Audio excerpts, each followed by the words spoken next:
Good morning, everyone. If people in the back could take a seat, then we can start today's first session. Morning, everyone.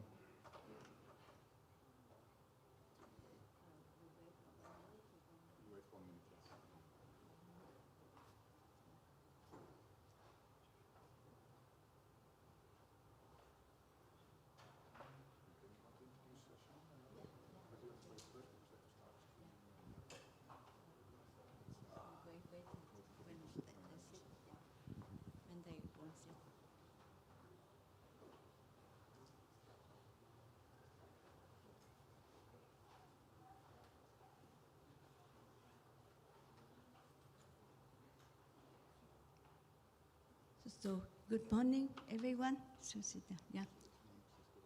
Okay, it's okay. Wait for recording. Okay.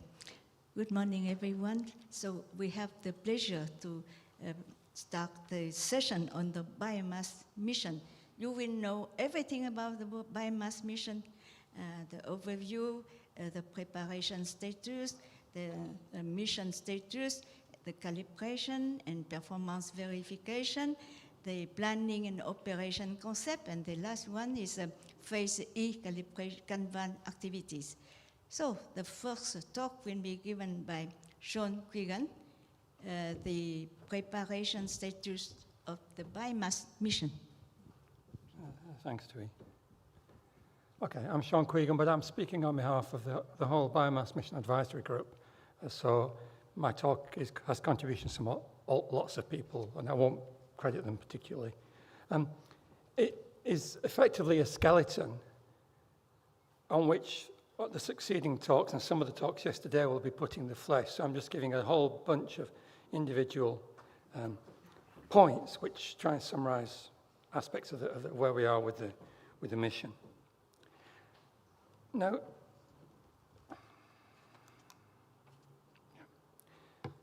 the mission was proposed in 2005, and its objective is written at the top there. It was to reduce the major uncertainties in the role of forests and their changes in the Earth's carbon cycle and climate. And there were also, because of particular capabilities of P-band radar, there were important secondary objectives such as subsurface mapping in arid zones, ice sheet motion, generating a bare Earth digital terrain model, and ionospheric structure. The last one, originally the ionosphere was seen as a problem for biomass, which it is, you've got to correct for it. But what's emerged, as you saw yesterday, is that radar is particularly powerful in measuring properties of the ionosphere, and so the biomass will be an important tool for probing the ionosphere. Now, at least some of you were children when this mission was proposed. So you would have thought, well, maybe that's 20 years ago. Haven't these problems gone away? In particular, hasn't the first one been solved by now? Well, let me just show you some numbers. And again, some of you will have seen comparable slides before, but this is the updated one. This is from the Global Carbon Project. And it shows the sources and sinks of the global carbon cycle. So on the left-hand side are the emissions to the atmosphere, and on the right-hand side are where that carbon goes. So basically, it's in carbon units rather than carbon dioxide units. So on the left-hand side, there are two source terms, one of which is fossil fuels, which is 9.5 with an uncertainty. And on the left-hand side is a land use change one, which is 1.1 plus and minus 0.7. And the land use change is the sum of two elements. One is the emission term, it's the LE, that's deforestation. And then LU for uptake, which is the regrowth of forests after forest clearance. And so the land use change is a net quantity, which involves you knowing what you've lost and what you've gained. So in total, that's about 10.5 billion tons of carbon per year due to land use change. On the right-hand side, you've got what happens to that carbon, roughly. So about half of it stays in the atmosphere, and there's about 3.1 gigatons goes into the land. That's the land uptake. And then and the other part goes into the ocean. So the numbers don't quite add up because there must be a bias in some of these estimates. Now, what I should point out to you is that if you look at the uncertainties, and the biomass was designed to try and reduce some of the uncertainties, the largest single uncertainty is in that net land use change one. It's 0.7 billion tonnes carbon per year. So the largest absolute, if you look at it, that's about 60% of the 1.1. It's a big uncertainty. And the other place where the land biomass goes there is on the right-hand side, which is in the uptake term by the land.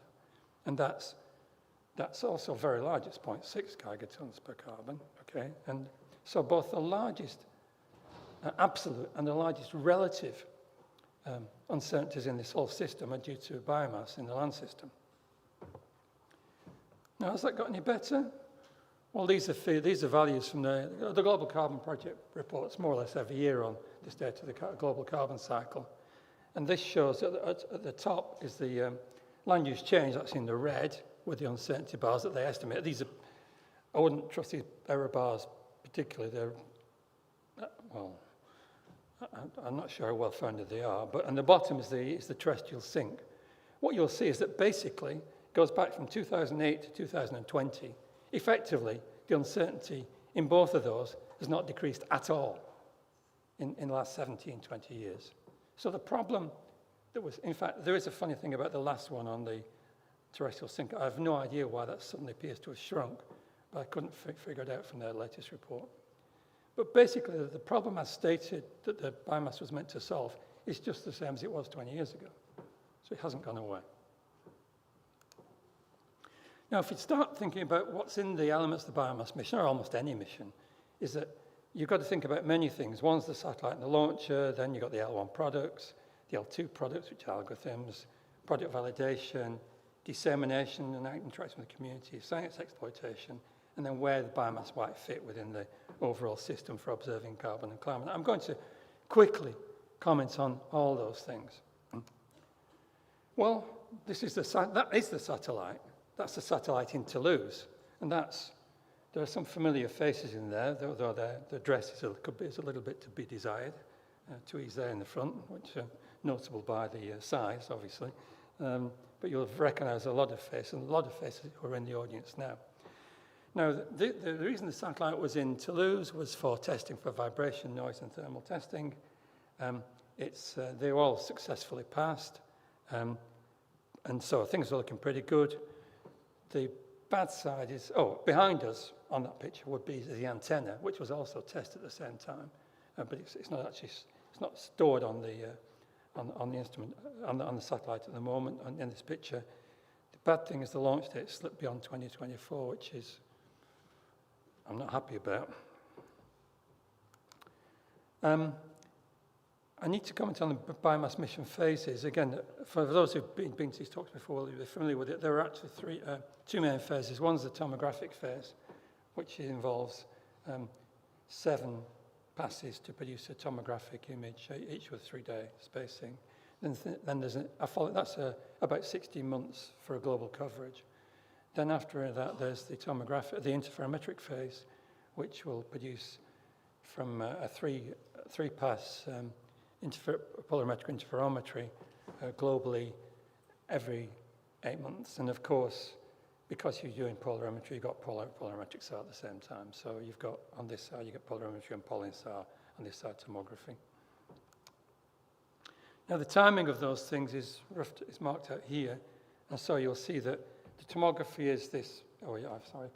I think the laser isn't working very well, but the tomographic phase is the bottom blue bar, and then you see the interferometric phase. There's about 5 interferometric phases which follow that until we run out of propellant. And before them is a phase E1, which is the commissioning phase. So that's the plan, and hopefully that will happen once we actually get into space. It slipped though. Now, in the commissioning phase, I commented on this yesterday, there's a park which is based in New Norcia in New South Wales. It will actually operate special orbits and allow the multiple passes over the park to test the antenna pattern in both range and azimuth. There's a little bit of a question as whether 21 passes is enough to do it accurately enough, but there's the option to do things better or give more passes if necessary. It will also be used for the channel imbalance and crosstalk measurement and testing the geolocation correction algorithms, because the ionosphere will cause geolocation problems, so that's got to be sorted out. And hopefully the commissioning phase will also be used to characterize certain selected natural targets, because they are going to be crucial for the routine monitoring of the satellite. Because the point is that well, I'll come back to that in a minute. The park isn't yet fully commissioned, so that's one of the issues that I think Michael will address this in the next talk. The way this goes, I mean, it's 16 months for tomographic phase to get global coverage, and 8 months for the interferometric phase, and so you get this whole sequence of, and the satellite rolls, so it has basically 3 sub-swaths. And so this is a representation of what will happen over South America, and the different colours on the right correspond to different sub-swaths. And the 2 black arrows correspond to a year's, that's the annual coverage, it gives you coverage in that year. Now, the thing is, in all that time, you'll only see, if you're in the tomographic phase, you'll see the transponder once, because you've got to be in the right orbit. So it's fine for commissioning phase, but then for routine monitoring, it's a very limited value. So in order to do the routine monitoring, you need to use natural targets, which can just happen to be around. We've looked at deserts and forests. These on the top is a Landsat image, the middle is an L-band image, and the bottom is a P-band airborne image of an area around, I think it's in Tunisia, in Sar-Gilan Oasis. The implication, and on the table shows you the measurements you would get in the different the different channels over this sort of terrain. Now, the important thing about this sort of terrain, if you want to, this is for radiometric calibration. So you want stable, well-characterized targets which simply are bright enough and don't vary over time. Over hyper-arid deserts, you'll get stability. The question is, do you have enough brightness? The point is that P-band will penetrate deep through dry surface into the substrate, and if that's a rock, you might get bright return. Okay, so if you actually look at the numbers, the bottom line here is that we've probably got enough return in the co-polarized channels, but the cross-polarized, there isn't enough return, even in the brightest parts, to allow you to calibrate with that channel from the radiometrically. The other place to look is in ice sheets. So on these ones, this is from L-band, and you'll notice in the bottom right, around about, I suppose about 5 o'clock, 4 o'clock, there's a bright area, which is Dome C, and that is consistently bright. And of course, because the biomass will penetrate deep into the ice, it's going to be very stable. So that could be a very useful radiometric calibrator, as long as it behaves at P-band like it does at L-band, and we don't know that. We are severely limited in our knowledge because we don't have enough data, because there is no P-band from space, never has been. So certainly much what we'll need to learn about radiometry will come from when we're in space. Polarimetric calibration using distributed targets. There have been no talks about that in this meeting, but there's been a lot of progress at DLR on using estimating crosstalk and channel imbalance using only distributed targets. They're still under investigation, but these are likely to form the basis of the routine polarimetric monitoring of biomass. Okay, but that's not finalized yet. Then there's the L2. We're still still doing the level 2 product contract by RSS. The L2 products are written there. There's the above ground biomass with its resolution and desired accuracy, the forest height and deforestation or forest disturbance. This is a really quick summary of where we are with them. You will come across this much later during succeeding talks. First of all, the baseline algorithm which I've written casino, but which Maciek keeps changing the name, so I don't know what it is now. But it's defined, it's implemented at Esrin. It uses ground cancel data in both the tomographic and interferometric phases. It's model-based, but it requires reference data to resolve a parameter ambiguity in the model, which Maciek will talk about. And the error model isn't really well specified, and the validation strategy is not complete yet. For forest-type situations, much better in the sense we have a very clear algorithm which can be tweaked a bit and it's implemented.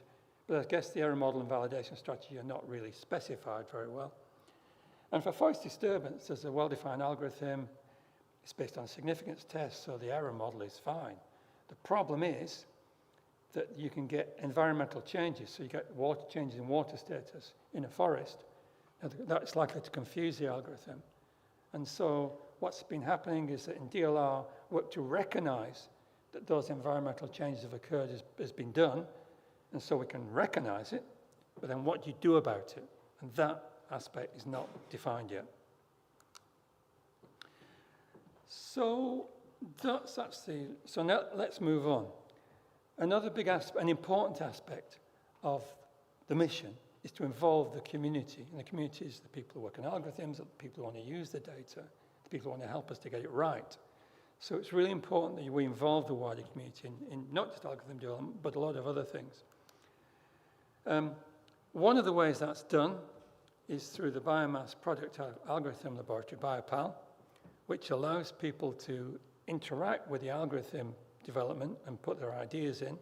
And I think there's a talk about that this morning, if I remember correctly. I read the program earlier. So you'll get a much clearer idea of what this does and what people might contribute to this. But it's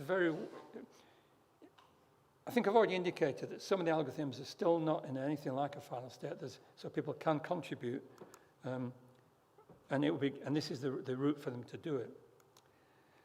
Another essential place for the interaction with the wider community is the mission algorithm and analysis platform, which is a joint ESA-NASA platform, which allows you to access data from all three missions. It's a fantastic development, this.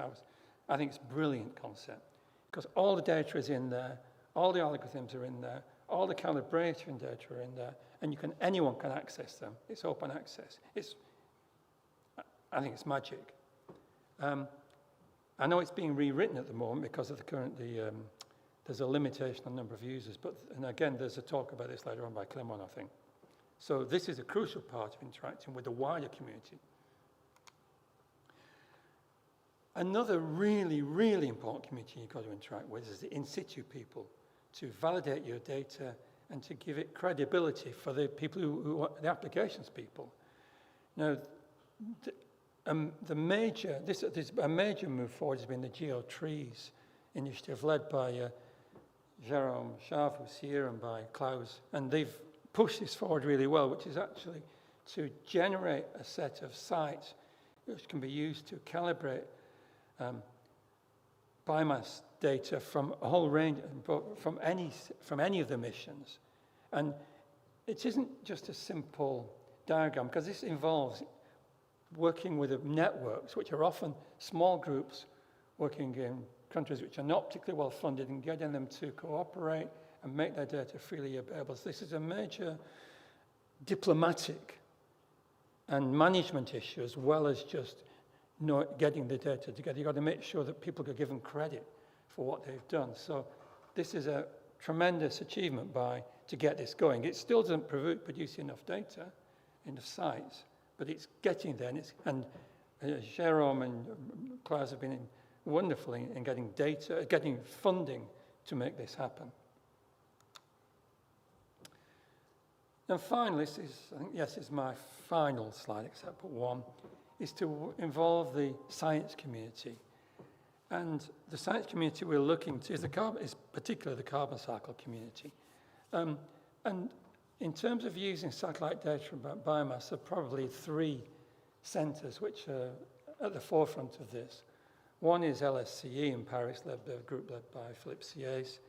The second is Max Planck in Jena, which is Marcus Rackstein and Nuno Carvalhais. And the third is the University of Edinburgh. And this slide is actually from the University of Edinburgh. And what it is, it's just a schematic showing you that what they've developed is, in the middle is a model, and below it is a data assimilation machine. And they developed methods whereby you can put in these biophysical observations together with climate information and fire information, and calculate properties of the carbon cycle and various parameters like the turnover time of carbon in wood and in the soil, or and mortality, for example. And so they've built the machines which will allow the biomass data to be ingested and to give answers. And I haven't time to show you some of the results they've got up to now, but they're in print. So my last slide is this, is that basically currently things are in good shape, but there's a lot to do, and we need people to help us to do it. Thanks, Tui. That's it. Sean, thank you, Sean. Thank you for this very concise and excellent summary of our preparation status of the mission. Yeah. So if you questions from the audience? Yes? Hi, thank you very much for the nice presentation. I was wondering if for the calibration, for the collection of calibration data, have you ever thought involving some private companies that work in the RED+ market, so in the carbon trading, such as, for example, Tridom. I saw yesterday that Klaus mentioned Tridom. They most probably will have a very good inventory of every planted tree, and most probably they will also have some allometries recorded in their database, because they must record, let's say, the grow up of the trees. The question is a very good one, and the comment is a very good one, but probably, I'm not the best person to answer. Jérôme, would you be willing to answer that question, in the sense that can we exploit the data gathered by private companies on forest in our validation strategy? What would be the limitations on doing that? Thank you, Sean. Yes, it's a great question. These data coming from the carbon markets are many, as you said. The quality of this data for validation of these satellite products would be a challenge, because they are quite heterogeneous too. So this is really the core of the challenge here. Is we want to have excellent data to validate the products, and it's not completely clear that all the actors in a carbon credit business are as good as what we would like to. But thank you. Thanks, Sharon. Yes, one question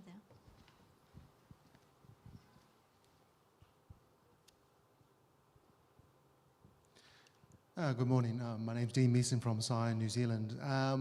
Algorithms, following that conversation, gets as well as data quality is a really good question in there.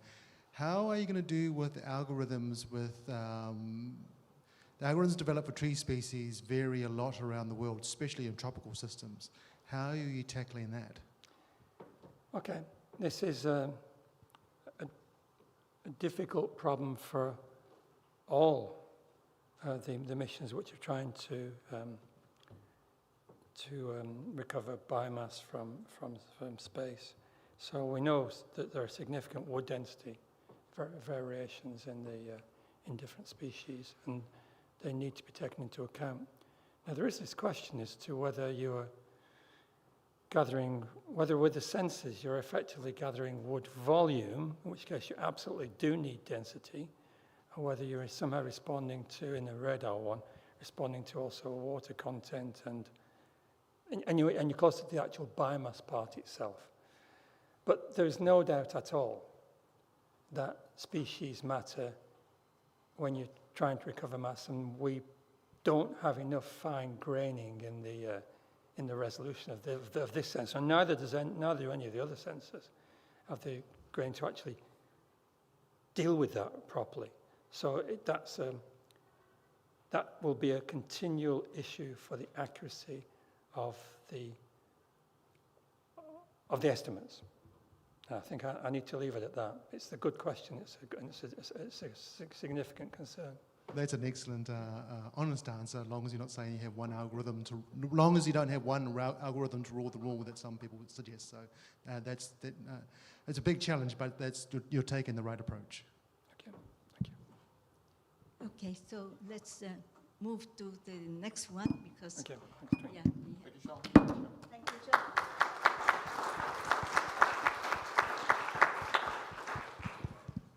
Okay, then we move to our second talk this morning, and this will be provided by Michael Verringer. Michael is the project manager of the biomass satellite development, space segment development, and he's going to give us the latest update on the biomass mission status. So, Michael, please. Thank you, Björn. Good morning, everybody. I would like to start with 3 comments. First, thanks to the PolInSAR community that they have given us, are giving us such a prominent floor in this already 20 years old conference. That is very much appreciated to present our mission.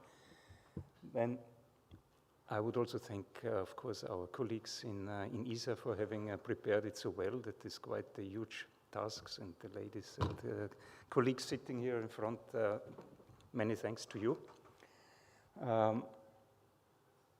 Then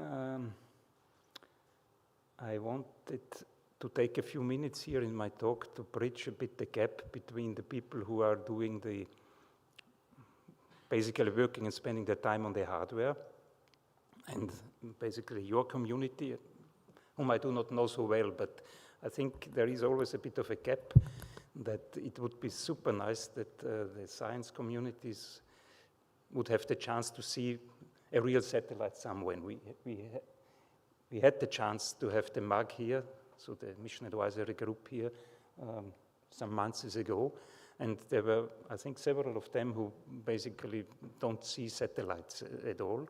Even in my team, people don't see it so often, and that would be a good chance. So I want to take a bit of time to bridge the gap and to show you what we are doing.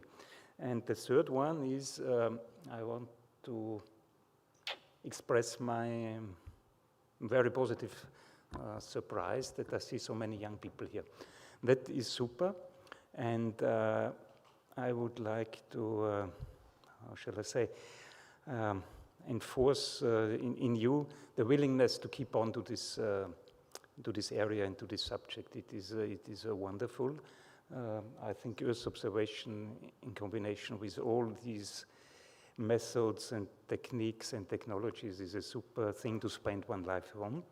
I see that our senior people here, there are plenty of them going far beyond an age where they could easily retire, and they still hang on, and they don't do it because they have to. It is enthusiasm, and we are all enthusiastic about our work. And maybe one word for, I have 2 sons. When they went to school or to university, they always said, I would like to find something to do later in my life that makes me so excited as you apparently are. So please hang on, take the opportunity, broaden your view going into the hardware, into the various techniques there are, because nowadays more than ever, you can't do proper science, proper advancement by looking at one sensor. There are so many techniques, so many things you should learn about the hardware, the various techniques, and so on. So please share our enthusiasm and keep open mind and stay with us. So let me then go into it. As it was said, I'm the project manager. I'm responsible for, principal one can say for many things.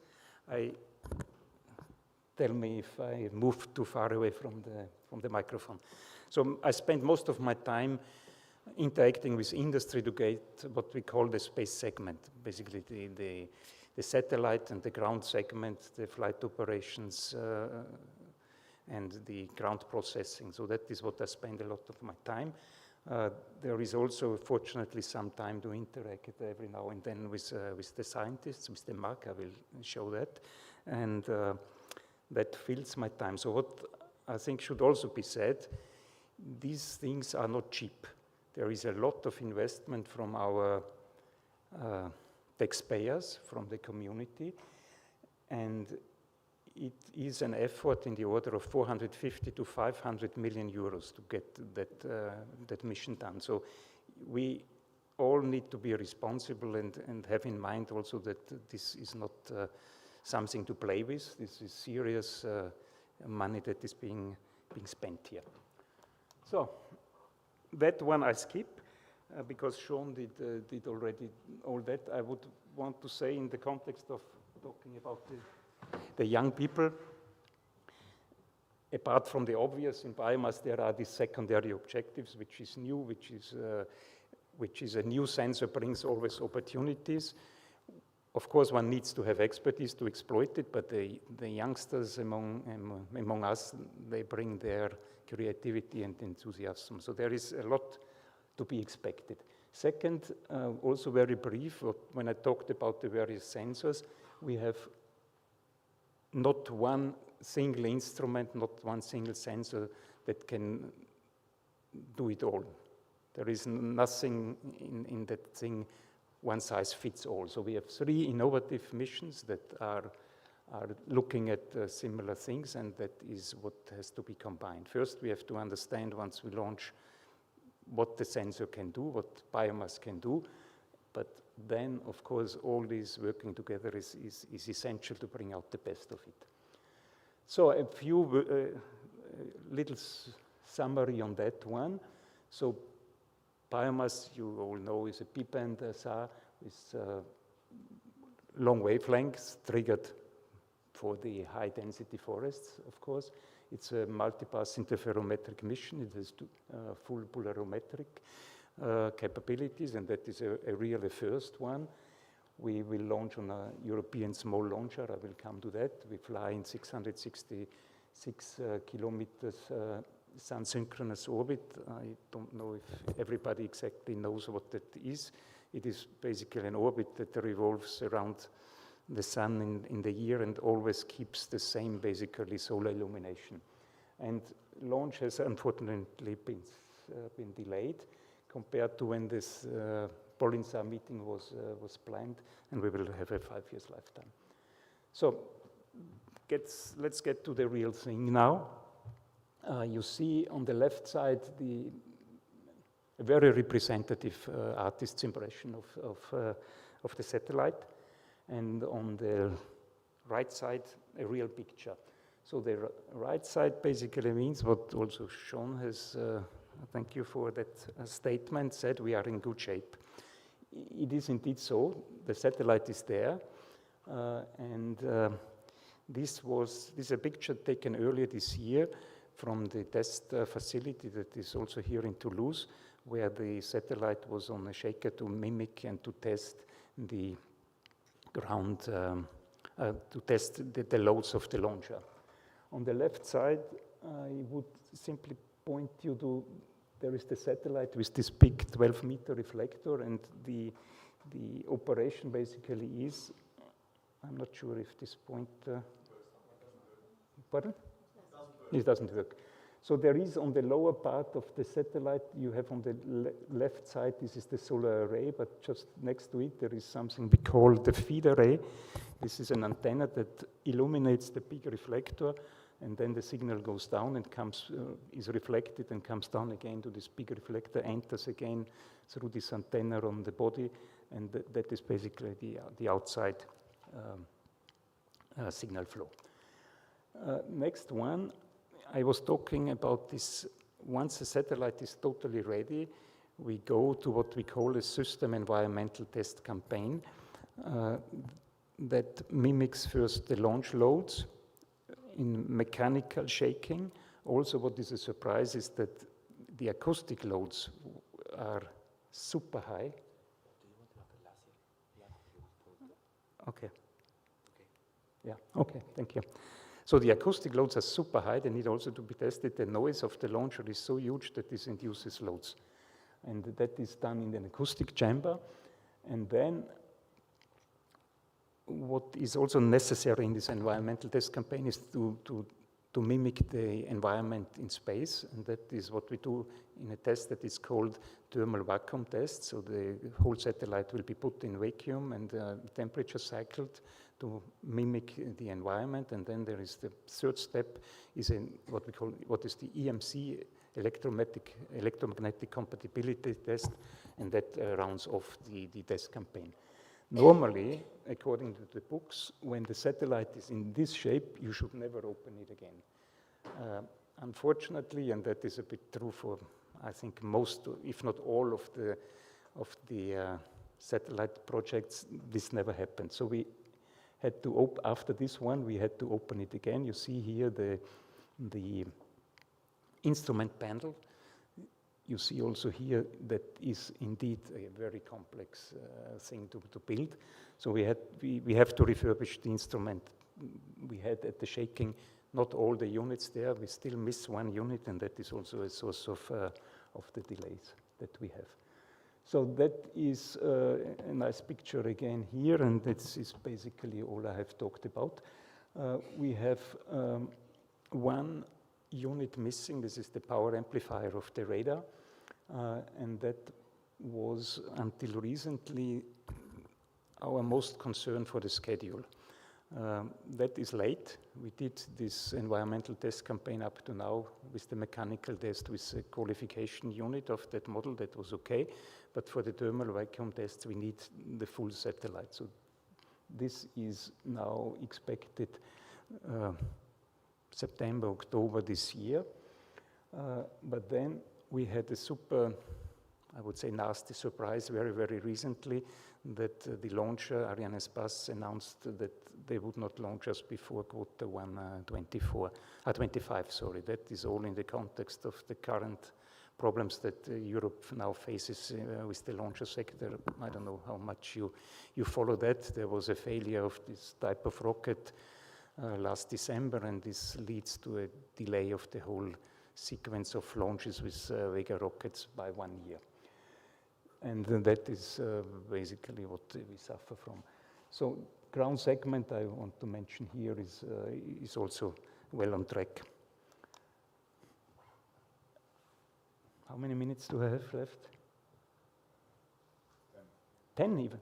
10 minutes. Oh, that's that's gracious. So we always, very often, we tend to say we do, and we have done that, and we are doing that.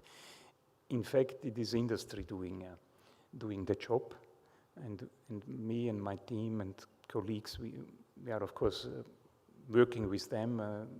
We are the customers, but it is industry who does the details. So we have a consortium in that case that is fully made up of Airbus.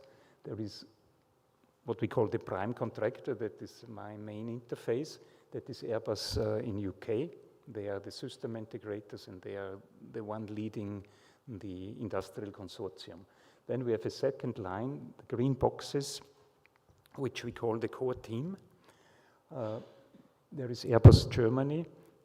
These people are responsible to build the instrument, and here we have the major units and subsystems of that instrument. I will not go to that.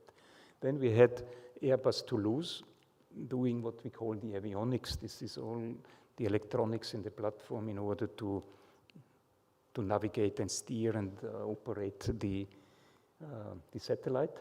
And then we have support. We have an end-to-end simulator made by DLR. We have mission analysis. We have this very large reflector that is coming from the US, and we have specific support from JPL and also from DLR. A word to this box here. This is not industrial team. This is our science group. We have some of the members here, the major senior ones, and the mission advisory group is a very important concept in how in ESA we work. These are the people who at very first place proposed the mission. There is a call from ESA if there is time and money again, call for new ideas, call for new missions, and these groups form. They have worked on the idea many years before. So they put in their proposal.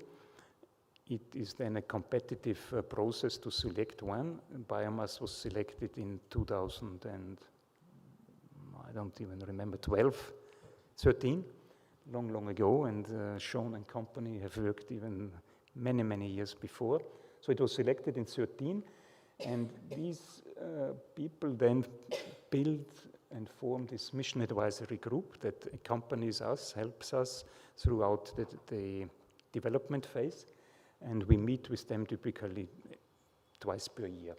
And they are, in a way, they are the representatives of the science communities. They are, I would consider, my customers. So we do this for the science community. That is also very clear. So, and these are the people who came up with the idea, who will then be responsible to make something good out of it. And I am, with my team, ESA, we are basically the interface between them and industry. And this is a very crucial role to be played. Then, as there is a bit of time, I would show you the signal flow. So this is the instrument panel that comes. So that is the satellite with the reflector, the solar array, the feed array, and we have here this is basically the instrument. So there is the pulse generation here. It flows to the power amplifier. We have two polarizations, and then it goes here. And on the other side, not seen here, is this feed array that illuminates then to the ground. So now we come with the two polarizations working at in sequence, of course. We illuminate the forest, and that then comes back again. So that is how basically the instrument is running. Yeah. Okay, a few pictures on the hardware. This again is the feed array. That is a anechoic chamber, as we call it, no reflections. That is that is also in ESTEC in the Netherlands, where we are all based. And this feed array was tested here. This is a mock-up, a very crude mock-up of the satellite to check whether there are also any reflections from the hardware. So that is quite a big and impressive test chamber here. Then, of course, which is always nice to look at, is the reflector. So that is the reflector as it is on the satellite. It is bundled. There are booms. So this is the reflector. It weighs, including the boom, it weighs about 160 kilos. I should also mention the whole satellite is 1,200 kilos. It is 5 meters high and 1,200 kilos. Yes, the instrument is in the order of 100 kilos and needs about 200 watts. So this mission is not like many radar missions, a high power one. We have 100 watts in the order of the radar compared to kilowatts, as we have seen of NICER and Sentinel-1 and these ones. So that is low power, but incredible sensitivity. We have a noise floor in the order of minus 100 dBm, so that is a number with 12 zeros behind the comma in watts. That is incredible. So also the deployment in orbit will be a huge task. You see that here. That is a test that was done at the company in Harris and is really a masterpiece of mechanical engineering, this one. There is incredible. You see it here. This was deployed. You have here, because they have to simulate the zero-G environment. So there are balloons that move out as the umbrella unfolds, and you see there is this flimsy mesh that you always are a bit afraid that this would get stuck. This is a masterpiece. There is no doubt. One picture, there will be my colleague Antonio after me talking a bit more about that. That is the ground calibration transponder in Australia. The site here, this is about 300 meters in diameter, needs to be flattened and homogenized so that there are no reflections, because the calibration is basically, we are bouncing a signal back and forth to the satellite from this transponder to calibrate the instrument. So here is this building. This is the antenna. The ground antenna is a 5-meter diameter antenna that is being used, and there is just this protection cap, the radome coming here. So there is a positioner that can turn the thing, and that is almost ready to be used. So I play this video while I'm ready to take questions and answer them. Thank you very much for your attention.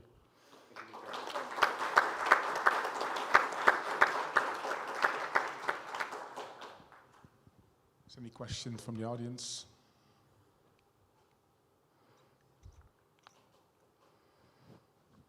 Yes, there's one there. Yes. Yeah, the design, the lifetime is 5 years, right? Yes. Yeah, if the operation time is much longer, the design lifetime of 5 years, could it be considered another the thermal surface questions? It's currently only one thermal question phase, right? Yes, this will be addressed in a later talk. But yes, there's one tomosar, and then we go to a much shorter cycle to cover the Earth. So we will have in the order of 5, 6 global maps throughout the mission. Yeah, but I think the question was if in case there's mission lifetime extension. Extension.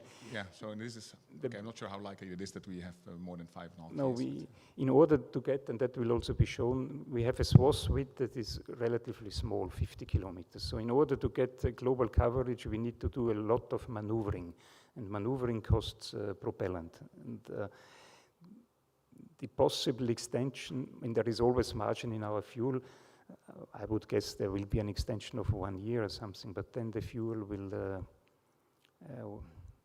run out. It's not the satellite capability to last longer, it will be the fuel.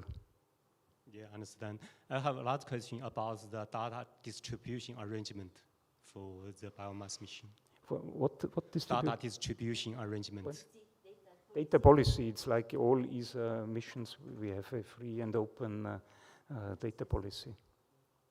Yeah, I understand will be open access, but will be distributed similar as the Sentinel-1 or different arrangement?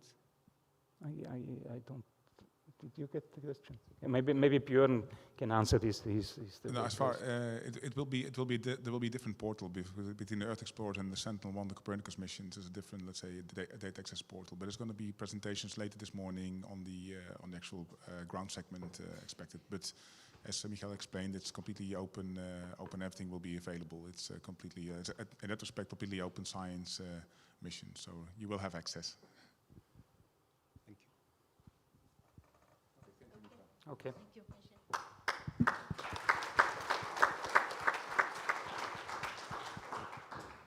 Okay, the next talk will be biomass in orbit calibration and performance verification overview. And this will be given by Antonio Lianza. Yes. Thank you. Okay, good morning everyone, and I'm Antonio Lianza, Biomass System Performance Engineer, and we will have this talk in, on behalf of the biomass team. So, no introduction needed for biomass, also because it's been already presented from other colleagues, so just a quick outline of my presentation. So basically the IOC scopes, the in-orbit commissioning scopes for biomass, the road to phase E2, the IOC baseline plan, so what we intend to do during the IOC, a little bit of insights into our polarimetric active radar calibration, then the park operation modes, the deployment. You will see some nice pictures. Then, what we intend to do with the identification and usage of target of opportunity, both for in-orbit commissioning and also in phase E2, because of course we will keep monitoring the performance of the satellites during the entire mission lifetime. Then a summary and acknowledgements. So very quick. So, the IOC, many common points to any SAR missions. So we have requirements. In particular, I put here the main performance requirement for the biomass missions. We need to verify this in flight. So for many aspects, this mission is not different from many others. From certain other aspects, this is pretty peculiar missions because we have in the designs, but also in, in the fact that we are an Earth explorer, so we have no heritage. We have some challenges which basically needs to be addressed, and we are trying to do our best. So one of the challenges has been already presented by Professor Sean Quigan, is the fact that since we have these very big, large reflectors, 12 meters, it was not possible to do a full antenna pattern characterization on ground, so we have to figure out a way to characterize the antenna in flight. And the other relevant aspect, because biomass is a fully polarimetric mission, is also the verification and possibly the calibration of the polarimetric parameters. These are the two peculiar challenges of biomass. So, road to phase E2. So, since the relevance and importance of the IOC, ESA already started to prepare IOC last quarter last year. So quarter 4, 2022, we have started to ask ourselves which are the required tasks to fulfill all our needs. And so we defined the task, we defined the method, we consider also a huge work done by scientists which provided us an extensive external calibration study. So basically we are well within shapes. Now we have methods and tasks well defined. Then of course, it's a huge work. We need a support of expert teams. So we are also preparing an integrated expert teams, mostly composed by DLR and Polarimetry. So there will be a kickoff very soon in this year, later on. Then, of course, we will start to prepare everything. And at a certain point, of course, we will have the rehearsal of all our activity, which will take place 4 months before the launch. Biomass launch T0. Michael just announced us that will be possibly in quarter 1, 2025. Then IOC, actual IOC, and 6 months later we will have the IOCR, and then we will meet our goals. So biomass will enter phase E2. Now let's zoom in the IOC. So this is basically the baseline plan that we have thought at ESTEC site. These pictures, these graphs mostly covers what we intend to do in terms of operation over the transponder. Biomass will have 3 days of revisit of targets. So in principle, yes, we will have overpass over the transponder, but in the meantime, between one overpass and the other, we will also have the chance also to revisit other sites around the globe, and this will be extensively used for target of opportunity. So let's go into details. The first part will be, of course, the LEOP. Now, I put here 30 days, but actually LEOP will not last, of course, 30 days. LEOP will last 7-8 days. We put their margin because, of course, during the launch, you never know, maybe you have to wait a little bit, you have to do some maneuvers to put the systems in the proper orbit. So these are LEOP plus margin. Then we will go in the actual IOC phase. So the first stage will be to put the satellites in a zero drifting orbit. So basically, we will have exact revisits from the same geometry. This will be done mostly in this period for basically 3 purposes. One, we have just one transponder. In order to make our estimation and verification of radiometric stability, we want something more solid.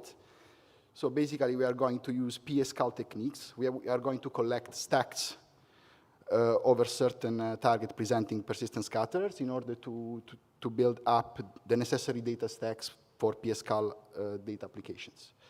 Then, this will be the part in which basically we will do the in-flight transponder characterization. Of course, the transponder will be on ground, will be tested on ground before that, but of course we need also to do some tests when biomass will be in flight, and this will be basically the period in which we will provide and we will perform other tests over the transponder to be sure that everything works just fine.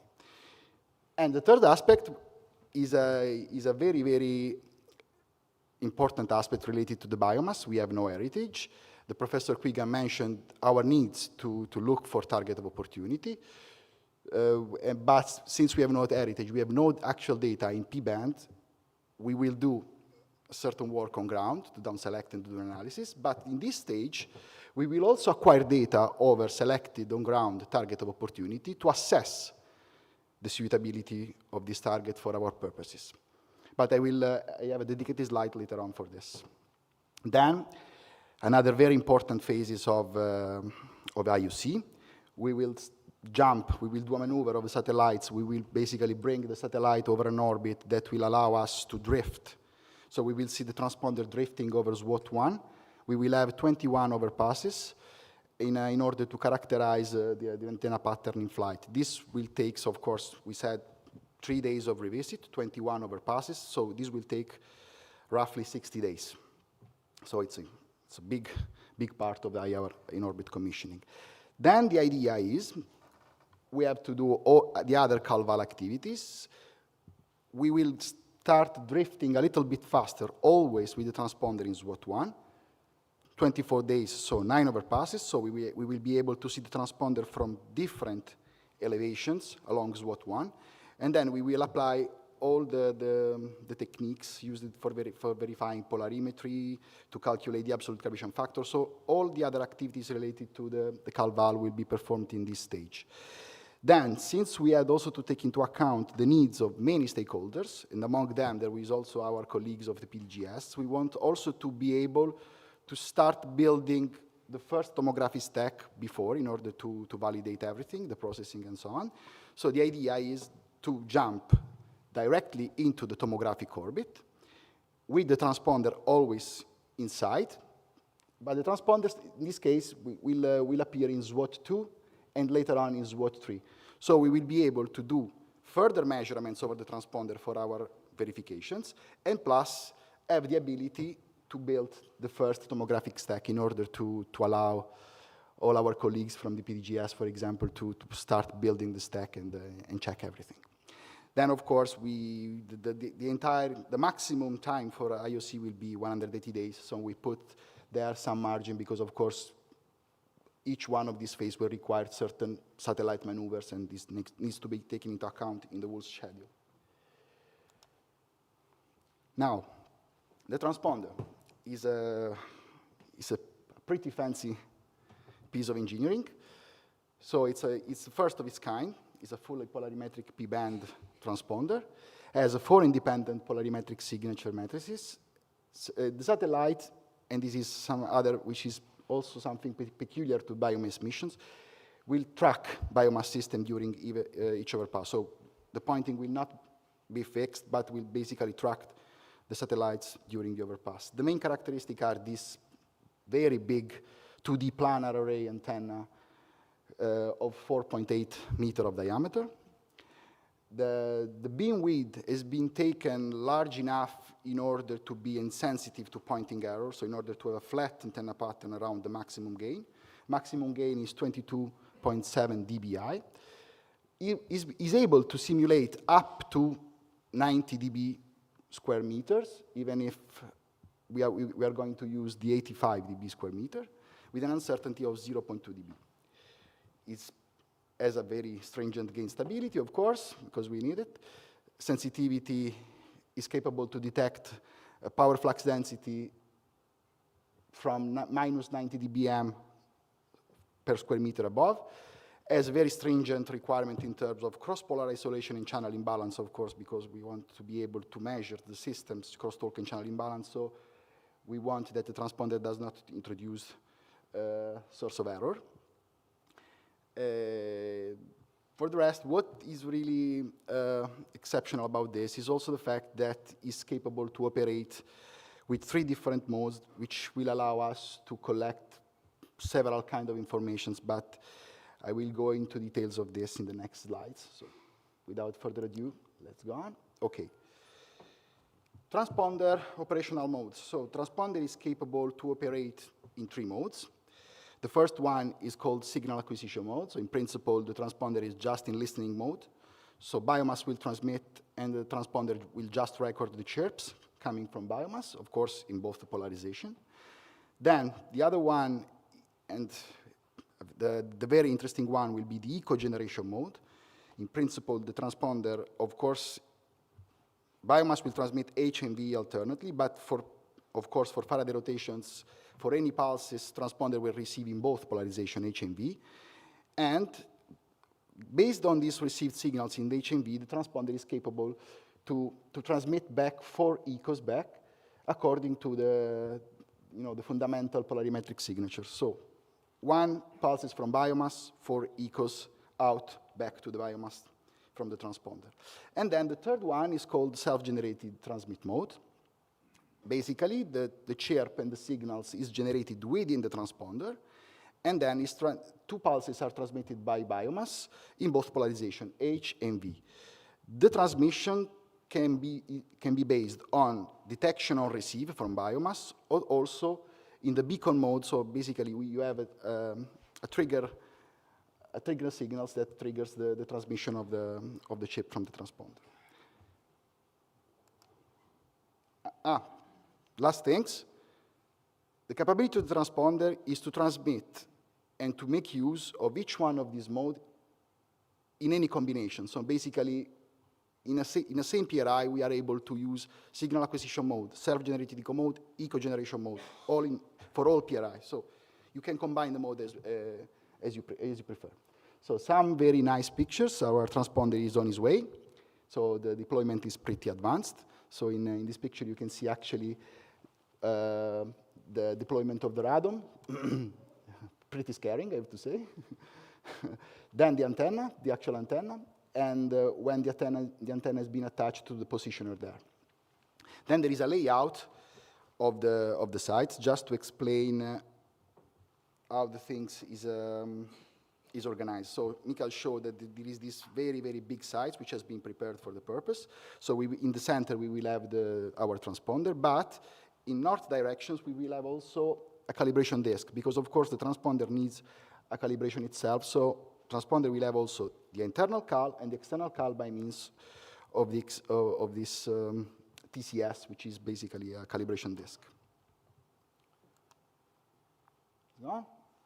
Now, this is the transponder. Let's talk about target of opportunity. As I said, lack of heritage, challenging task.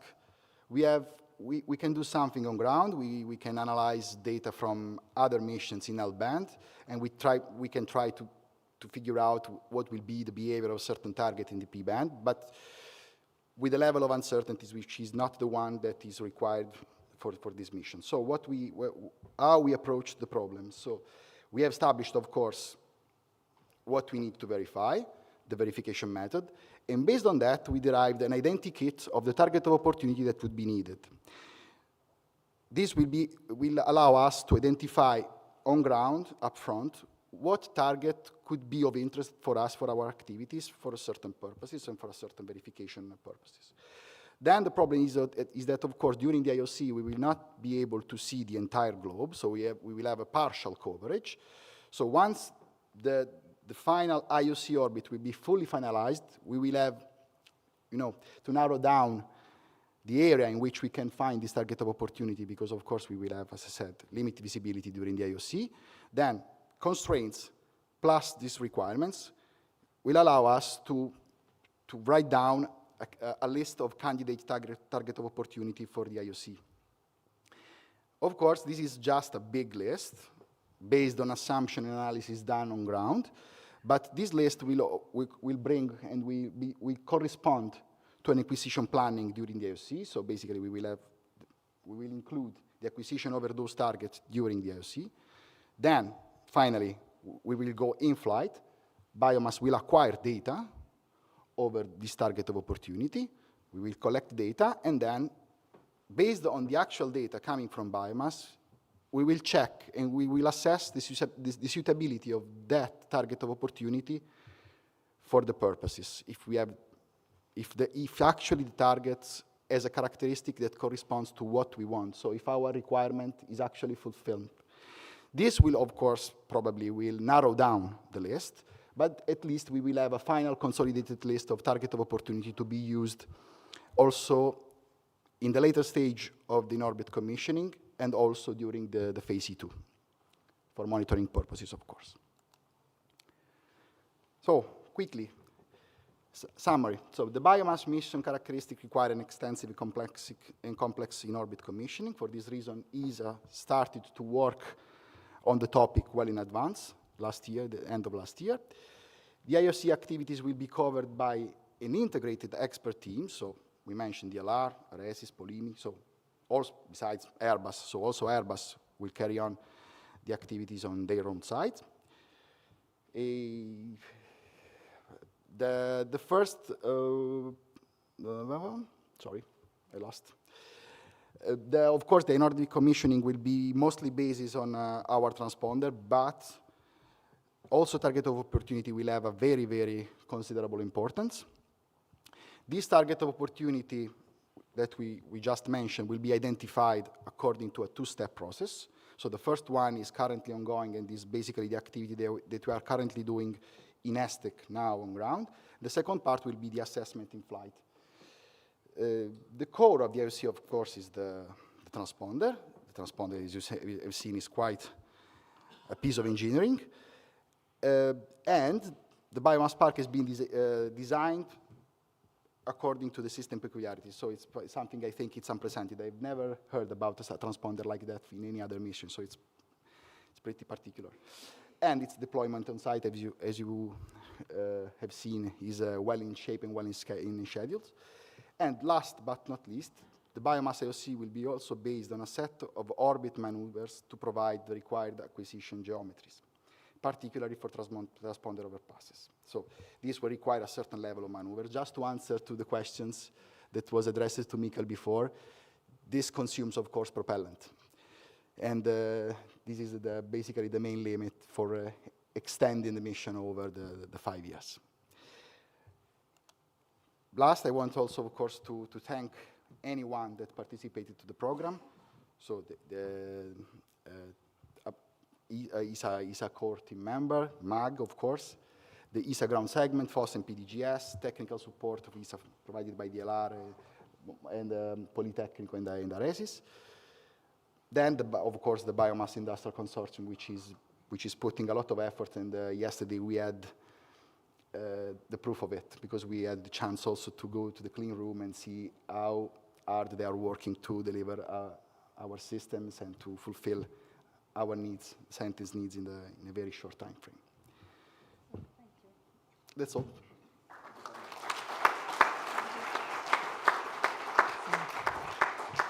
Thank you, Antonio.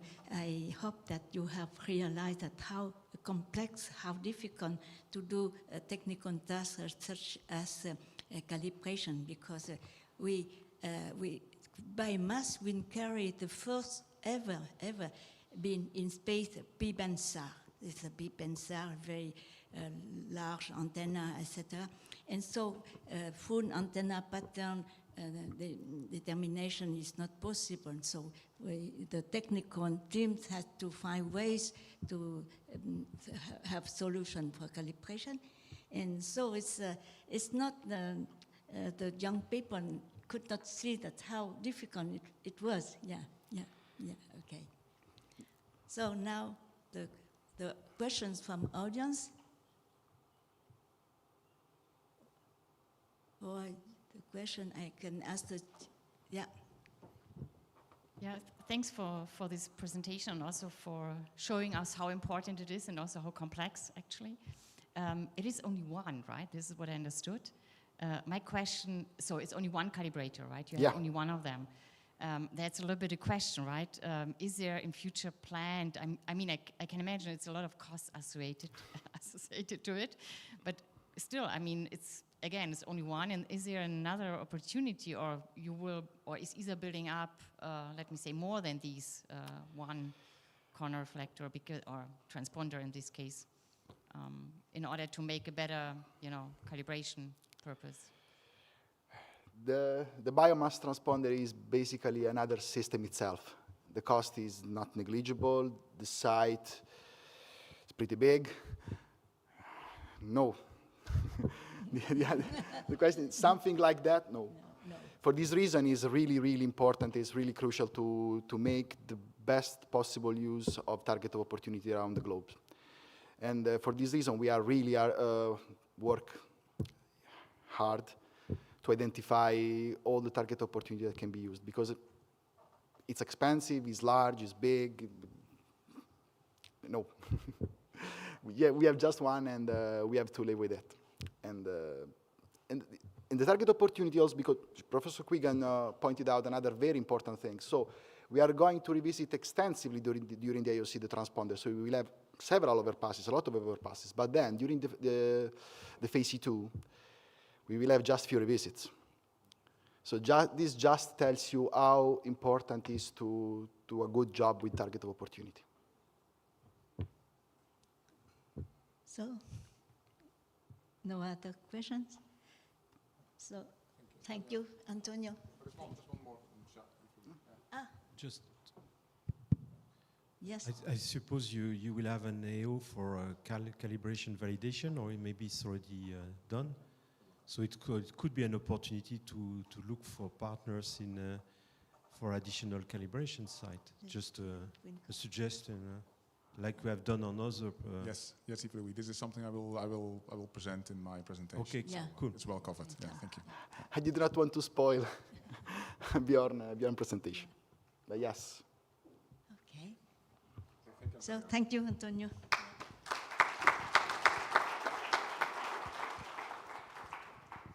So, okay, now we're moving to the next talk, and it will be provided by Sergio Braus. It will be on biomass mission planning and operations concepts. So if you all want to know how biomass rocks and rolls in orbit and how it performs all its operations, this is the man that's going to explain us all about it. So, Sergio, please go ahead. Thank you so much, Bjorn. So, like Bjorn was saying, my name is Sergio Braus. I'm mission analysis and orbit design expert at ESTEC. And today we will be talking about all the complexities associated with the orbit and the geometry of biomass. So, like Michael was saying, biomass will be orbiting in a dawn-dusk orbit that has illumination almost permanently, an orbital height a bit above 600 kilometers, near repeat cycle of 44 orbits in nearly 3 days. And here the key word is nearly, and you'll notice a very striking difference with respect, for instance, Sentinel-1, that in 12 days it performs 175 orbits and it covers the full Earth. Biomass works in a fundamentally different way. This is the coverage of one swath in 1 day. In 3 days, this is our coverage. These are 44 orbits in 3 days. And with our full repeat cycle, we do not cover the whole Earth. So when we have a pure repeat cycle orbit, this is what happens. The spacecraft would fly over and over and over the same area, which for biomass has two issues. One, we don't observe the full Earth, that's a problem. Also, we don't generate the necessary baselines for all the fancy algorithms that will allow us to retrieve the information that we need. So, the actual orbit of biomass is slightly higher than the pure 3 days, 44 orbits. And when I say slightly, it's on the order of meters, it's not kilometers.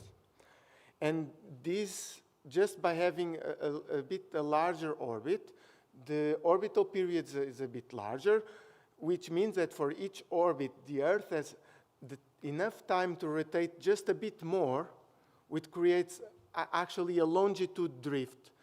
So from one repeat cycle to the next, it's always a little bit westwards.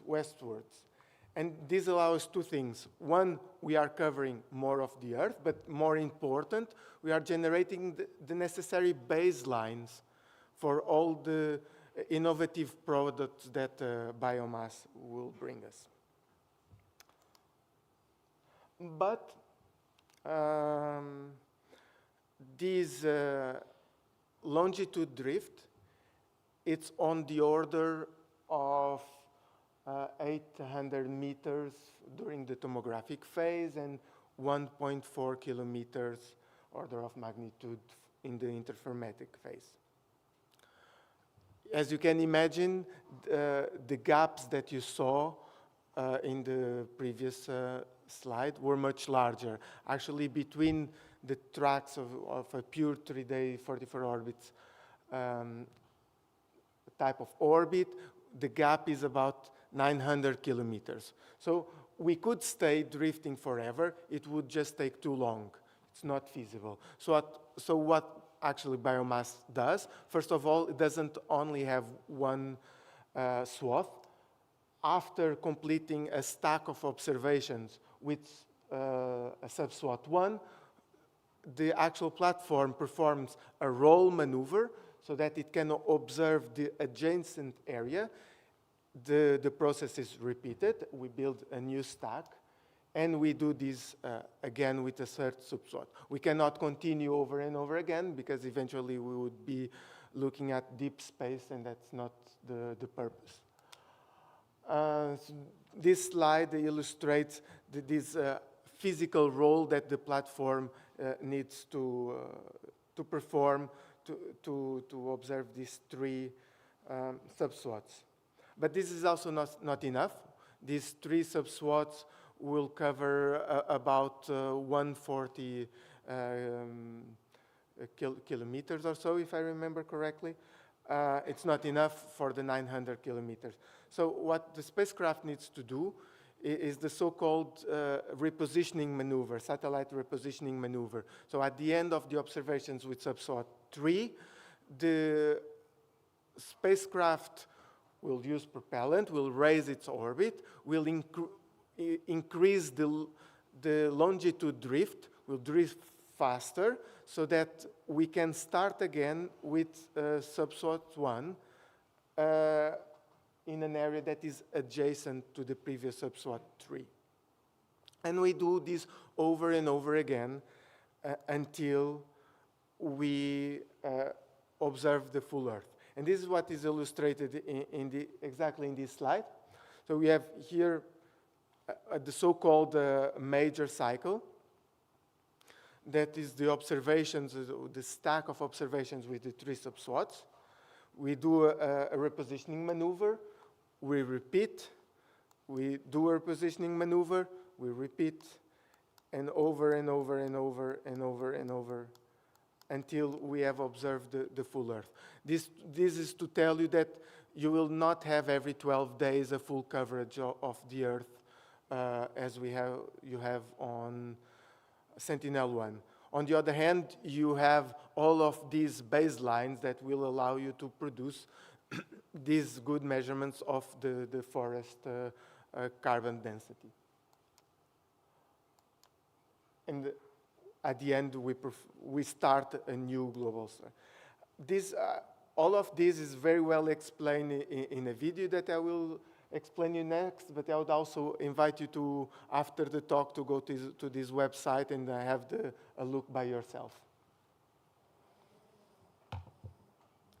So in this video, you see the biomass starting observing the Earth with 1 subswath.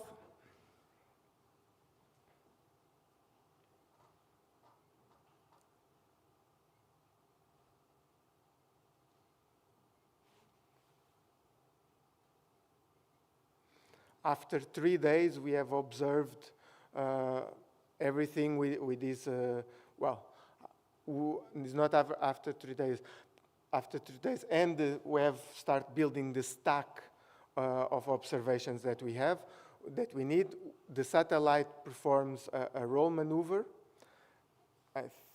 and begins an observation with the second subswath. Again, we build a stack of observations with the second subswath, and we need to start with the third subswath. Once this is done, the satellite will perform an orbital raise, followed by a return to the original orbit to repeat all of this process. And the spacecraft needs to then to perform quite a complicated dance to do each maneuver.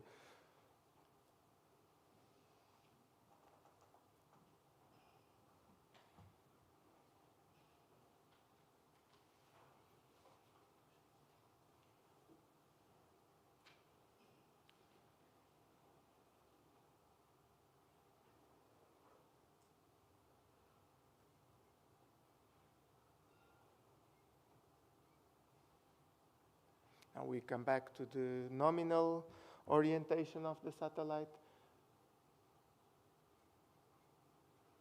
And we restart with a new so-called major cycle that is composed of the observations with the three subswaths.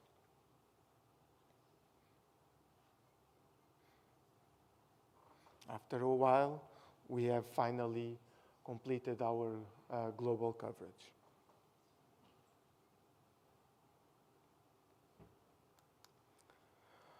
But biomass has another unique feature, unlike Sentinel-1. Sentinel-1 is a right-looking SAR. I can play the video, whereas biomass is a left-looking SAR. What this means is that there is a larger gap in the North Pole, but on the other hand, you have a much narrow gap on the South Pole. So actual biomass covers much better the South Pole and then the Antarctica than Sentinel-1. And it's pretty much what is illustrated also in this video.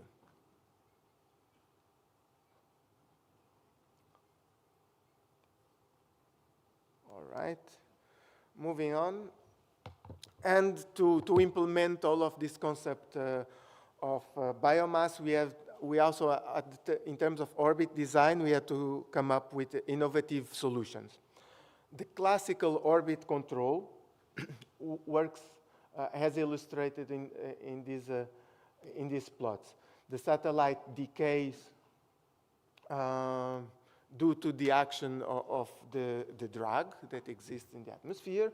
It will hit the so-called limit of the dead band. What is the dead band? Each satellite has a nominal ground track, the area that the satellite is supposed to fly over, and we allow a band where the satellite can be a bit eastwards or westwards. And what our flight dynamics colleagues do is when we hit the edge of this dead band, they perform an orbit raised maneuver.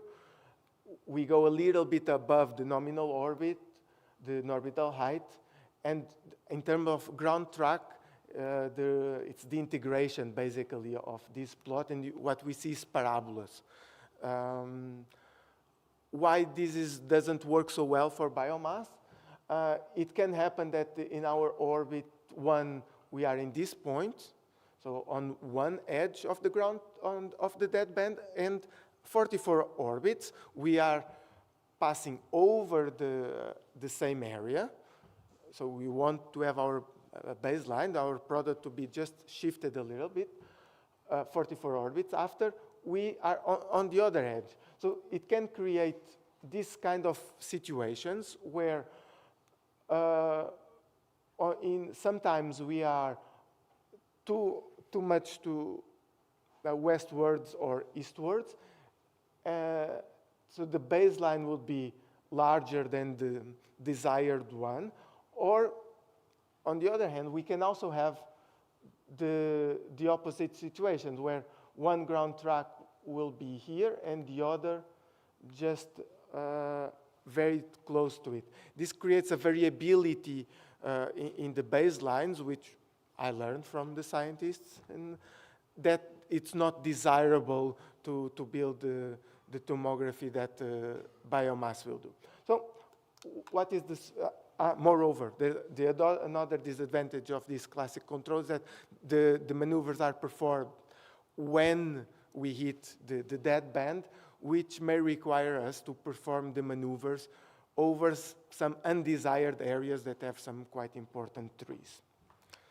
So what's the solution that we came up with is instead of waiting to hit the edge of this dead band, what biomass will do is to perform a maneuver every 3 days. What this means is that we are performing actually one of these parabolas every 3 days, which in turn will lead that the orbit 1 and the orbit 44, that is the orbit that will pass over the same area, will be in the same phase of this orbit control cycle, so in the same phase of these parabolas. And with this way, we make sure that we are always, when we are comparing products, we are always on the same, with more or less the same baseline. So with this clever strategy, we have improved the stability of the baselines. Moreover, we can take advantage of this strategy to place the maneuvers into areas that are less significant, either over areas that biomass cannot transmit or over the ocean. So this is a summary of the primary and secondary observation objectives of biomass. I'm pretty sure most of you would be familiar with this plan.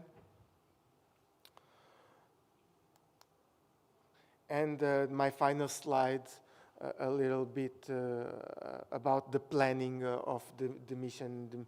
So after launch, we'll have about 6 months of commissioning, making sure, calibrating all the instrument, but also in terms of platform, making sure that everything is working fine. It's followed by the tomographic global coverage that should be accomplished in less than 17 months. And after that, we'll perform a sequence of interferometric global coverage, each one of them lasting less than 9 months. And with this slide, I conclude my talk, and thank you very much for listening.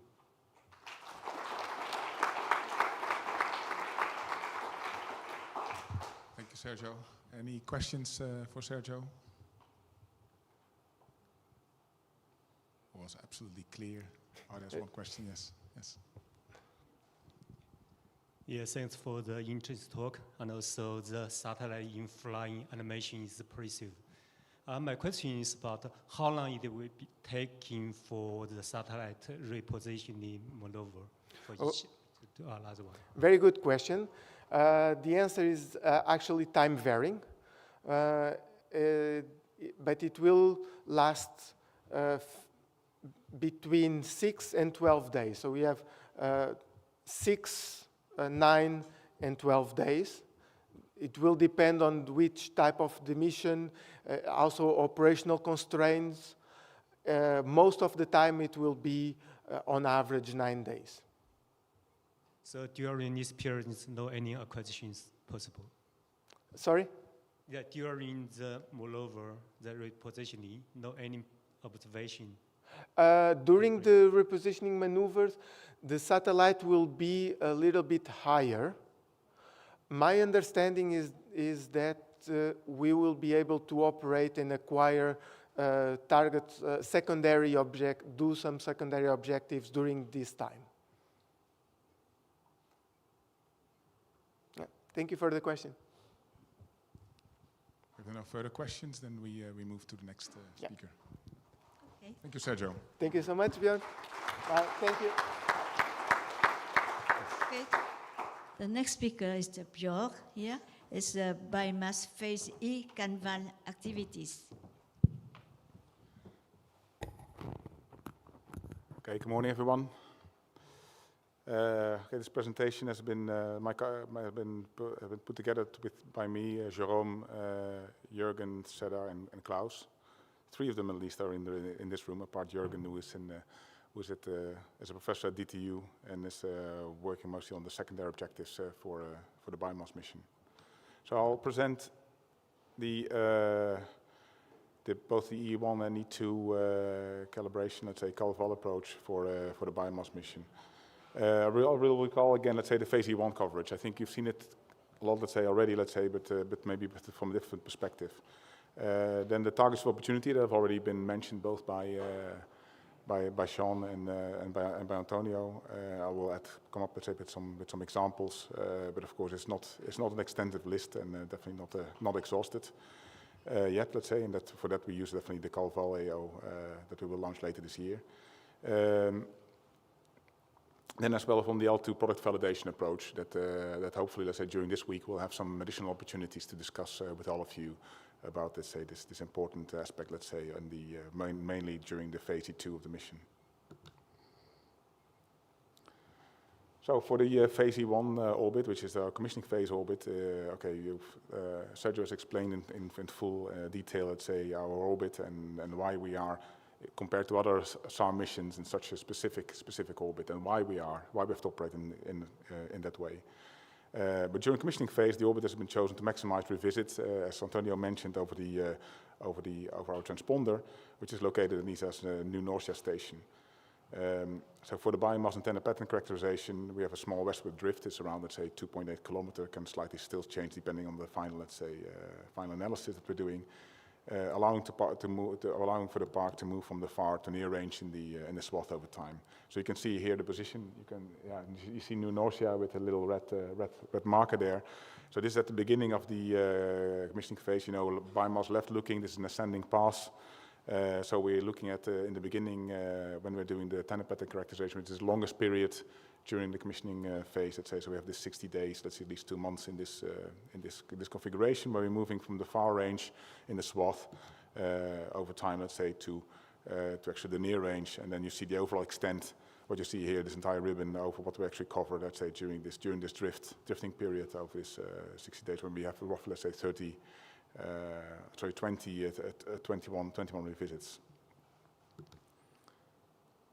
So what we can actually do as well, let's say, we looked at what we could use, and Antonio mentioned this. Will be, let's say, we will have this frozen orbit as well in the beginning of the commissioning phase, where we try to keep it, let's say, for 6 cycles in the same frozen orbit.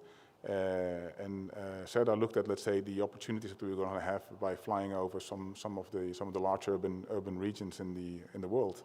And you see quite some occurrences there already, let's say. Then the question is a bit, let's say, okay, to what extent are we going to be able, let's say, to use these, let's say, because of course it's different. We're looking at P-band here, so we have a very, very long wavelength.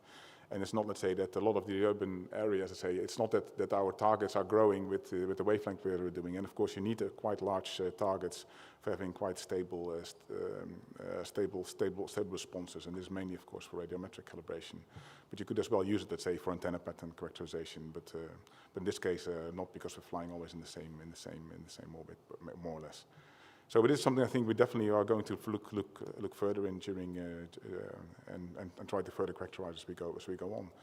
In terms of other opportunistic targets, what we looked at, let's say, as well a couple of years ago, is to see can we solve the polarimetric system equations using alternative targets, and what can we do apart, let's say, from if we're not only depend, let's say, on the calibration transponder itself. And this was a question I think Irene had earlier today. Of course, we try to use whatever we have, and of course at DLR they're looking now as well into what they can use in terms of distributed targets, and this analysis is ongoing. But as well, what can we do with man-made targets, for example? And here we have an example of a trihedral. Could be any canonical target, more or less. As long as we looked at the situation where we assume that we have the crosstalk levels sufficiently, that we have sufficiently knowledge about the crosstalk levels, and that would enable, let's say, to find targets which are in the range of, let's say, which have a range in terms of RCS in the range of 50 to 60 dB square meters, which is relatively large. And this is something, as you see would correspond to trihedral between 10 and 18.5 meter side edges, so which is enormously large targets. And this is supported by the analysis below that you see what we're able, let's say, to meet in terms of if we want to reduce our channel imbalance, let's say, the uncertainty on the channel imbalance for different, let's say, crosstalk knowledge. But of course, there are not such targets available, but there are, of course, very large, let's say, radio telescopes, and we have used it in the past with Sentinel-1 already to try to demonstrate the approach.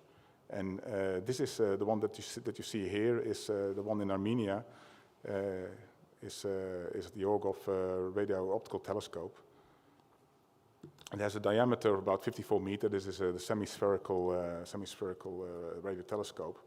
And we looked at this, let's say, because of course we don't have any, let's say, P-band information yet, let's say, but we looked at some targets using Sentinel-1 to try to see to what extent this approach could as well be ported to for biomass. We looked at the time of Matera, Kiruna, so downlink stations. We looked as well at radio telescopes, even back in 2011 when ERS-2 and Envisat were still flying. Looking at as well Villafranca and other radio astronomy telescopes in one actually in Crimea. But okay, what we saw there is that at least for the Orgov one and Sentinel-1 is not fully saturated, at least in the imagery. Of course, we can reprocess the Sentinel-1 data, but this I think is a separate, let's say, detail. When we looked at the Orgov one using Sentinel-1 data. We used, let's say, 7 products which were spaced 12 days, and the stability, especially in the copal, was actually quite well. Especially, let's say, using the peak method, was only within 0.4 dB for VV. And okay, it's a complex target. This one, especially, saw the big feed structure. So the feed it gives a little bit, say, of the polarimetric properties of the feed gives, let's say, this larger cross-pole response. But in general, what we have looked at as well, that of course a lot of these targets, they are well known and they are well described, and so you can actually use electromagnetic robust modeling, let's say, solvers, to try to get an accurate estimate, let's say, of the RCS response of such a target. So you can actually use it, let's say, in both, let's say, for polarimetric calibration monitoring, but as well for absolute calibration as well. So. And this is the nice thing, I think, about P-band, because P-band sometimes is a blessing, also sometimes a curse. So, because you need, let's say, these large targets. On the other hand, let's say, because of the large wavelength, in terms of characterization, we are able, let's say, to solve these type of things in current electromagnetic solvers. So you will be able to characterize these targets sufficiently well to at least try to use them. But then the question is, of course, because of our orbits that we have, let's say, you still will be able not to see these targets, let's say, very extensively. So you would need a number, and this is why I think we'd need to try to come up, let's say, with a large, let's say, library of, let's say, available targets around the world that will be covered by biomass during its entire lifetime, but also during, let's say, the commissioning phase orbit.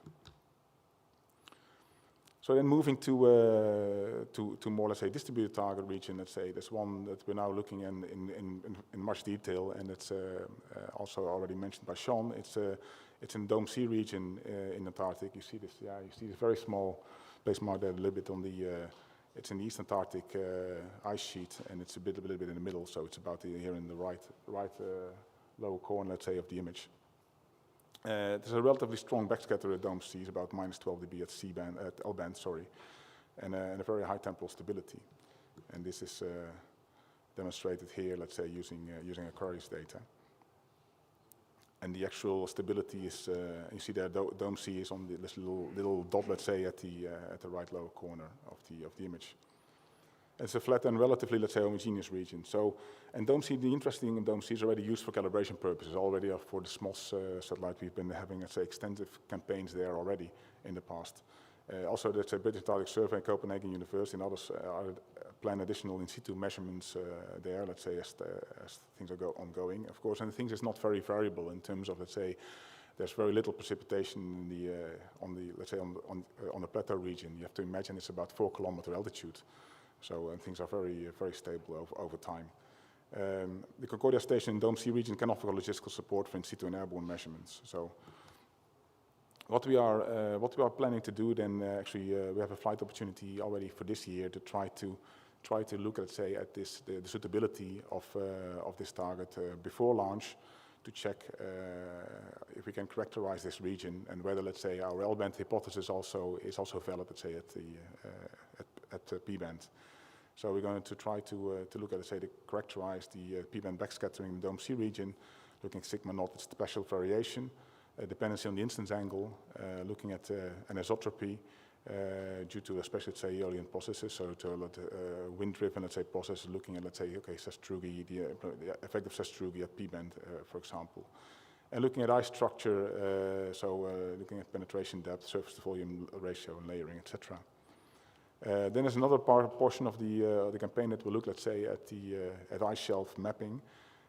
So looking at feasibility of mapping the basal topography with, let's say, with tomography, and characterize the backscattering from the surface volume and the base, and there looking at extinction, firn depth, and the overall coherence, etc. So by that, let's say, we'll be flying as well. Let's say we have tomographic observations.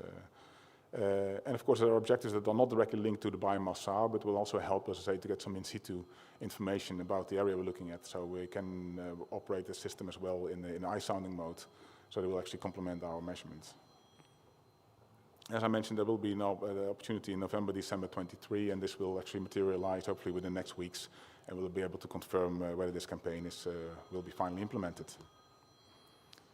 So in the overall test sites, what we're trying to look at, let's say, is, as mentioned, the Dome C Concordia is in support of the biomass for the biomass calibration and secondary objectives. Then we're looking at the ice shelf, we're looking at Cook ice shelf, so which is, we plan to, let's say, we're working with IPEF, the French Polar Institute, who have, let's say, a base, let's say, at the coast, it's called the Mont d'Urville station, which is called here DDU, in the plot here on the right. And they have an interest as well for us, let's say, to look at, say, at their old Charcot station, which is now currently, let's say, buried under 25-meter fern. And you see there on the right, let's say, you see an old image, let's say, of the station. So this is more, let's say, of an interesting, more cultural aspect that they would like us to fly over this area as well. But of course, interesting as well to look at, let's say, the old traverses that they've done. And then you see there as well the Asuma traverse, and they've done another one in terms of the ice sheet characterization and a snow structure characterization later, because the Asuma was back in 2016. I think there was another one in 2019-20, which was following a similar area over, let's say, the ice sheets to characterize, let's say, the actual layers in the ice and to characterize the snow better. So there was some ice coring in some places as well.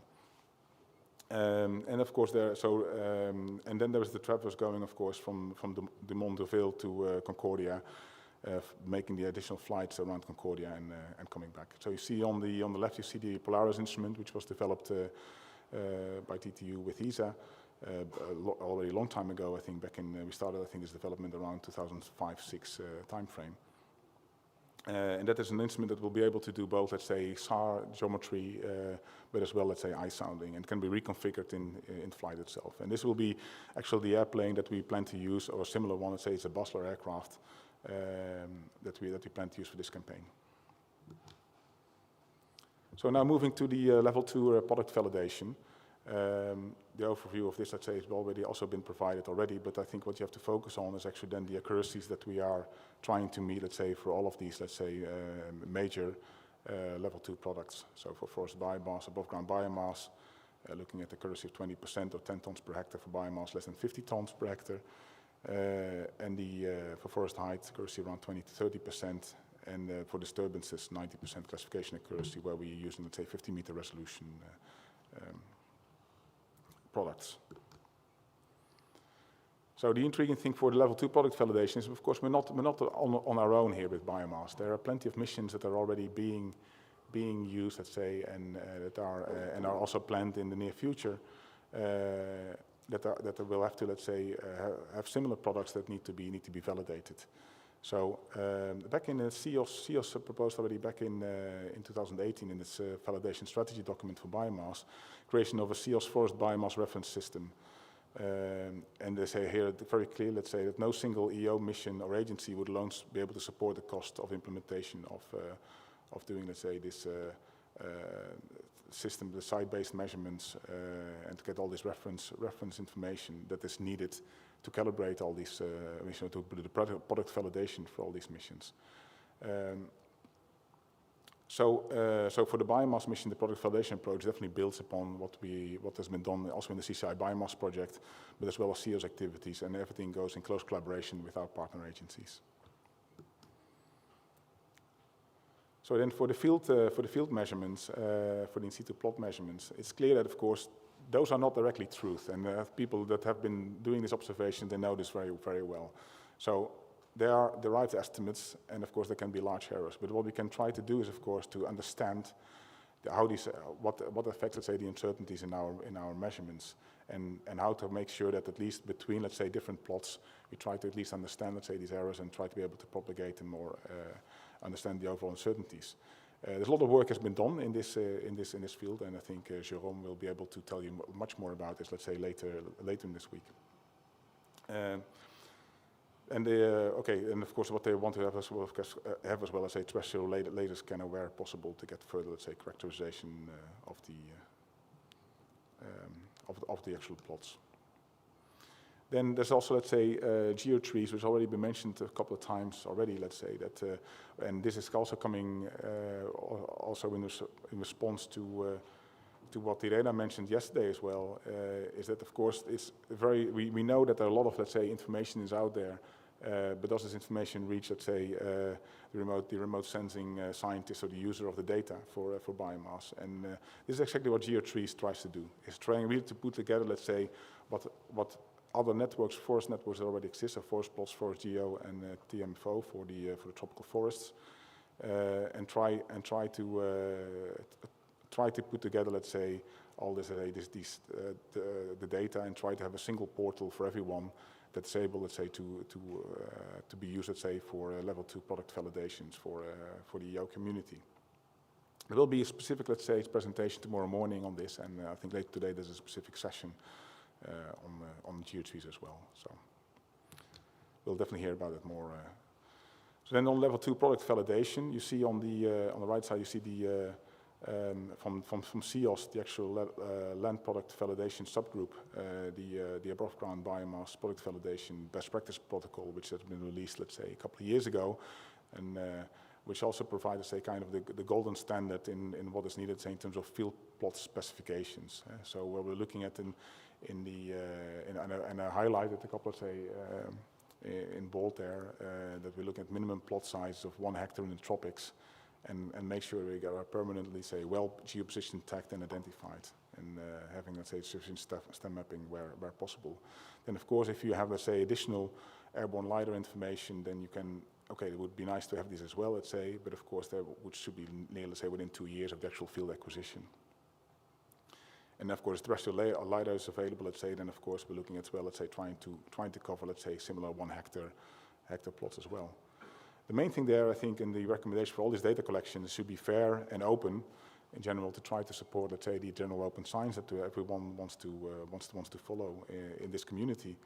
And what is also very important is that the collaboration with long-term field plot networks and local partners wherever possible, because of course it's also clear that these areas, they're not just around the corner for everyone. So it's clear that the community as a whole will have to collaborate together and try to understand as well the need for making sure that the satellite products are well validated. And of course, some of these sites, they need to be, let's say, repeated around every 5 years or when there is disturbance detected.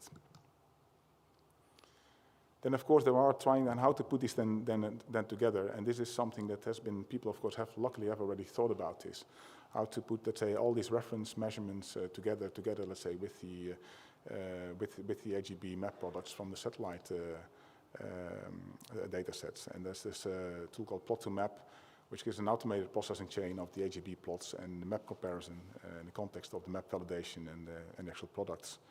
So, and this also, let's say, takes into account some of the pre-processing of this plot data that can be used with the so-called biomass package, which also includes the estimation of the standard deviation. So this is something that we do also plan, let's say, to run in the MAP environment. So it's not just only, let's say, the fact that we have all these elements separately, but there's already ways, and people have already considered, because of the community is definitely growing, and the need for the different satellite products, not only biomass, again, to try to understand a bit, let's say, how uncertainties propagate in this context, and how to get then in the end AGB maps, which have, let's say, a quality and a certain uncertainty that you can report. Then last but not least, let's say, there is, of course, we're trying to put everything of this together in an announcement of opportunity on CalVal that we typically do for all our Earth Explorer missions. In this case, I think it's very important to stress that we are trying to solicit worldwide proposals on calibration and validation. This mission is looking mainly, let's say, in most parts of the planet, let's say, and definitely outside of Europe. So, and of course, because of the need of collaborating with, let's say, the local partners there, the AO will solicit worldwide proposals on it, and to especially invite new research groups to participate in the biomass CalVal. So as such, we can definitely use it, let's say, to build up, let's say, the community further, or to enhance, let's say, the current, let's say, partnerships that are around the world already established. The good thing is, as a CalVal PI or co-PI, access to biomass products and related quality information will become available to you at first hand.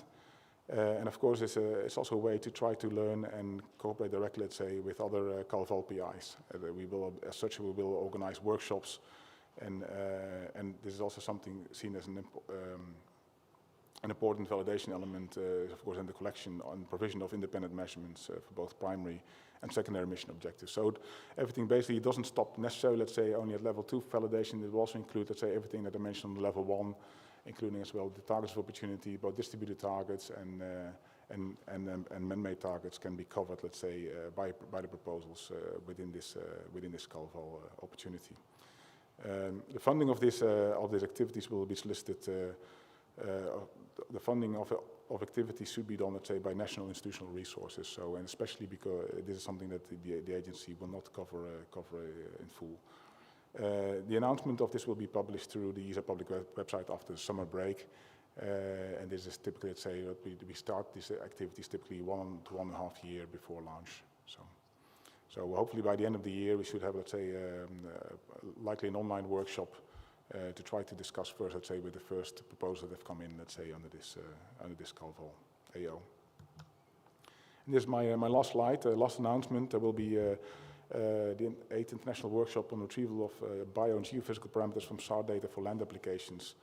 It will be in Rome this year from the 15th to 17th of November, and I'll definitely invite this community to come to this interesting workshop, which is really organized around specific themes. So land use and classification, agriculture, soil and hydrology, forestry, and ice and snow. And it's always been, let's say, the people that have been contributed to this in the past always find this, let's say, very helpful interaction with people, and very interesting workshop. The abstract submission will be opening early July 23, and will be opened all until summer, let's say, until 18th of September. And the website is also mentioned below. So please come. And this concludes my presentation. Thank you.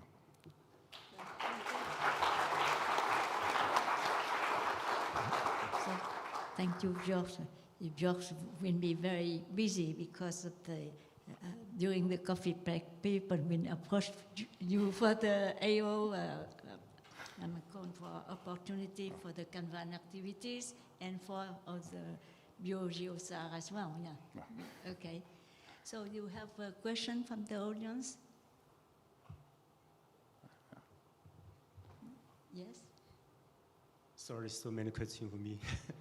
So it's good to know the ESA's new NOSHA station is in Western Australia. It's only 1.5 hours driving from my place. So my question is, will you biomass collect all the data over every orbit of the transponder, or just for select orbits? It will only, you talk about specifically about commissioning phase or afterwards? It's about the commissioning phase, you mean, or when we are? You talk when we're passing over the transponder. You said no. In in principle, it collects every time we pass over, let's say, in ascending mode, because in descending we won't see it in that particular, let's say, orbit. Then we do collect, let's say. So every opportunity we fly over the transponder will definitely collect. The transponder will be operating. As said, let's say we have the only time when we have this specific opportunity during the lifetime is if we don't freeze the orbit, it's only during the commissioning phase. So then we have to make sure that we have as many revisits as possible over the transponder. Yeah, you mentioned about the calibration, actually not for radiometric calibration. Any arrangement for geometric calibration? Geometric calibration, yeah, that will also be, let's say, performed using, and for that, of course, you can use any. You don't even need to have, let's say, very high RCS to do so. But this is more, let's say, following standard SAR practices. So in that respect, I think things are a bit easier for biomass. Yeah. But of course, that will be done as part of the commissioning phase plan as well to perform this. Yeah. Okay. One more last question. Was the exclusion zone in North America? I was wondering whether ESA or any other agencies have adaptive arrangement for biomass assessment for this region. Yeah, so that area. The exclusion zones in North exactly, America. Yes. The exclusion zones are because of the North American, let's say, defense system. Let's say, so it's the space object tracking radar network, and the old NORAD system, which are operating. They've got P-band radar systems operating for space object tracking radar tracking. And this area is currently, let's say, according to the ITUR regulations, is off limits for us unless coordination has been successful. We have not, so in the past, we have not, let's say, we have not. Okay, we have tried to do some coordination in the past, but it was not very successful. But okay, for now at least, it's basically off limits. But as we move closer, let's say, once we operate, then we may try again to see if there's coordination possible and try to open up a bit there. But it's not very hopeful, just to be clear. It's no. Yeah, thank you. No. So thank you. We go to the coffee break now and back in 20 minutes. Okay. Thank you. Thank you, John. Okay.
Okay, welcome to the second session on the biomass mission. So today in the morning, in the first session, we were focusing a bit on the system aspects of the mission. So you saw all the system aspects, calibration, validation, orbits, all this kind.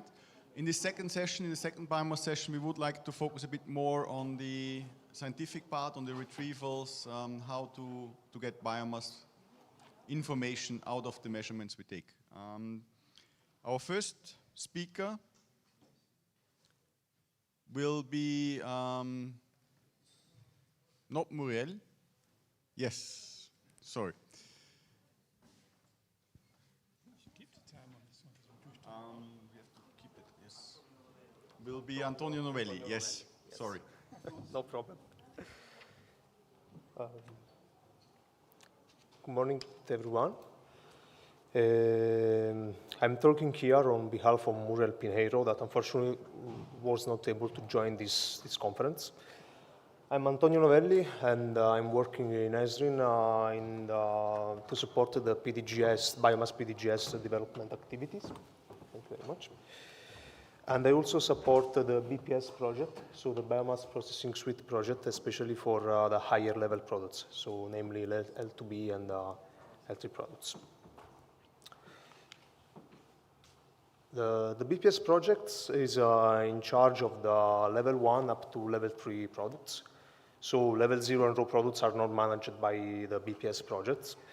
And as depicted by this picture, we can see that the production model is different depending on the output products. So we are going to have a data-driven production for level 1 framing-based products up to L2A stack processing. This means that as soon as the input data are made available to the processing facility, the processing is triggered, and we will have from level 0, level 1 products, from level 1 the stack products, and the level 2A stack-based products, and so on and forth. Whereas for the higher level biophysical products, namely the forest disturbance, forest height, and the above ground biomass L2B products, the production is asynchronous. This means that we are going to wait the collection of all the input data coming from a global coverage before starting the mass production of this data.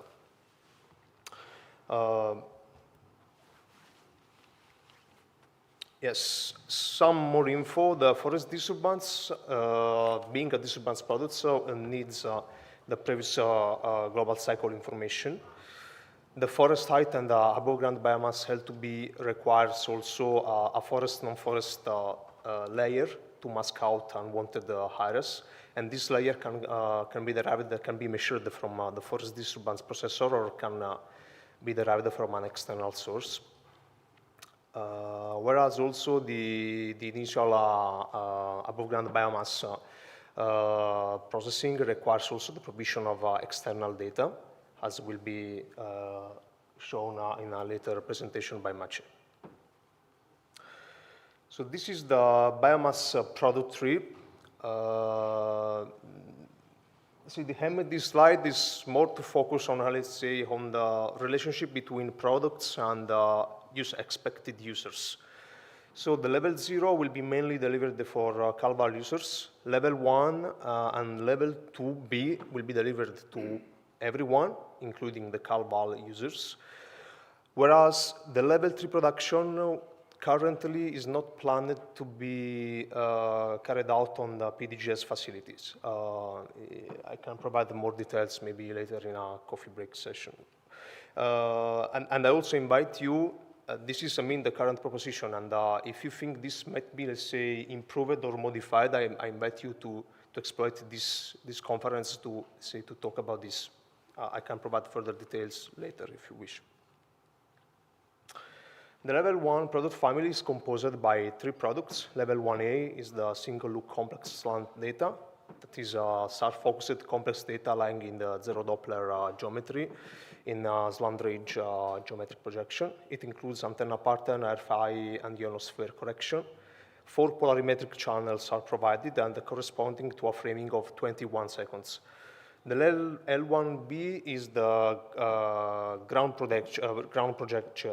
projected multi-looked version of the L1A. It can be also optionally denoised. Whereas the L1C is the stack interferometric product. It is co-registered, calibrated from the same SWOT and measure cycle acquisition. Differently from the L1A, it features only 3 polarizations, so 3 channels, because the cross-pole channels are merged during the stack processing. And it features 3 images for the interferometric phase and 7 images for the nominal tomographic phase. These are some figures on resolution, pixel spacing, and a number of looks. We can come back later. Whereas the level 2A product family is composed by the forest height, forest disturbance, and ground notching data. As was depicted in the first image, these are products achieved by the processing of an entire L1C stack. So the 3 of them comes from stacks processing. They cover the same area of the stack, but they are already projected in the final global discrete grid. This is the same for the tiled products. These are not tiled products. I will explain what does it means later. And the forest height represents the top canopy height. The forest disturbance indicates the forest change between 2 global cycles. And this is the reason why it needs 2 inputs. And the ground notching is an intermediate product that will be needed, as we'll be explaining later, for the above-ground biomass computation. These are figures on resolution and pixel spacing. As we will see later, the pixel spacing depends on the latitude position. I will explain later why. And again, currently, the dissemination of these L2A products is still under discussion, and I invite you to exploit this conference to have an exchange of opinion on this. Whereas the level 2B products are, again, forest height, forest disturbance, and finally the biophysical products above ground biomass. They are obtained by processing all the L2A, so all the frames, or the stack-derived L2A information intersecting the selected tile. They are composed by different layers, but this is the case also for the previous L2A products. And they have the measurement information, also other ancillary information that can be quality, heat map, inputs, and acquisition ID according to the sales specification for SAR data, for multi-temporal SAR data. The only difference is for the above-ground biomass that it requires for the selected tile an estimation window larger than the single tile.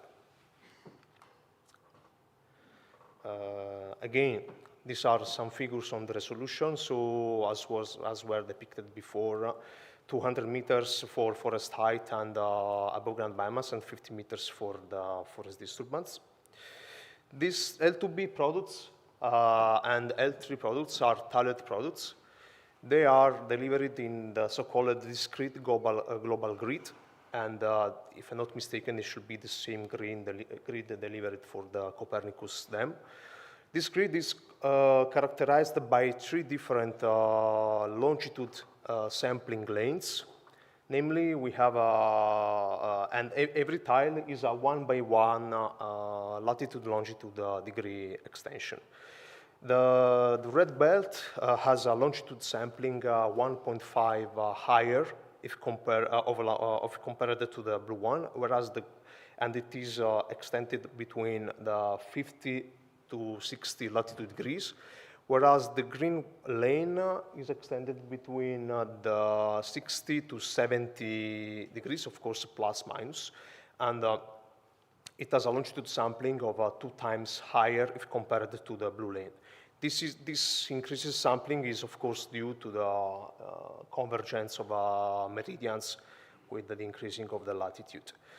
Other important aspect, but it was already highlighted before, North America and Europe are excluded because of the satellite object of the south areas. And so this data, as per current design, will not be delivered to the user. This is a product sample structure for L2B products. I have to admit that maybe this image is a little bit outdated because I do not see a specific layer, that is the acquisition ID layer, but this is, let's say, pretty much the final structure of the L2B products. So we can see a main product header, measurement dataset, ancillary information. Okay. Whereas this is the product naming convention for L2B products. I'm stressing the L2B products because this will be, at least for the moment, the biophysical products that will be delivered to the users. So this is consolidated now.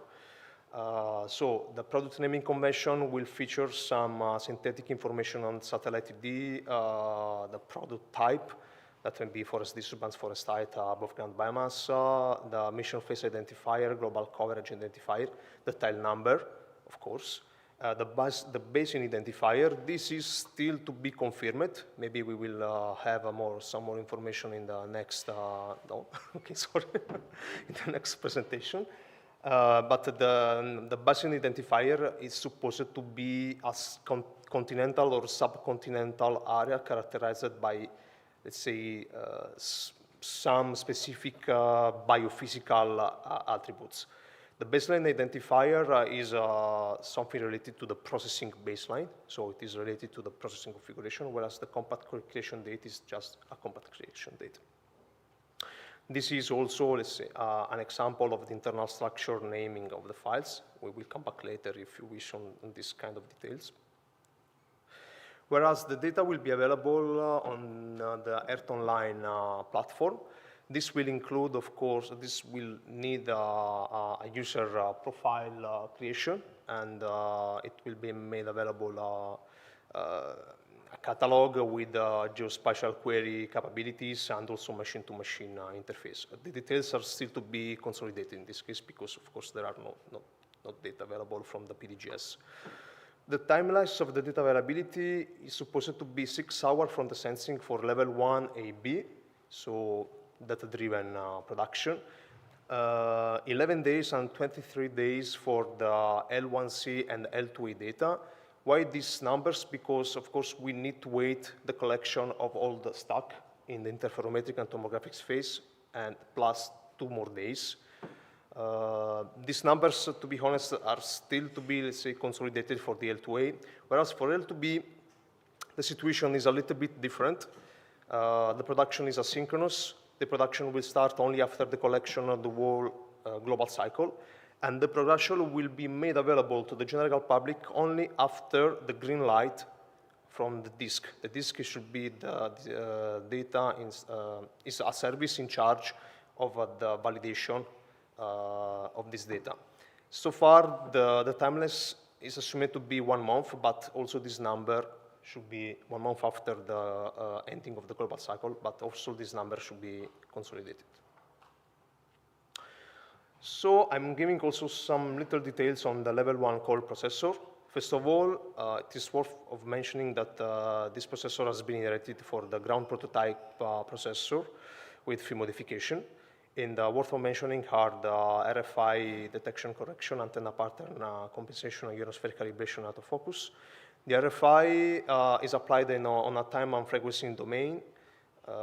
It is applied on the single channel, and then the correction are merged in a single mask with, if I'm not mistaken, an old rule, so with a conservative approach.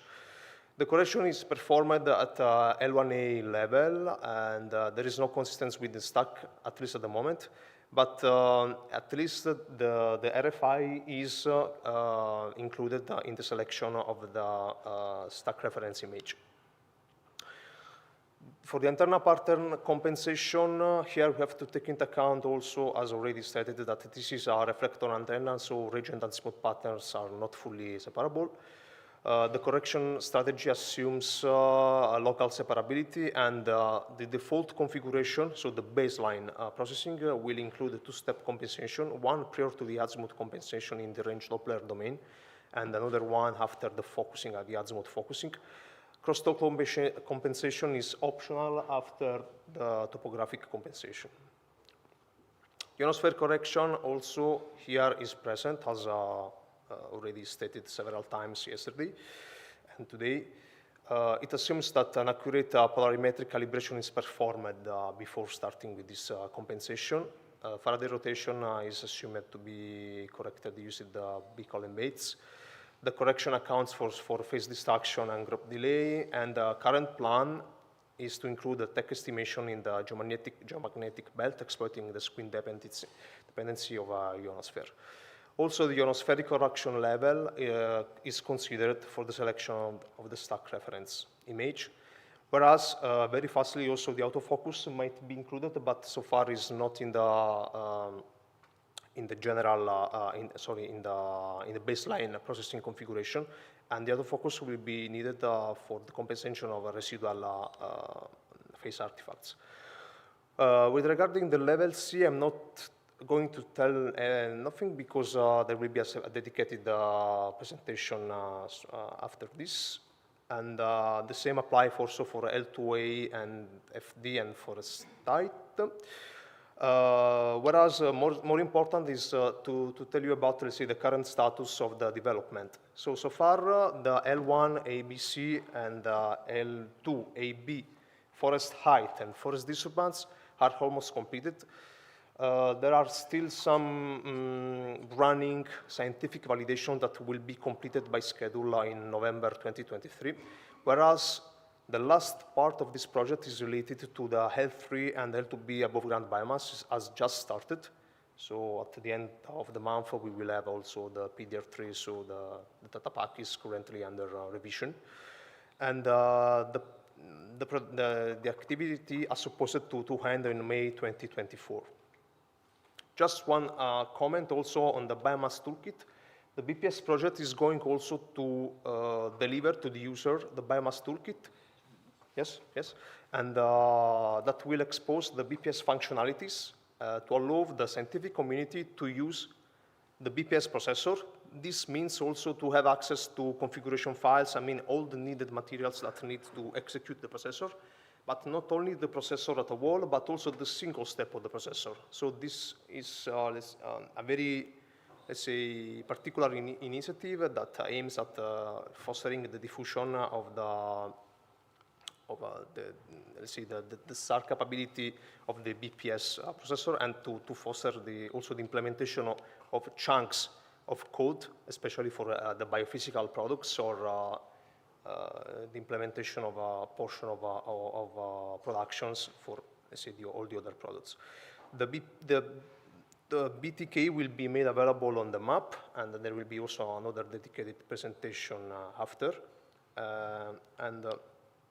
In conclusion, we can say that the BPS project now, up to the L2A, L2B forest disturbance and forest height, the project is almost, let's say, in a very good shape, apart from some scientific validation activity that are still ongoing. The first strategy for operational L2B above ground biomass has been defined, but it should be refined with, let's say, the next milestone of the projects.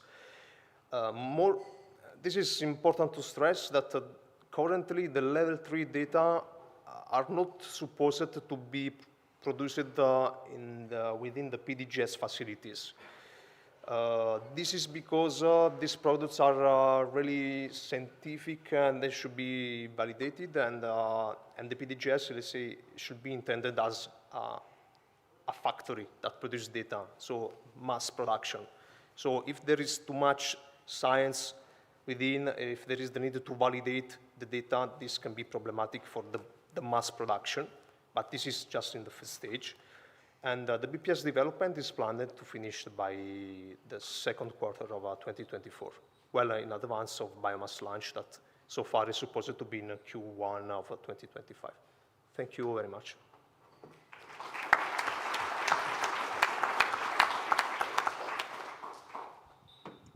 Thank you, Antonio. Are there any questions? I don't see. Yes, you first, and then I follow up. Yeah, you said correctly that the level 2 products will be available at the end of a global cycle, but suppose somebody wants to work on say, a biomass estimation algorithm before they work, after the 14 months of the tomography? What would they have to do? Most probably, these activities will be handled by the disk service, and that is in charge also of the CalBal team that will validate the products. If this will be requested, this production will be made by an operator by using most probably not the PDGS facility, by using other resources made available from the disk. It may be also the map or also local built-on machines.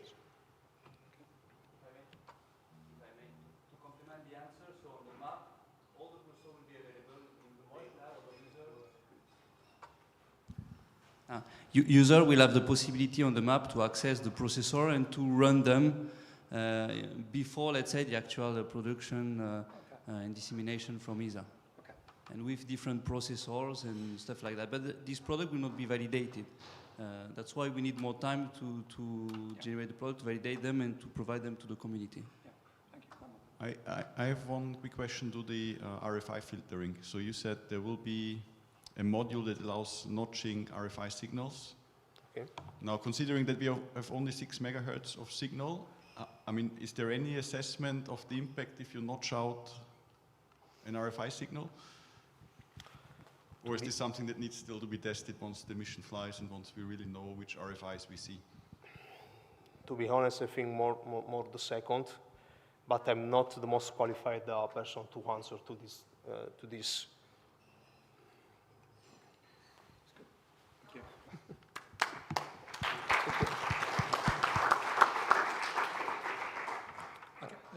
The next talk is going to be given by Francesco Banda from RSS, and he's going to talk about, it's Francesco Banda from RSS. He's going to talk about the biomass interferometric processor. Thank you, Sean. Good morning, everyone. So this presentation is a bit about the middle layer of the processor, which is the interferometric processor in charge of preparing the data before product generation. Okay. So I guess you know pretty much everything about biomass by now, but just to recap, so it's first time P-band spaceborne radar, specifically designed to address forest structure globally, at least with acquisition restrictions, and to measure also changes over time. And why P-band? Because P-band gives us sensitivity to the whole forest structure down to the terrain, and this was demonstrated by many campaigns. So biomass will have 2 main phases, as it was said very well before. The first phase is tomographic to produce full 3D specifically, and then we have an operative routinely interferometric phase in a dual baseline configuration. All acquisitions are polarimetric, and this is very important for the applications as well as for calibration, of course, as it was also very well stressed before. And the repeat time is 3 days. We have 7 acquisitions in tomography and dual baseline in interferometric phase. And you have also a picture of the coverage area, which was very well stressed before. So the primary objective of the biomass mission is the generation of these biophysical maps of above ground biomass, forest height, and forest disturbance, which amounts to deforestation mainly, and also 3D from tomography. But there are also secondary objectives, and they are specifically related to the production of a digital terrain model from P-band, so the true ground level as seen by P-band, a forest-on-forest mask, also as seen by P-band, and also exploration of subsurface structures and glacier dynamics. And for instance, here you see a very nice example of tomography of a glacier in Greenland that was done 10 years ago. Here you have tomography compared to LiDAR DTM from campaign data in Gabon, and also an AGB map. Okay, so to go for product generation, we first have to calibrate the acquisitions, and even before to co-register them, of course. We need to correct all disturbances that may impact our product generation and corrupt the phase. We have 3 main players here, baseline errors at troposphere, which are quite common in every spaceborne mission, and they produce additional shifts, phase disturbance, and defocusing in tomography, as you can see, for instance, here. So you see after calibration, tomography data are much cleaner. But the main villain is for sure ionosphere, as it was also very well stressed in presentations from yesterday. So ionosphere has many effects. For P-band, we consider negligible refraction and dispersion within the pulse, but still we have additional shifts, phase disturbance, defocusing in tomography, as well as Faraday rotation. And ionosphere is stronger around the equatorial belt, as you can see in this tech distribution map for the year 2015. And also it has turbulences mostly concentrated toward the poles at higher latitudes. Here in this plot, which is a turbulence factor plot snapshot at UTC midnight, it is strong also at the equator, but thanks to the dawn dusk orbit of the Mayobus, it would be bluer everywhere, basically. So going to the next, okay, as it was mentioned from Antonio before, L1 processor has already some calibration steps, and in particular ionospheric correction step. It was presented yesterday by Junsu, for instance, and it's a very good and physical algorithm which relies on the conversion of the estimated Faraday rotation to a tech map, and in turn to a phase screen that is compensated within single acquisitions by defocusing them at the height of the ionosphere and then refocusing them back after compensation. It can also estimate ionospheric height, which is important to do this defocusing, either from external information or if there are relevant azimuth variations by sublook analysis of displacement of Faraday rotation features. It also corrects group delay, and there is optionally autofocusing for scintillations. There are some caveats though, like with everything, and in this case, it's one for sure, it's a low equatorial sensitivity, as you can see from this plot here. It also requires a very wide averaging, and this impairs a bit the resolution of the estimated screen. And coming to the autofocus requires sync contrast, which is not easily found in forested scenarios, and is also model-free. So as it was also mentioned, this algorithm is being revised. There's also a publication that is the basis for the implementation of a complementary method based on sublooks and Faraday rotation sensitivity within sublooks, but also further corrections, specifically interferometric due to the higher accuracy, are needed in synergy with this one. So this is the outline of the interferometric processor as we have designed it. So it has higher interferometric accuracy with respect to the single acquisition corrections. It's divided in two main steps. First one is stacking, which is quite standard. It's co-registration, both from geometry and data. And then we have a calibration part, which accounts for several steps. We try to correct first the low pass disturbances, baselines, and slow varying ionosphere, and then we try to address at the end faster variations. We also have an additional step, which is called SKP calibration, and I will talk about this later, which should account for any residual offset and also correct the topography to meet level 2 requirements. The polarimetry used is baseline HH because it's more responsive to terrain, except for SKP, which is a multipolarimetric technique. The reference image selection is based both on geometry, but also on quality from level 1 indicators, because we don't want a reference image corrupted by RFI and too strong ionosphere. And all the steps have a single baseline and then a multi-baseline refinement, except for SKP, which is intrinsically multi-baseline technique. So coming to the first block of calibration, we try to address slow varying ionosphere, and this we do with split spectrum, which was also presented yesterday. So we could preliminary test this technique on L-band data because we don't have spaceborne P-band data. And you can see a very nice example here. We have quite some fringes due to the strong azimuth tech variation, which are correctly recovered, and then we have a cleaner interferogram. For biomass, we need a lot of averaging, like in the case of L1 corrections, so we can just address phase ramps. And there is work in progress also to assess specifically a bias that in the estimation can arise from spectral shift effects, and which can amount to some fraction of cycles, or even to some cycles if the tech content is very high and the baseline of the biomass is very large. And this happens for the larger baselines of the TOM phase for sure. And one way could be, for instance, to select shorter baselines and also let's say later steps like SKP calibration can remove residual offsets for sure. Second step is baseline error correction. In this case, we implement a model-based inversion of dual squint phase, which for low squint systems is mostly insensitive to other contributions. In the case of biomass, we have a lower rank parameterization of the model, and we try to estimate a constant azimuth error and a linear perpendicular baseline error. So we give up to some terms to estimate the others in a better way. And residual azimuth co-registration is also compensated at the end. Here you have an example. This is average interferometric phase, average in range and azimuth, so the two profiles. We injected some baseline errors in a simulated interferometric pair. And in this case, we injected also some parallel baseline error. Only co-registration from geometry is applied before, and we could see that the technique is successful because the slope is a bit reduced and coherence improves. And also the two terms that the model accounts for are correctly estimated. We have some residual slope and some residual coherence loss due to the fact that we don't address the parallel baseline. But this again we try to address later with the SKP. Then the last, let's say, ionospheric step is fast varying ionosphere estimation, and this is applied mostly at high latitudes due to the biomass configuration.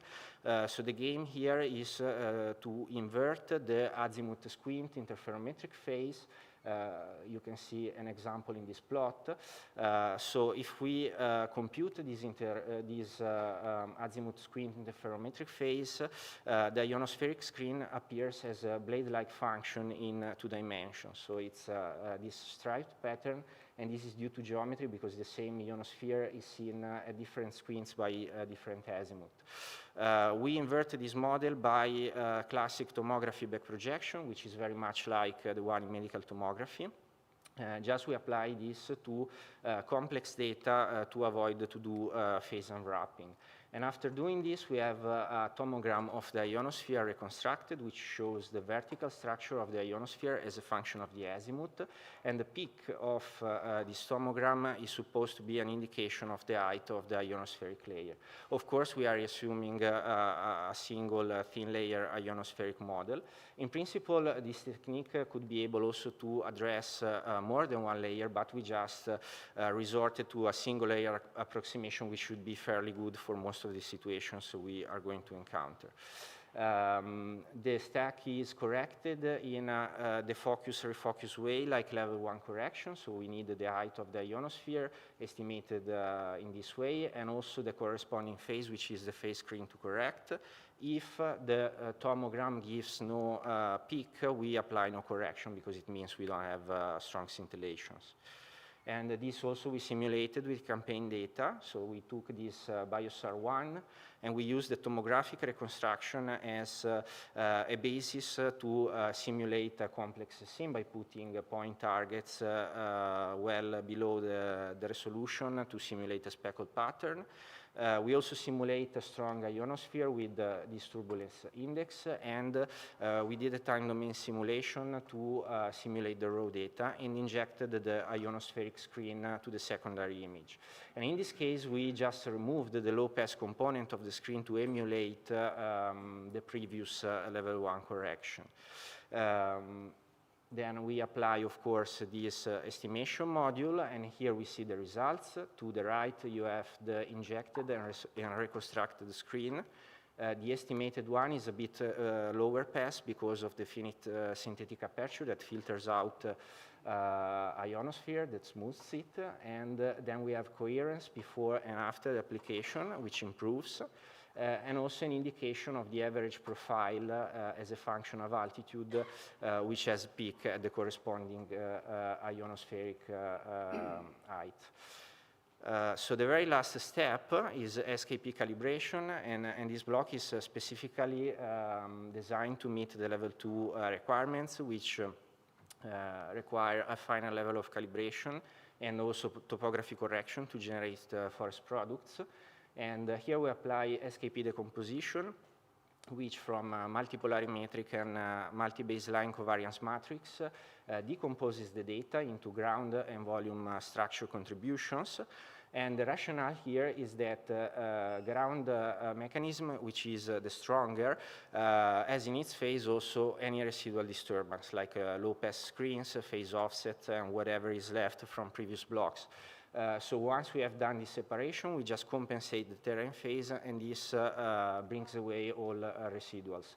But this also puts terrain at 0 level, so if we do tomography, we would have the ground always at 0 and not at the level of a DTM.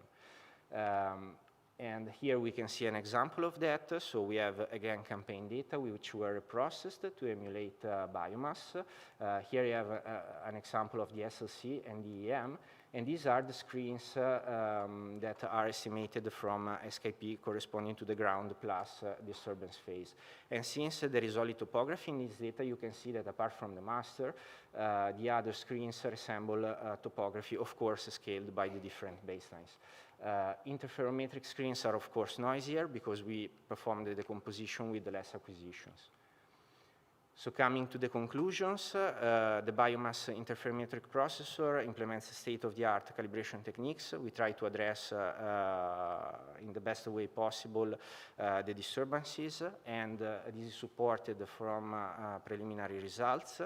Of course, there is further work, so coming to what Antonio was saying, the processor is now designed to go into operations, but there will be room in the disk and in other activities to revise the design, validate it with the actual data once we launch, and in case redesign it. And actually there are some points that we could spot, and we are trying to address in some next projects before launch. One is, for instance, we could put before fast ionosphere correction before then the low pass corrections, because this gives higher coherence before we do that. So it's worth trying, of course, even if the occurrence of scintillation should be not very frequent. And also we should do more efforts to revise and harmonize more level 1 correction with interferometric correction, so as to have the best chain possible. Eventually we also have to carry out end-to-end testing, because we mostly focus on testing the single blocks. And that's all. Thank you. Thank you very much.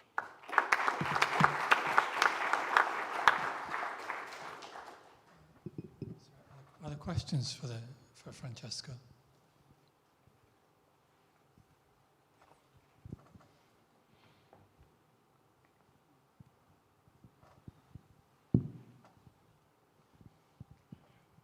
Thank you, Francesco.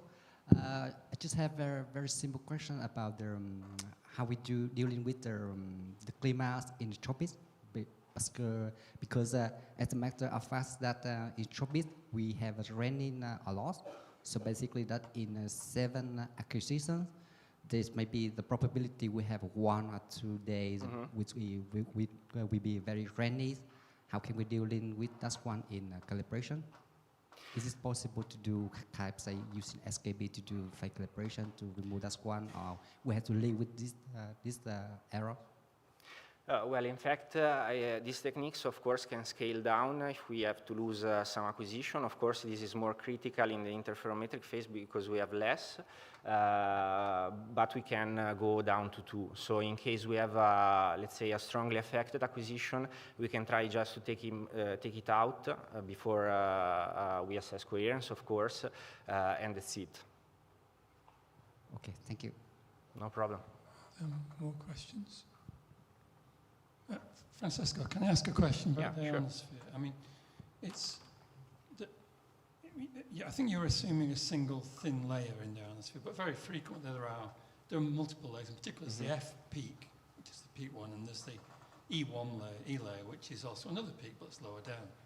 And sometimes it isn't just a peak, it's actually like the F peak's often quite broad. It's not just a really sharp layer. What happens if you've got a more complicated anispheric structure? Well, in theory, this fast varying block is able to address also more layers because we have a stack and we can try to estimate more stuff. And one important point is maybe choose the averaging of the filters when we form this spectrogram in order not to smooth out this or destroy this. But yeah, in theory, it is possible. Okay, I suggest we move to the next presentation. Thank you. The next presenter will be Maciej Soja, and he will present the details of the AGB inversion. All right, thanks for the introduction. So, yes, I will talk about the global biomass estimation algorithm. I won't give that many details, maybe, but mostly try to give you an overview of what we will do as the baseline algorithm. So these are my co-authors, the co-authors of this presentation, and I will start with an introduction to PolInSAR for biomass estimation, just a few slides to just give you the context of the whole enterprise, and then I will talk briefly about the ground cancellation technique, which I see as a great breakthrough. A few words about modeling and how we get the global coverage and how the algorithm will work, and then I will finish off with some open questions and some work that will be done within the next few years. So PolInSAR, as you know, has long waves, so it has good canopy penetration, which gives us a strong sensitivity, high sensitivity to the tree trunks and large branches, which is where most biomass is located. Good temporal coherence, but it also gives us a strong backscatter from the ground. So it means that we have a good potential for biomass estimation, but we also have some challenges. And there are two main challenges that I want to talk about. The first one is variability across test sites. And initially, in this article from 2011, it was believed that most of the differences or offsets between different data sets, between different test sites were due to calibration inaccuracies. So these were manually removed, and what would happen in the end was that you could plot all these 6 different data sets in one scatter plot and fit a nice model to it, and it would show the good sensitivity to biomass. So in reality, it's not what we discovered afterwards was that these offsets are actually not dominated by calibration inaccuracies, but actually by physical effects that we need to retain, we need to model, and we need to consider when we create a global model, global biomass estimation approach. So this is something I would like you to keep in mind for the next slides. So we expect to have quite a lot of offsets between different areas in the world. The second challenge that we face is topography and moisture. So we expect to have quite a lot of variability caused by topographic variations and also by moisture changes. So to show you, these are some examples from Sweden, from boreal forests. So in red we have hilly test sites in the north of Sweden, where we see a loss of sensitivity to biomass, which is not caused by the saturation effect, or anything. Some people like to call it saturation effect, but this is not caused by any saturation. It's caused actually by topographic effects. So we have most of these high biomass stands are actually located in areas that are sloping in a certain direction towards the south, and it causes a bit of a problem. Then in another test site, we had acquisitions made over 3 months at 3 different occasions, with 1 month between each of them, and we could see a consistent change in the consistent offsets due to moisture changes. So these topographic effects are not only observed in boreal forests, but also in tropical forests, in denser forests, where so there were topographic corrections can be applied to improve biomass estimation performance. Unfortunately, we don't have enough knowledge to be able to model the topography and the moisture variability across the entire world, mostly because we don't have enough data, not enough experimental data to support the studies. So we cannot model this very well. So what we can do is try to get rid of the ground backscatter. And this we can do with essentially we've evaluated two methods for doing that. The first one is tomography. So what we can do is reconstruct the vertical backscattering profiles, take out a backscatter at a certain height, maybe 30 meters, which has proven itself to be quite a good height for biomass estimation, and then we get a quantity which is better correlated with biomass. However, this requires a lot of data. So for biomass, in the biomass case, we need to acquire data for about 14 months to get sufficient data set to do this. So instead, another technique was developed a few years ago called ground cancellation or ground notching, in which a notch filter is created to suppress scattering at the ground level. And this can be done with 3-pass interferometric data acquired during the main operational phase of the satellite. And this provides very good biomass estimation results. So we can improve the correlation between backscatter and biomass with a lot. So this is a technique that we are going to use, and this is what Francesco also told you, and Antonio talked about. So when it comes to modeling, we've developed a very simple power law model, which only contains, in its basic form, 3 parameters. There is a scaling parameter, there is in 2 exponents, and we, as input, we have biomass and local incidence angle to model this canopy backscatter.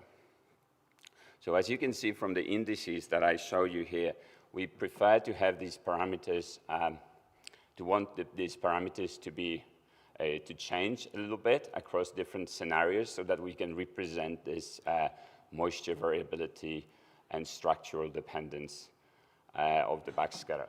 So as you can see here, all of the model parameters in the proposed model will change with polarization to reflect the fact that we have different scattering mechanisms and different polarizations.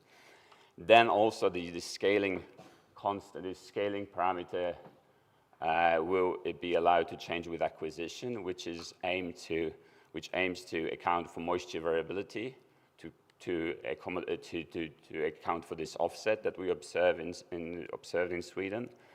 And then we have this exponent for the biomass, which we want to change with land cover class to account for different sensitivity of backscatter to biomass in different environments, so in different types of forest. So this model has been tested across 6 tropical forest sites, and it is also nice because it is consistent with other models published earlier. So for example, there are power law models for gamma naught and power law models for sigma naught, which can be derived from this model by adequately selecting this parameter n. It's also easy to linearize, it's easy to fit, and the error modeling is very straightforward. So these are very big advantages. If you want to read more about this, there are publications about this. So how do we obtain global coverage? So we have these, so the acquisitions will, this is a simulated data coverage for biomass. And we have, of course, we have this SOTR exclusion zone. So these acquisitions will be made in a very non-intuitive, if you will, pattern. So the acquisitions next to each other within a certain area may be separated by many months. So what can happen is that you can be covering a certain area and you have one acquisition acquired during the wet season, one during the dry season, and the differences can be quite different. Or in Siberia, you can have one acquired during the leaf-off and one during the leaf-on scenario, and this can be problematic. So That's something I want you to keep in mind. So to obtain global coverage, we will use these 3x3 degree processing blocks as mapping units, and the mapping will be done individually in each of these blocks. So these are aligned with the 1 degree tiles that Antonio talked about, but so essentially each block will consist of 3x3 tiles. And then what we will do is within each of these 3x3 degree processing blocks, we will sample data from a slightly larger area, so from a 5x5 degree neighborhood, so that we can enforce some continuity across adjacent blocks without actually working with huge amounts of data. So the 2 adjacent blocks will share some of the training data. And then model parameters will be estimated using linear regression, and we will use some reference biomass data. And the next slide is about that reference biomass data. So we need to have reference data for biomass estimation. There is no other way around it. And we have quite a few requirements on the data. We need to have global and spatially dense data so that we can fit the model in all different moisture conditions, in all different forest types.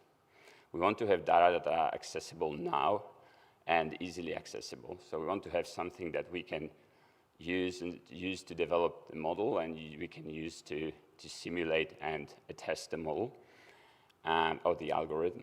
And then we want to have a good potential sensitivity to biomass in the data. It doesn't mean that the product has to be perfect at this stage, because we still have a few years ahead of us, but we want the data to have good potential sensitivity to biomass. And we hope that, the quality of the product will be improved within the next few years, if that has to be done. So this brings me to this slide, which shows the candidates that we're leaning to when it comes to this selection. So what we would think now would be a good data set for training is a combination of the JEDI Level 4A product, which is the 25-meter diameter footprints with biomass estimates, which are available between roughly plus minus 51 degrees of latitude. And then in the north, we will complement this with the ISA 2 boreal map. That's the plan now. And of course, these data sets are not without their flaws, and there are some biases that may be present in these data sets, but we think that within the next few years, these can be, if the products will be improved, and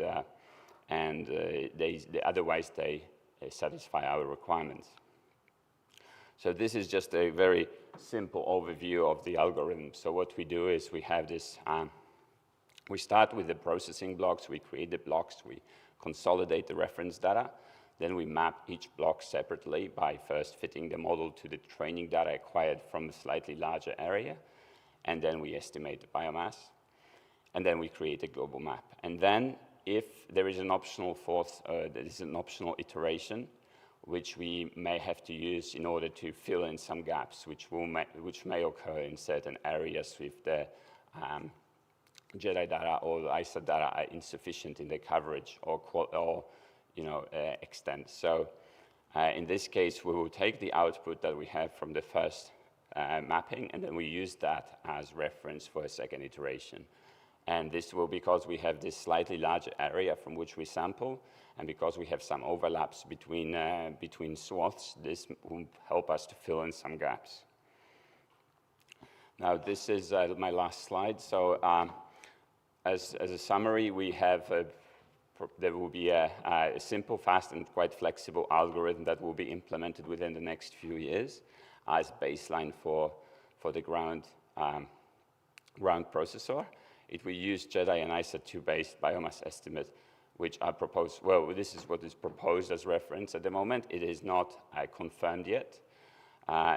Some of the remaining work that we have to do prior to launch is to confirm, to consolidate the reference data, make sure that the quality at the time when it has to be fixed is good enough. And then we also, of course, look into alternative reference data sources, although we don't see now at this stage what other reference data sources would satisfy our requirements. We'll fine-tune the algorithm in terms of parameter variability estimation approach. We'll revise the topographic and incidence angle effects in the model because that's something that has not been addressed thoroughly. We will also, idea is to fine-tune the training approach for subsequent global acquisitions. This has not been addressed thoroughly yet, what we will do with the subsequent global cycles. And then there is a few, so we've looked into this, but we haven't really come up with a solution yet how we use information from tomography and forest height in biomass estimation. It is at this stage it is not used, but we think there should be some added value, but we haven't, discovered that yet for the biomass estimation. And after launch, there will be a few things that will need to be done, including investigation of how these parameter estimates vary in space and across acquisitions, because if we find some patterns, then maybe we'll be able to change the training approach and make it more robust. And then, or maybe make it more, less reliant on having a large set of training data. And then implement, another thing that we want to do shortly after launch is to implement the new knowledge from the tomographic phase, because that, of course, will provide us some new insight into the global forest.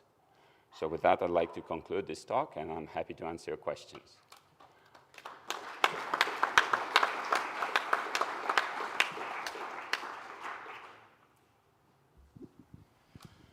Are there any questions?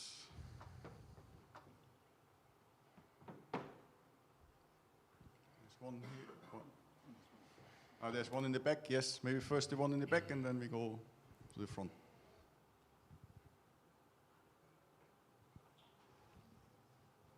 Yeah, so it's a good presentation, but I'm wondering when you say the estimate biomass, that's just focus on forest area, when your final product is well limited to the forest area. Do you consider any agriculture area, for example? I don't, well, my immediate answer to this is that we don't think in agricultural areas where the biomass levels are very, very low, there will be any sensitivity at P-band. But I haven't studied this case, but this is my immediate feeling, knowing the physics of, some of the physics of P-band and scattering. Yeah, so that's I'm wondering how the P-band data applied to agriculture area. So we see this really low correlation between the biomass and the P-band signal. So for agricultural areas, I expect the biomass levels to be around 1 ton per hectare or something like that, or more, a little bit more, up to 10. I think, we used to have this limit of 50 ton per hectare or something, which we will not do anything below that. I don't know what the limit is, or if there is a current limit, but yeah, I don't think anything below 50 ton per hectare will have any accurate estimates. Okay, thank you. Another question here. Yes, hi. Unfortunately now JEDI is not collecting data anymore, so there's going to be a significant time gap also with the delay in the launch of biomass between the collections of JEDI and the tomographic acquisitions. Is there any way we can account for that or correct for that when we are doing the integrated model? And also, can we use, for example, the forest height derived from tomography to, for example, better filter this data and see what we can use and what we can't? Yeah, I think this is a very important thing. Every year that the mission is delayed, every year we get 1 year further away from the JEDI data and from our reference. This is also something that we will have to look into within the next few years, a couple of years until the launch. At the moment, I think the assumption is that we will filter out whatever's been changed and we'll either apply very simple growth models or just ignore the growth for the few years in between. So I think that's the main approach now, but it will be addressed for sure. Great, maybe to complement also, the JEDI team applied to to bring back the instrument on the or it's still on the space station, to mount it back. So we are quite confident that from end of 24 onwards, JEDI will be operated again, but of course that needs to be seen. Fingers crossed. Fingers crossed, yes. Thank you.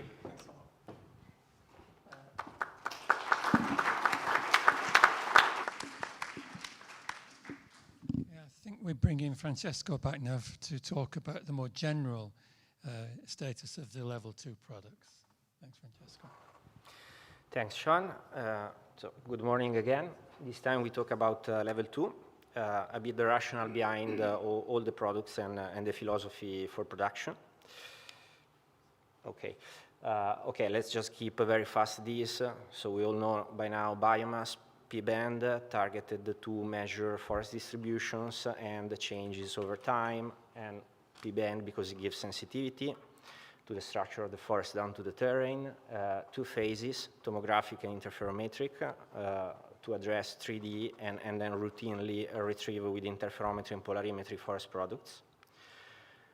So coming to the products specifically, so we have 3 main biophysical products, the above-ground biomass, or rather above-ground biomass density map worldwide, except again for SOTR zone exclusion, and then forest height, defined as upper canopy height, according to this ecological standard, and forest disturbance, which is intended to be an indication of where forest has been cleared. So these products have resolution and accuracy which we want to target. For biomass and forest height, we aim to 200 meters. With an accuracy that, let's say, is around 20–30% relative, of course.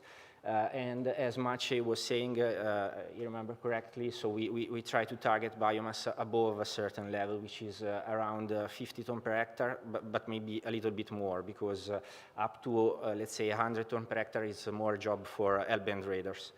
For disturbance, instead, we want to target a higher resolution because the rationale is that we should detect more easily abrupt changes, and we want to also keep higher resolution for this information, even though it is challenging to work at 50 meters because we have very few looks, just 6.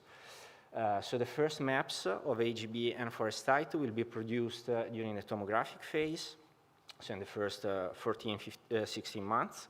And then we will have updated maps every 7 to 9 months, more or less, and maps of deforestations as well in the interferometric phase. Of course, to produce level 2 information, it is very important to have calibrated data, and it was the presentation from before, but also accurate information about terrain topography. So new projects are taking off to address this, but basically the main philosophy is to exploit tomography and tomographic phase. With the 3D, we can put up some estimators, for instance, the SKP again, to separate these 2 contributions, ground and volume, and we can simply read the level of the ground. And this was demonstrated with airborne campaigns with very nice results. Here you see a comparison over this Gabon site of TomoSAR and LiDAR DTM, and also the histograms of differences as a function of ground slope and tree height, which is very nice. We already spoke about calibration, so again, the aim is to polish up the phase, to generate the products, and to compute good tomograms without these effects of defocusing. And so we put up some interferometric processing and polarimetric processing as well to address all these disturbances, mainly ionosphere, and remove them. Now, coming to the level 2, let's say maybe the newest product is HB. And I want to talk a little bit about the rationale behind what we implemented. So there were a lot of studies, also with campaigns from the SAR side, that showed that actually if we focus on the canopy layer of the data, for instance with tomography, we are much more sensitive to AGB, whereas if we keep the single look data, we saturate a lot.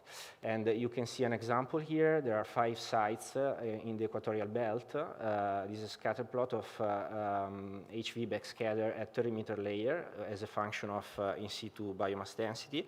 And there is a very good relationship.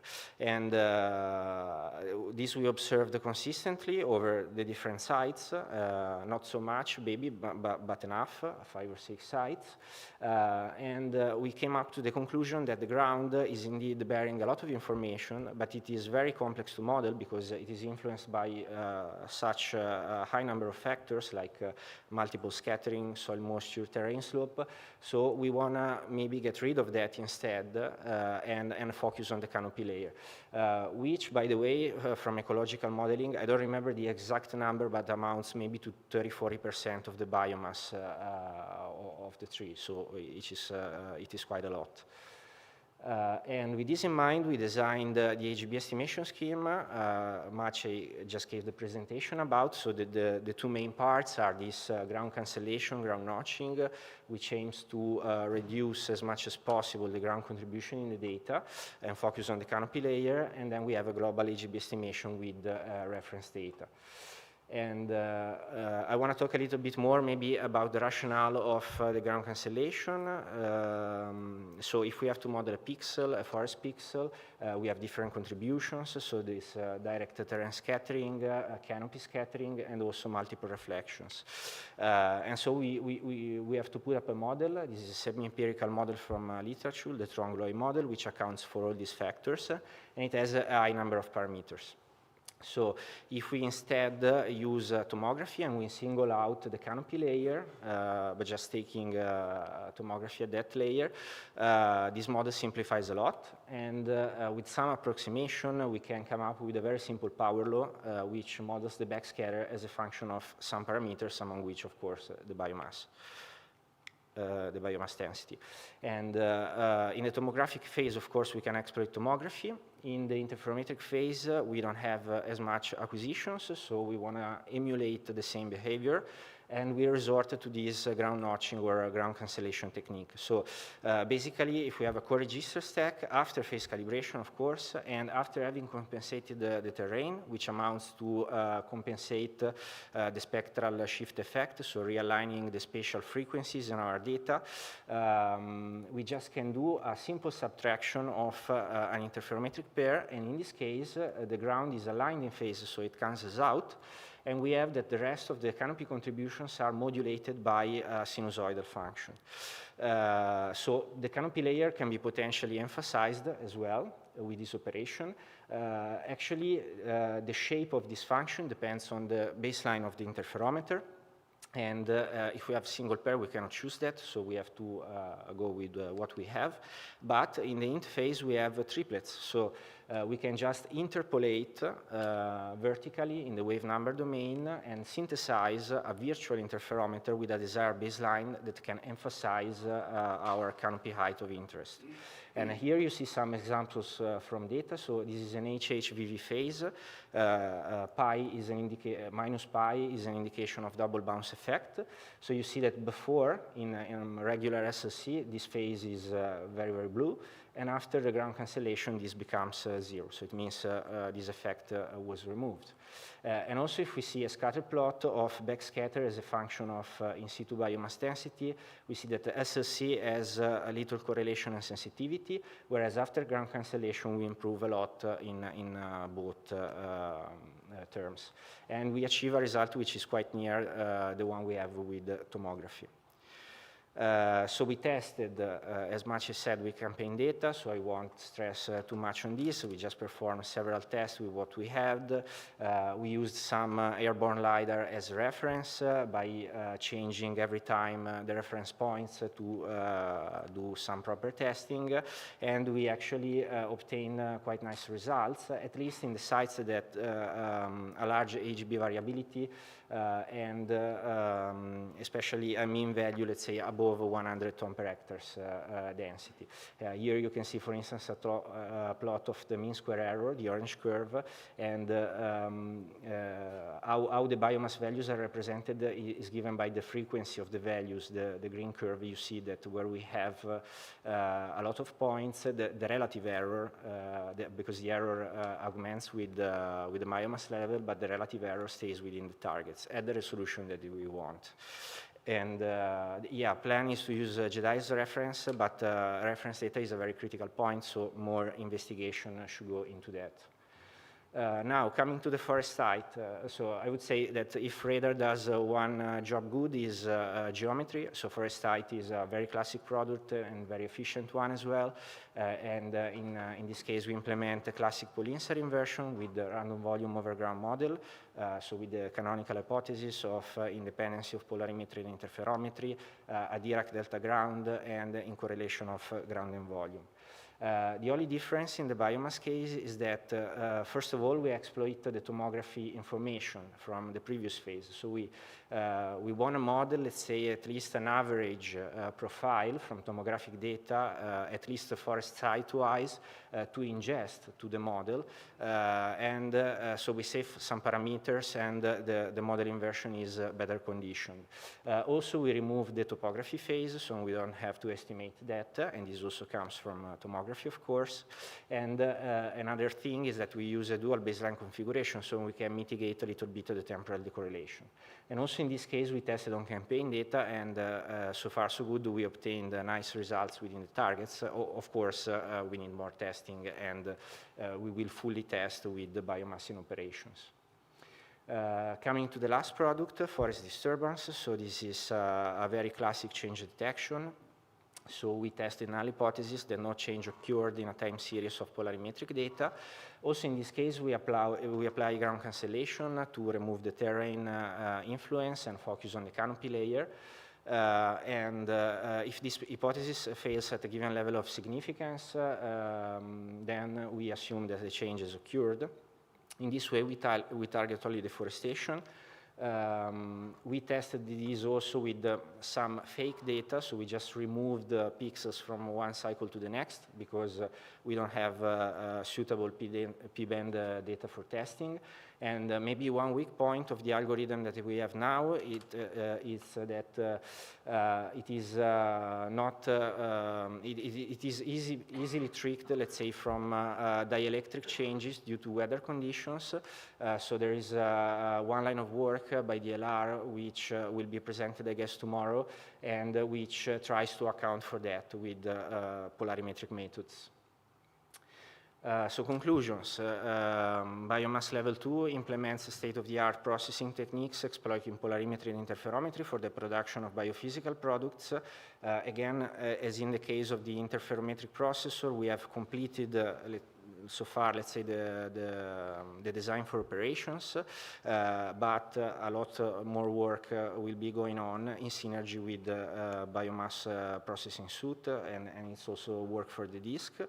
It was a challenge to develop these algorithms because we have only a limited set of P-band data, so we cannot represent a high variety of conditions, and for sure we need to be flexible and be ready to tune the algorithms while in operations, especially for environmental conditions, and especially considering that by merging ascending and descending passes, for instance, we have a gap of several months, so we want to account for that.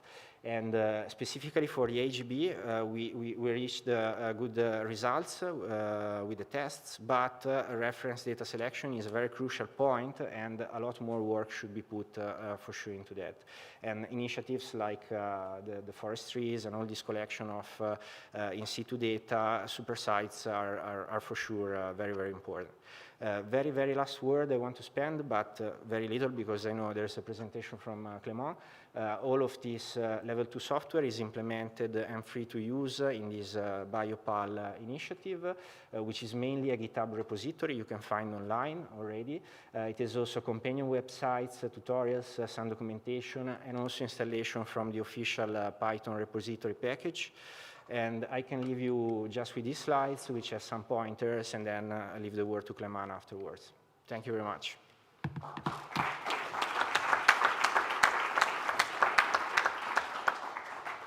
Thanks, Francesco. Are there other questions for Francesco? For them? Thank you. So thanks, Francesco. So it seems that every product is generated independently, separately from each other. So is there any plan to reconcile the various products? Yeah, indeed. So first of all, we wanted to use at first the disturbance to update at least a preliminary mask that we will have to generate. So there will be a new project starting to derive a P-band forest-on-forest mask, as I was mentioning in the previous presentation, and the disturbance could be a constant update to this. But we should really revise the algorithm because it's a very efficient algorithm, but it's very simple and it has big flows in terms of tracking environmental changes. So we want to, let's say, revise everything and see how it goes. And if it goes well, then we can put this into the pipeline. Also for the forest item, Massey was mentioning that it could be an additional input for the HB estimation as a constraint, or at least we can also try to derive, I don't know, height HB biomass allometry self-consistent, something like that. Thanks. Are there more questions?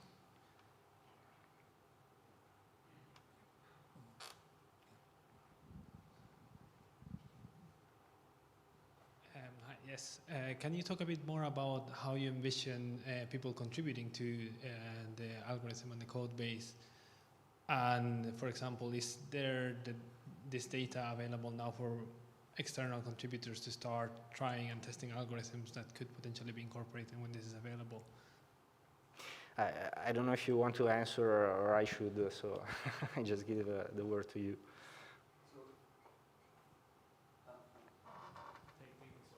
Okay. So today, indeed, on Biopal, only the prototype processor of the level 2 is available. In the future, the whole level 2, level 3 processor will be available around the launch of the mission. And in the longer future, we plan to also release the level 1. So today you can have access to a test dataset aligned with this prototype processor. It's on Git. The idea in the future that I will present later on is to have this map infrastructure where you will have the source code and the possibility to modify. It's on Git, so you can go, if you propose some improvement, it will go to the different development team that can accept them and include them in the processor. Yeah, and maybe I just can add that, for instance, this campaign data, which were reprocessed to emulate biomass, can be available through ESA on request. And you can find, of course, references on the website how to do that. So, no problem. And also to add to this, you have to be aware that this is the first time we do this for an Earth Explorer at ESA, that we make all these level 2 algorithms available openly and that you can, as a community, can contribute to it. So for us, it's also lessons learned. So there's, of course, a lot of problems, I would assume, when you start working. So if you work with it, if you hit the wall, then come back to us and let us know. So we are very keen to improve this process and to really integrate all the people. Any more questions?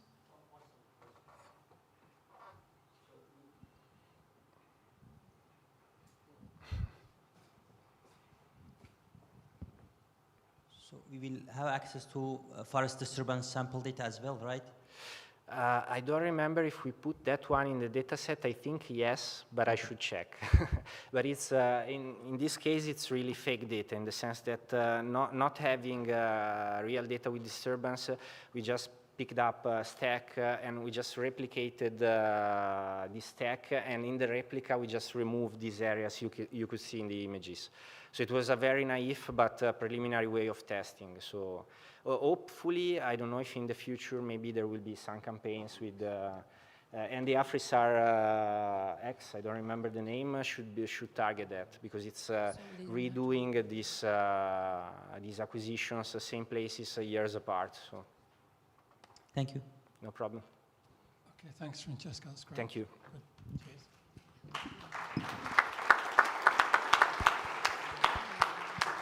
We move to the last presentation of this biomass block, and this will be given by Clément, and he will tell us a bit more how to scientifically access this data and how you can contribute on the map platform. So, thank you, Klaus. So indeed, you could see different presentation talking about the map, and you could see just before the presenter of Francesco introducing the biopal. The first question is why we made this biopal. So we have with biomass, as you could see, a very innovative instrument. It's the first time we have a PolInSAR in space. There are a lot of challenges. And we ask ourselves if we could also bring some innovation in the ground segment. So the way we generate the data, the way we improve the processor, the way we provide the data to you, to the users. And we asked the users what were their issues. And here you can see some example of the traditional issues that you, some of you, or that all of you have every day. How to share results. 10 gigabyte is not so much. It's slightly bigger than one Sentinel one image, but sharing 10 gigabyte today is not that easy. Sometimes you want to use version of data set that you are not using the latest version. You don't know if you are using the latest version. You find issues and they are already been solved. You have computation that take too much time. You want to do things, but it's not possible to do it with the toolbox which is provided to you. You don't like sometimes the official data, and you have good idea because you have the expertise to change it, to improve it.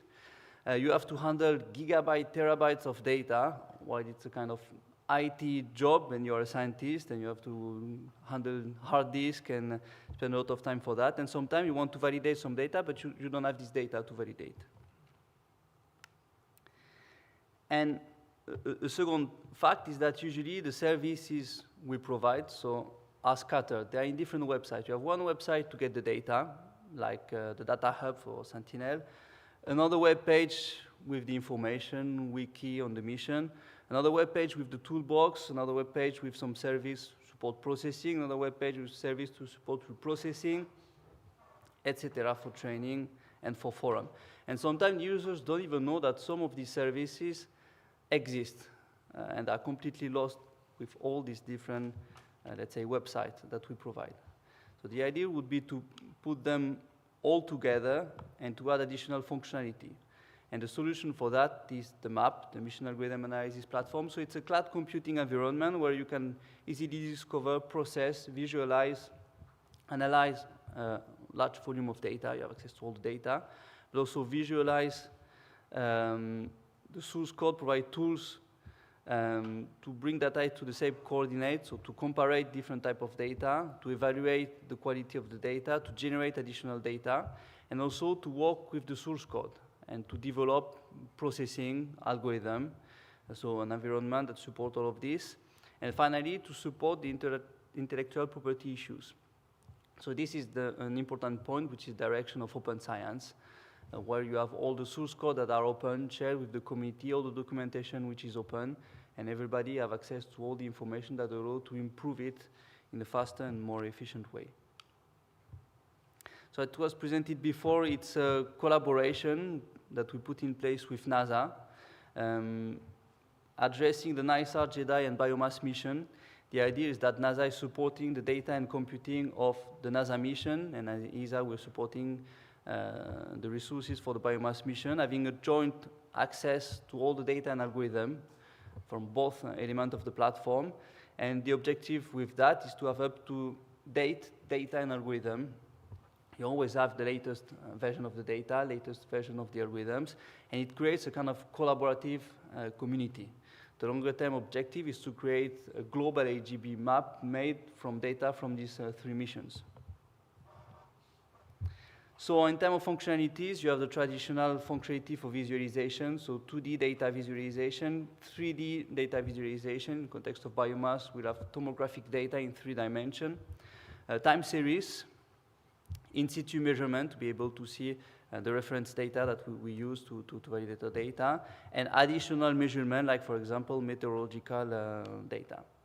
Then the possibility to generate data, so to select the official algorithm, but also research algorithm, for example, to generate the product, to download them, to upload some raster, for example, for in situ measurements, and to share the computed data with anybody, just with one link without having to share all the 10, 100, 1,000 gigabyte of data.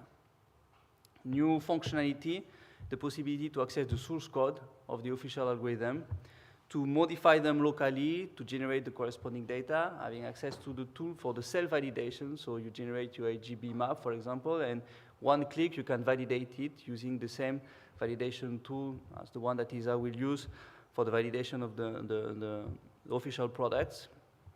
Create figures, share the algorithm, and the idea is to provide a free access to all the functionalities, with it a limit of processing time and data storage. So some certain number of gigabytes per day, for example, or a certain surface that can be generated per day, knowing that additional resources will be most certainly provided or allowed for specific users.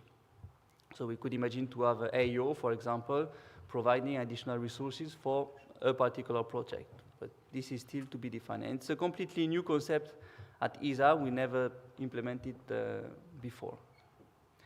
And the idea behind that is to start with a first definition and implementation of the official algorithm. Then users have the possibility to modify it locally, as I was saying before, to generate the corresponding data set. You will have access to the tool for validation, so you can validate the result and see if it's really an improvement compared to the baseline, the official algorithm. And then, if it's the case, propose to have your algorithm be the new algorithm of the mission, if it's really an improvement. So there will be a team at ESA that will check that it's really scientifically an improvement, that it's well documented, that the code is compliant with the production, and then we'll put it, accept it, and integrate it in the core algorithm. And this kind of loop is quite efficient and working well, because on the right, this loop will be made in the map, where all the functionality are already provided. So this processing algorithm evolution will be easier, because the development and the implementation will be made in the same environment. You don't have to code on your computer and then try to integrate somewhere else. The map will already support all of this. The objective is to allow to faster, stable algorithm, which is quite important for R&D mission that only lasts a few years. You want to reach good product as fast as possible to be sure that this product can be used by the community. And anybody, any PhD student, will have the possibility to contribute to the improvement cycle of the products. And that's very important for R&D mission like the biomass mission. So the first implementation that we have today is this concept of product algorithm laboratory, is the biopal, where we can find today all the level 2 prototype algorithm on Git. You can go, you can contribute, I was saying before. In the future, we'll have all the level 2, level 3, and in the longer term also all the level 1, which is the objective. And finally, the last functionality that you will find on the map, all the functionality related to information sharing. So forum with discussion between the agency and the users. Wiki with, let's say, the information usually on the parameter, on all the different aspects that you find in usual documentation. Link to social network, and access to fancy tools like the notebook and the Jupyter notebook that can easily integrate code and images, which is a new way to publish some information. Now let's make a kind of little tour of the map itself, and I will use the example of the biomass retrieval in-time comparison exercise. So on the map, as you can see here, you can access some external data, like Sentinel-1 data. So you just click, you add it to the layer. You can pick different dates, and it gets displayed. You can zoom on the area. You can crop it, download it with different file format. You can change all the parameters. And here what is quite interesting is that the product was not put on the map, it's just accessed remotely. So it allows to avoid duplication of data. We have the same principle with additional data set, like the Sentinel-2 data. So similarly, you can add the data set. Here again, the data is not located on the platform, but is accessed through an API. So you have access to, right now, a small part of the archive, but the idea in the future is to have access to the whole archive. You have at the bottom, you see different dates, so you can pick different dates. You can zoom on the area, and if you see that when you zoom, the product is streamed in real time. And here again, you can get access to the original product or to a subset of the product over the area that you are interested in. We have additional data sets. Some of them are not non-ESA data set, like PolInSAR, because we acquire some SLC for PolInSAR over Europe, Middle East, and Africa. And we provide the access to the SLC on the platform. And here again, the data is not formally hosted on the platform, but is accessed as needed in real time. You can see here, you can play a bit with the parameter, play with the different variable, different polarization. So it's quite efficient. You can really get the data that you know you want. The additional data set, the one that we'll use the most as an input for this biomass retrieval intercomparison exercise, are the airborne campaign data. And this data is hosted on the platform. Here you can see the AfriSAR DLR data. So you have different scenes that you can go through, pick the area, pick the layer that you want to display or that you want to work with, play with the parameter like the other type of data. And you have finally access to an interesting data set, which is not, here again, hosted on the platform, which is the reference data. So at this time it was the force, in the future it would be the geometry data. So this network of reference data that's been created. And the map is accessing this data, so you can see the in situ measurements here with all the information derived with different metrics, different approaches that you can find on the ROI. You see the wood estimate, the AGB, the reference with the information, who did it, more documentation and the pictures. So it's quite nice. You can see directly by clicking how the forest looks like. So it's quite easy to analyze, for example, your image, and you can use this data as a reference. And so for the bricks exercise, then you have access to a kind of programming interface. If you navigate in the folder, you can see that you have some folder with access to the data. And here it's like you have all the archive locally. To give you an idea, different airborne campaign, and the AfriSAR airborne campaign is 1.5 terabyte of data. And here you have access to all the data as it was in your local computer. So you can read it as if it was local. So it's based on S3 buckets. You have some documents with all the metadata, the information, which scene is what, which frequency, to be able to properly work with the data. So it's a kind of documentation. Here you have all the metadata to help you to calibrate the data and be able to exploit it properly. So the heading, the altitude of light, the distance with the first pixel, etc. And we provide some example of Jupyter Notebook. So here you have a Jupyter Notebook that show how to open the files on the map, how to display the SLC, how to calibrate the data. So for that, we open the DEM, we project it in the slant range geometry, in the sensor geometry. We compute the local incidence angle. And all of this is already there, and we apply this local incidence angle to correct the data. Then we have another example that shows AGB retrieval algorithm. So here it's just an example. It's very bad. It's very simple, AX plus B. But the idea is just to show an example, a working example, and the participants to the exercise are going there and are changing this part to put their own algorithm. But they have a working example that they can use. Actually, they also have the possibility to go on the Biopal. So here you have the Biopal website, and to use the prototype algorithm of the biomass mission. Just go there. It sends you to Git. I don't know if you are familiar with that, but you can just get the address. Here you have all the source code documentation. And to use it on the map, you just get the Git address and you write a Git clone. And it will download in a few seconds all the source code, all the files that will appear, you see, in the Biopal.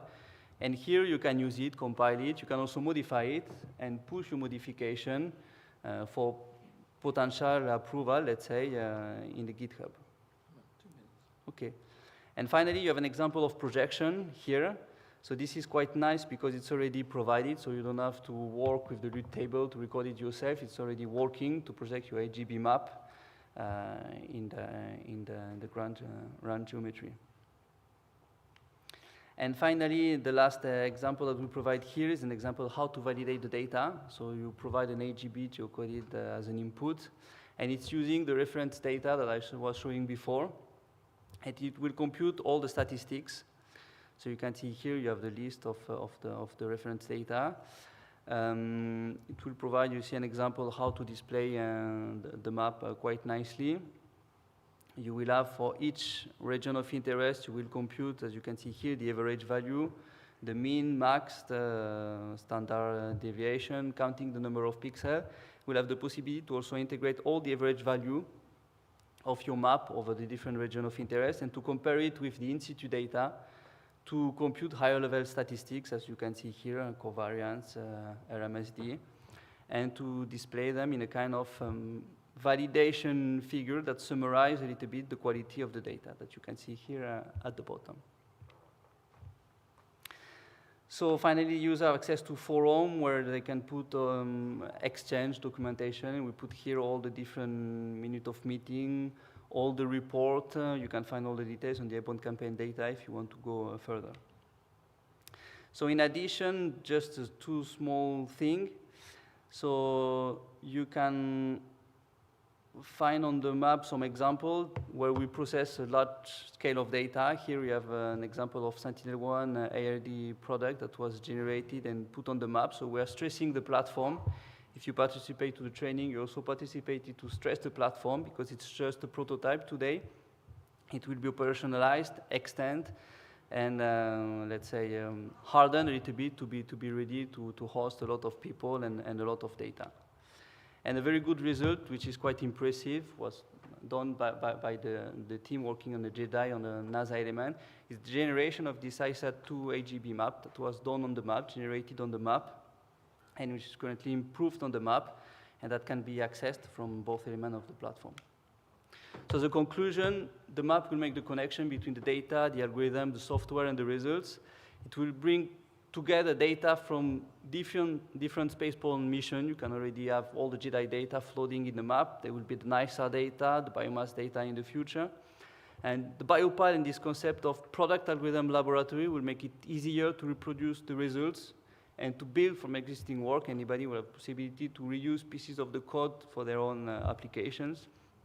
And this concept of map will become the baseline for all the future ESA missions, so Flex, Harmony, EarthCare, and it's also becoming for NASA also the reference for all the future NASA missions. You can provide your feedback with the QR code here. You will go to the Padlet, yes, where you can provide ideas, complain, if you saw anything missing or if you have any good ideas, you still have time to integrate them. Thank you.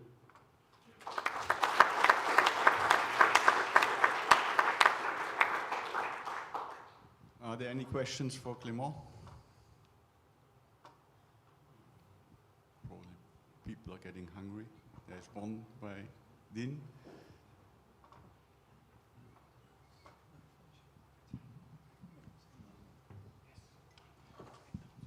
Okay, thank you, Clément.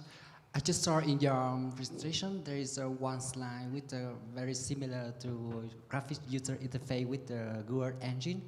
So just my question is there any heritage or something like improvement or something different with the platform like Google engine with respect to map? So it's a bit the same idea. You have already all the data there and you put your code and you can generate the data. The thing with Google Earth Engine is that it's a private company. Here we're dealing with a lot of data. For example, in Google Earth Engine, you don't find the original data. You cannot find the SLC. And you find everything in a kind of pre-cooked geometry, which is nice for some fast analysis. But if you want to go deeper in the detail, if you want to do, for example, interferometry, if you want to go with some analysis changing the geometry, for example, in Google Earth Engine, you cannot do it. So you can do very well, very easily, some very small and tailored application. And here really we want to support all the possible type of analysis, all the possible type of ideas, let's say. So it's, there are much more possibilities. Okay, thank you. Maybe just another question is one of the advantages of Google Engine is they have the platform of JavaScript, so people can do script very easily and they can run on the web browser. Is it possible to maybe not at the moment, but in the future, is there any plan to do something like very similar function? Perhaps people can run it in web browser from the map? So today you already have an API to access the data from any web browser. You just have a kind of type of command line to access the API where you say, I want this level over this area, this product with, I don't know, 1 kilometer resolution, and you can get only the country, only the part that you want. And we are working on defining that type of approach also for processing, to have API allowing to run a processor to get the possibility to write some data or visualize some data remotely from anywhere. Okay, but it's still under development, and we're working together with NASA, so we try to stay aligned on that. But that's indeed the direction that we are taking. Thank you. Thanks, Clément. Just before we finish, can I just say 3 short things? The first is to re-emphasize the point that Thuy made, that the biomass, there's innovation across the whole mission. I don't just mean the instrument, but the whole set of things which make up the mission. It's innovative, and we're continuing to innovate. Once it's in space, we'll need to innovate even more. So there's tremendous scope for people to get involved, and the sort of tools that Clément has described allow you to already start contributing to that innovation. So that's point 1. Second point is that Klaus and I think we should come back at 2:30 for the next session. So let's start at 2:30 unless there's some strong reason not to. And the third thing is just to thank the speakers for the quality and clarity of their presentations, and it's been a very nice session to chair, so thanks very much indeed.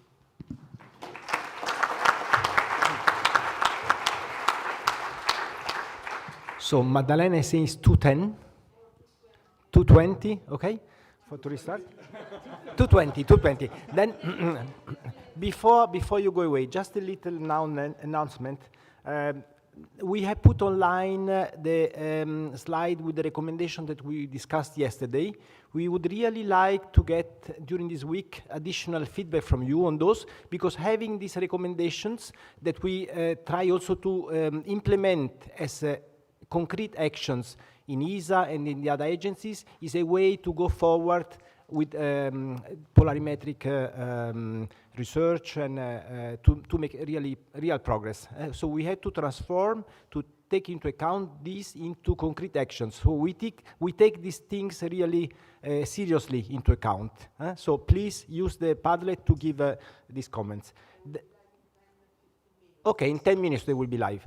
Then, yes, also use the Padlet to give comments on the different sessions, and the chairs will look at the comments that you put on the Padlet before Friday, and we will also take them into account for the final wrap-up. So that is a reminder also for the chairs. Then we are very happy to see this time, not for the first time, but it's more than usual, young participation in the conference. So it's also an opportunity for us to remind you that we offer postdoc opportunities in ESA. So if you have ideas for postdocs, please come to me, and I will show you how to apply, and we can also take a suggestion into account to create new postdoc positions. And of course, not only ESA, there is also JPL. I know that Marco Lavalle is also keen to host postdocs with him in JPL. And also you can talk also to Irena to see if there are postdoc opportunities in DLR or ETH. And for researchers, so not really just postdocs, but people who have some research experience, so it could be autonomous. We are also offering the possibility to work in ESA for some time in the new Science Hub that we have created. And we are happy to accept or to take into account applications from senior researchers or people who are real autonomous and would like to stay for 6 months or 1 year working in ESA to do research related to earth science. Thanks. So reconvene at 2:20. We were overruled.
Yeah.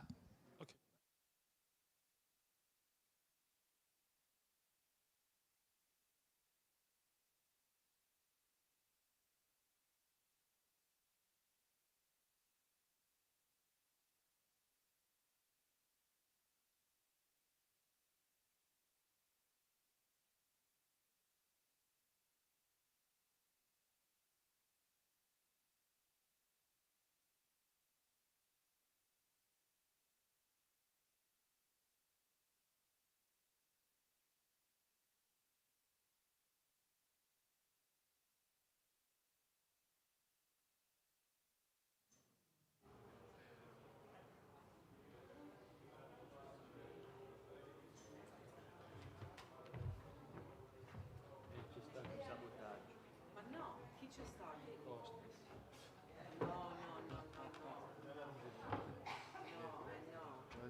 So, good afternoon. Please join the session. No.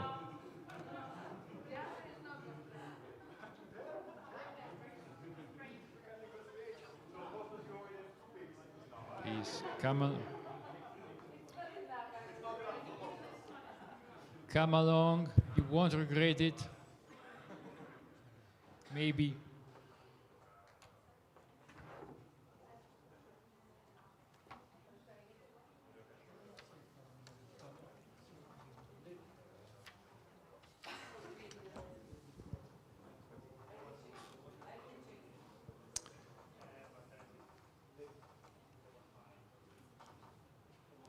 Si chiama sta roba?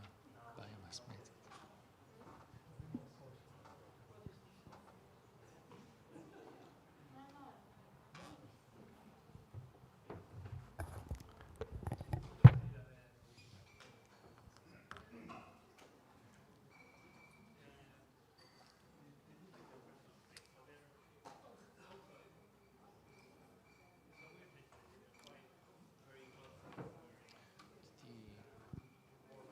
Ti buzza 15 minuti.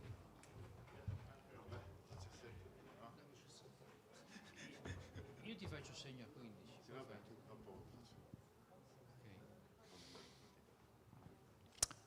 Okay, so I think we can start. Good afternoon and welcome to the Biomass Method session. I'm Stefano Tebaldini, as the sign says, from Polimi, and my co-chair.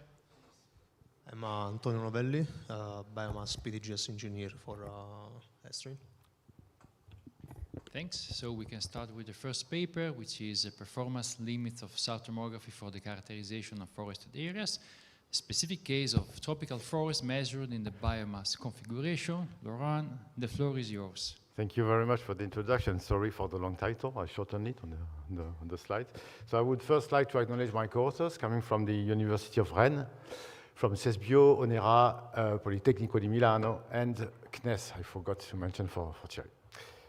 So today I'm going to talk about the characterization of tomographic performance for forest imaging, and with and I will stress my presentation on the particular case of the biomass mission. So tomography, you all know, I will go very quickly through this slide. It's a technique to perform 3D imaging, so using multiple INSAR acquisitions. And by combining this acquisition, we are able to map the reflectivity of environments in 3D, and using this kind of cubes, of focus data cubes, then we can estimate very easily the underlying ground topography, for instance, and the tree height, which are the two most direct products that we can extract from a tomographic stack. So the presentation today will concentrate on the biomass mission, which will be launched in a bit more than 1 year, and which will operate in 2 modes, one PolInSAR mode and another during the first phase of the mission, and another one, dual baseline PolInSAR, during the rest of the mission with a higher revisit. So the objective of this presentation today is to present a performance quantification tool which computes for a given configuration the minimal achievable estimation uncertainty, so the performance that the best estimator can reach. Okay. I will apply it to key forest parameters like the underlying ground topography, forest height, and I could have applied it to AGB proxy, but I fear that my presentation will already be too long. And we assessed a simulated biomass configuration, which was created starting from an airborne data and reducing the bandwidth and in both range and azimuth to the one of the biomass mission. And at the end, I will conclude on the synergistic use of biomass modes by trying to inject into a dual baseline PolInSAR configuration some of the results obtained in the TOMOSAR phase. So this technique will be validated over the well-known TROPISAR dataset, which was acquired by the ONERA sensor over the French Guiana with a very nice resolution in range and in azimuth. And we simulated some biomass data by reducing the resolution in range to 25 meters, or by increasing it to 25 meters, and in azimuth to 12 meters. So the objective of this characterization is based on the processus, classical processus of inverse problem to retrieve forest descriptors, which uses a direct model and apply its inverse onto acquired data in order to guess the descriptors of the forest that were used inside the model. The analysis today concerns the statistical analysis of this retrieval, which allows to compute some bounds for the uncertainty we will get when we try to retrieve these indicators here. So to do so, we need to use a direct model which is valid and which is well adapted to what we are looking at. We need to choose a forest configuration. This will be done by sampling the parameters obtained over the Paracute site and acquisition conditions too. And for the acquisition conditions, we will consider both the high-resolution airborne configuration and also the biomass one. And finally, we will conclude with the use of potential priors. Okay, so the key tool here is the analysis, the statistical and theoretical analysis, which I will not describe because we don't have time. We need a full course to do it. But just to let you know, it gives the minimum achievable uncertainty for a given configuration. One important thing: this technique does not use an inverse, does not inverse the problem. You never have to actually retrieve parameters. You just compute the uncertainty you would have if you were using an inverse model like this one. So the model we're using is well known. It's a random volume over ground, which considers independent ground and forest responses, and it can be generalized to the polarimetric case using the formulation first introduced by Stefano in his PhD thesis.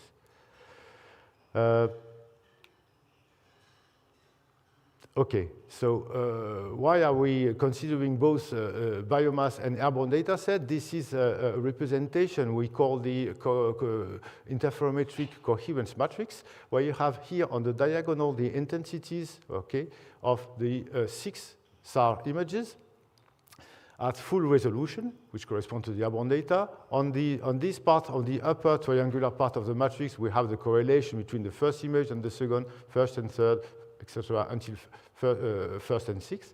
And on the other side, you have the corresponding interferometric phase.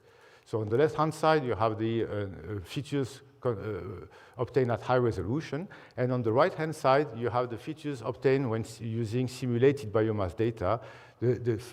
the constatations we can do is that we have a very marked range decorrelation, which corresponds to a low correlation values for larger baselines.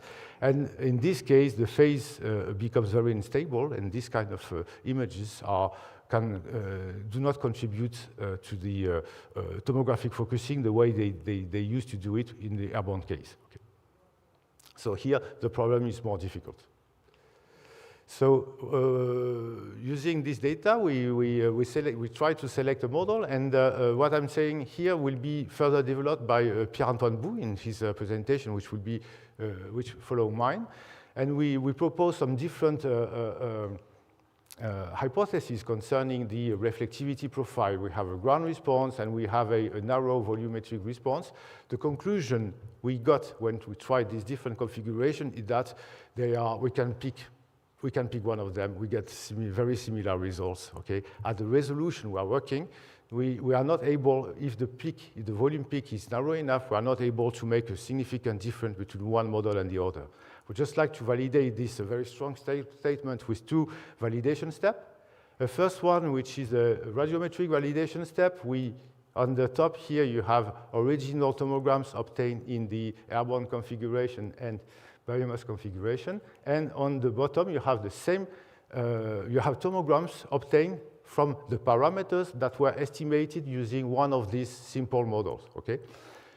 Just to one precision, we do not directly use this model, but we also incorporate the correlation terms, and these terms are very important, okay, as Pierre-Antoine will explain. So we cannot make any difference between the reconstructed and the original demographic data set, so this is at least one proof of radiometric representativity.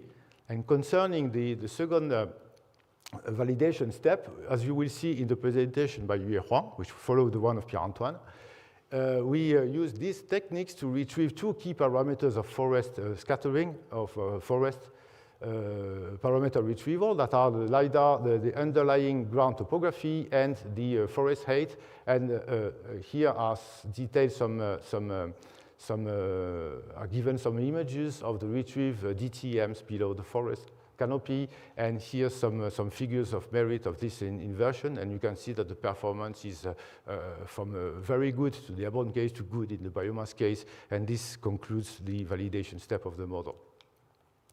So once we were satisfied with this selection of a model, we try to play with the parameters in order to see what were their importance and which influence they had on the tomographic features.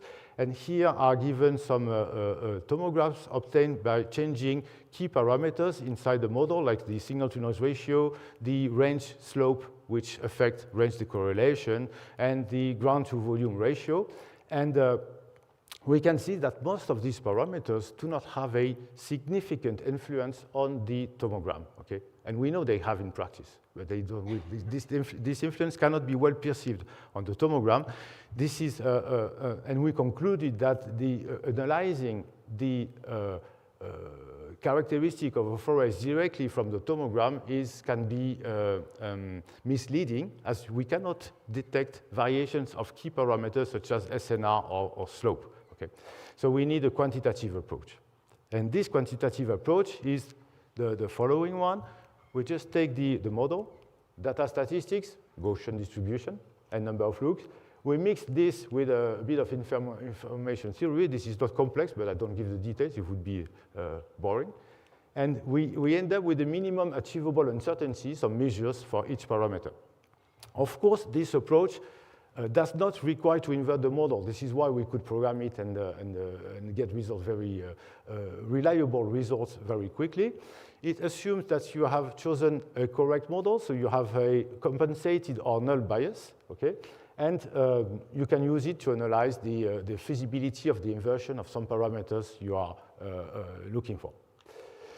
So the model we are using is ground plus narrow volume plus the correlation. We have like 5 descriptors. Yes, the forest, the ground topography, forest height, shape, width of the volume peak, the ground to volume ratio, and SNR. And you have some parameters which are the baseline and the range decorrelation, which is critical for the biomass in the biomass configuration. We could have tried to also estimate the performance of proxies of AGB. This can be done. We did not do it today, but this can be done as it is only a function of the, if we consider it, for instance, as a function of the intensity at 30 meters above the ground, which was done, and this was proposed by Dean. And in this case, you just have a nonlinear function of your descriptors, so you can compute the statistics. Okay. So the descriptors we are using in the 2 or 3 following slides consider to model with a height of 30 meters, a narrow peak, 0.5 ground to volume ratio, okay, equally ground and volume with equal amplitudes, and a favorable signal to noise ratio. The baseline have been sampled on the TROPISAR data set, and the terrain is horizontal. In this case, we have here some uncertainties on the estimate of the ground and tree height as a function of tree height. Okay? So for small trees, we have large uncertainties. This is normal. In this case, you have the ground and the treetop, which are very close one to the other, and we are limited by resolution. We also can see that estimating tree height is always more difficult than estimating the underlying ground topography. And even in the biomass case, we see that there is a shift on the vertical axis between the airborne and biomass case, which is around 1 meter, and this corresponds more or less to the shift observed by Yue when she actually inversed the model over the Parakou dataset. When we play on the ground to volume ratio, we use L. When L is equal to 0, it means that we have only a ground. Equal to 1, we have only volume. And we see that the optimal case, the optimal configuration for estimating the ground is when you have, of course, only the ground. But for the estimating tree height, you need to have a good difference between ground, and you need to actually estimate correctly the ground and treetop values. And in this case, the optimal value is 0.5. Okay, same conclusions apply to the biomass case with a shift in performance, in uncertainty. And this, I will not comment this, but this is very classical in signal processing to see that your performance increases when signal-to-noise ratio increases. In the Parakou test site, we are around this region here. Okay, some experiments led on the images. Okay, we selected a part of the image with an incidence angle ranging between 25 and 35 degrees.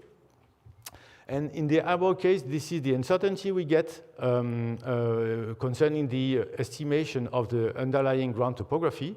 You can see it is quite small, around a bit more than 1 meter. And in the biomass case, you see an increase of this uncertainty, but which stays within a reasonable domain of variability.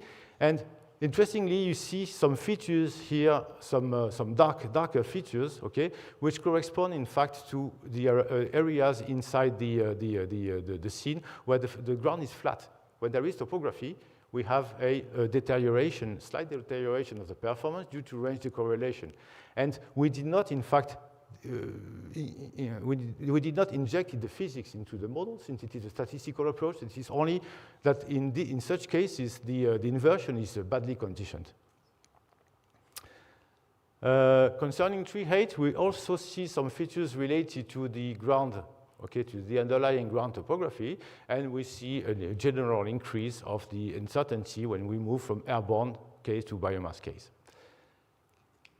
And for the ground to volume ratio, we also have a same conclusion, and this uncertainty remains, remains within a very reasonable region concerning the ground. This is the parameter which is easier to estimate. So now I told you at the beginning that we would envisage the synergistic use of priors. So the idea is, we know that here, since we only deal with 3 images, we will have a poor vertical resolution, and we would like to inject the estimate of the ground topography from TomoSAR phase inside the dual baseline PolInSAR phase. And this was done here. Okay, we selected 3 baselines, and in this case, we have, due to the non-linear trajectories of the planes during the acquisition, for this specific region here, we have a very poor vertical resolution. And you see that this creates a lot of uncertainty concerning the estimation of the ground topography. When we inject, of course, the prior from the tomo phase where you have all 6 images, the resulting uncertainty is almost 0. This is something you understand. It has a moderate effect on the estimation of tree height. So injecting ground topography does not improve that much the estimation of tree height in terms of uncertainty, but it really improves a lot the estimation of the ground to volume ratio. So it's a good news for those of you who want to estimate, to characterize the content of ground and forest volume using this kind of parameter by injecting, by knowing already, or with the uncertainty, of course, of the TomoSAR, of the biomass mission, the ground topography really improves the uncertainty on this parameter. Okay. So in conclusion, we propose a statistical tool for assessing the performance of forest parameter estimation. It supports multi-modes, and it accounts for priors and auxiliary information if they are available. It permits to simulate or to estimate the future uncertainty concerning some of the biomass products, and it's an ongoing work. So we plan to develop estimates with which are a combination of the basic descriptors I mentioned here. Thank you very much for your attention.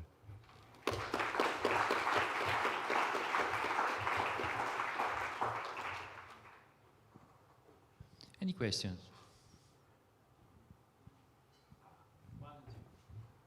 Yes, so thank you, Laurent. So out of curiosity, I think you added the decorrelation due to the SNR.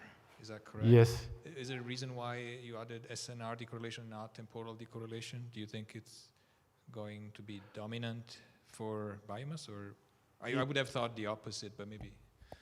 Yes, I called it SNR because it is white, but it is a general term which might be due also to residual phase errors, okay, which act as a SNR decorrelation. It has the same shape. I don't know the origin. Already on the TROPISAR data set, if you look at the coherences, they are lower than what they should be. So this might be due to residual terms. Okay, all right, thanks.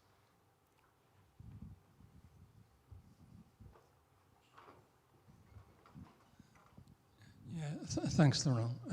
2 questions. One was, is that you assume that the estimate is unbiased, but that's a very strong assumption for the sort of things you're estimating. It almost certainly isn't true in some cases. So that's the first question. And the second is just for clarification. When you talk about the minimum achievable uncertainty, are you talking about the Kramer-Rao bound? Exactly. Yeah, I didn't want to put on the word. Yeah, yes. I understand why you didn't do it. Right, okay, I just want to be sure. Okay, the first question is the important. Okay.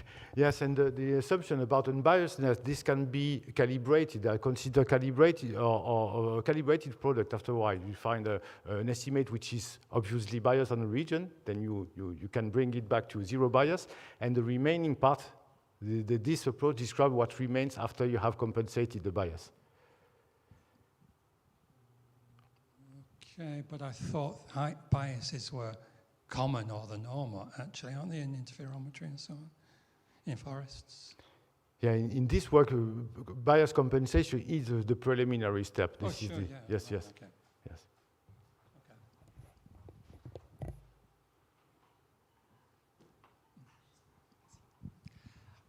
Thank you, Laurent. I just have one question about the simulation. So basically that when we have the biomass, would we be larger? We have the real data. And in this case, is there any complement between the simulation biomass scenario and the real data? Because sometimes we're missing some data due to the rainy day. Sometimes, is there any strategy to use simulation to do that one? Yes, what we call simulated, good question, what we call simulated data here are just simulated, put to the correct resolution and nothing more. We don't have a signal-to-noise ratio problems. We don't have phase screens and also interferences or perturbation due to rain events or to temporal decorrelation due to winds. This is, I think, could be put in the ongoing work remark. Thank you. Okay, so thank you very much again.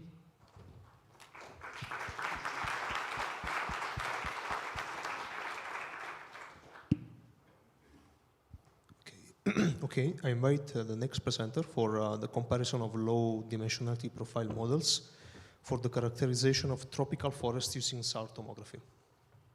So good afternoon. So I am Pierre-Antoine. I'm going to present you my work. So first, there is a need for parametric tomography. So in fact, in the context of the biomass mission, we'll use a P-band radar. So it will penetrate through the forest. And for 2D SAR image, so we will have in the same resolution cell the ground and the volume. So thanks to tomography, we can separate the resolution cell, and you can have from one resolution cell the ground and another the volume. So in fact, so yeah.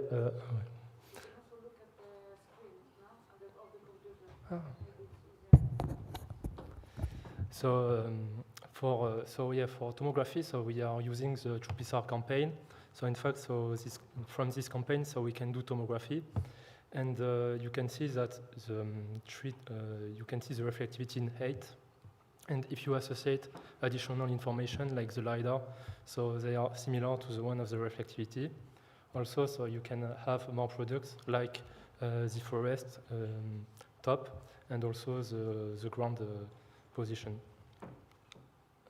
So first, so we want to extract parameter associated to the tomography thanks to model-based inversion problem. So first, we have the tomographic phase. So it will last 16 months, and we will have 7 images. So it will be the high-resolution part of our tomographic phase.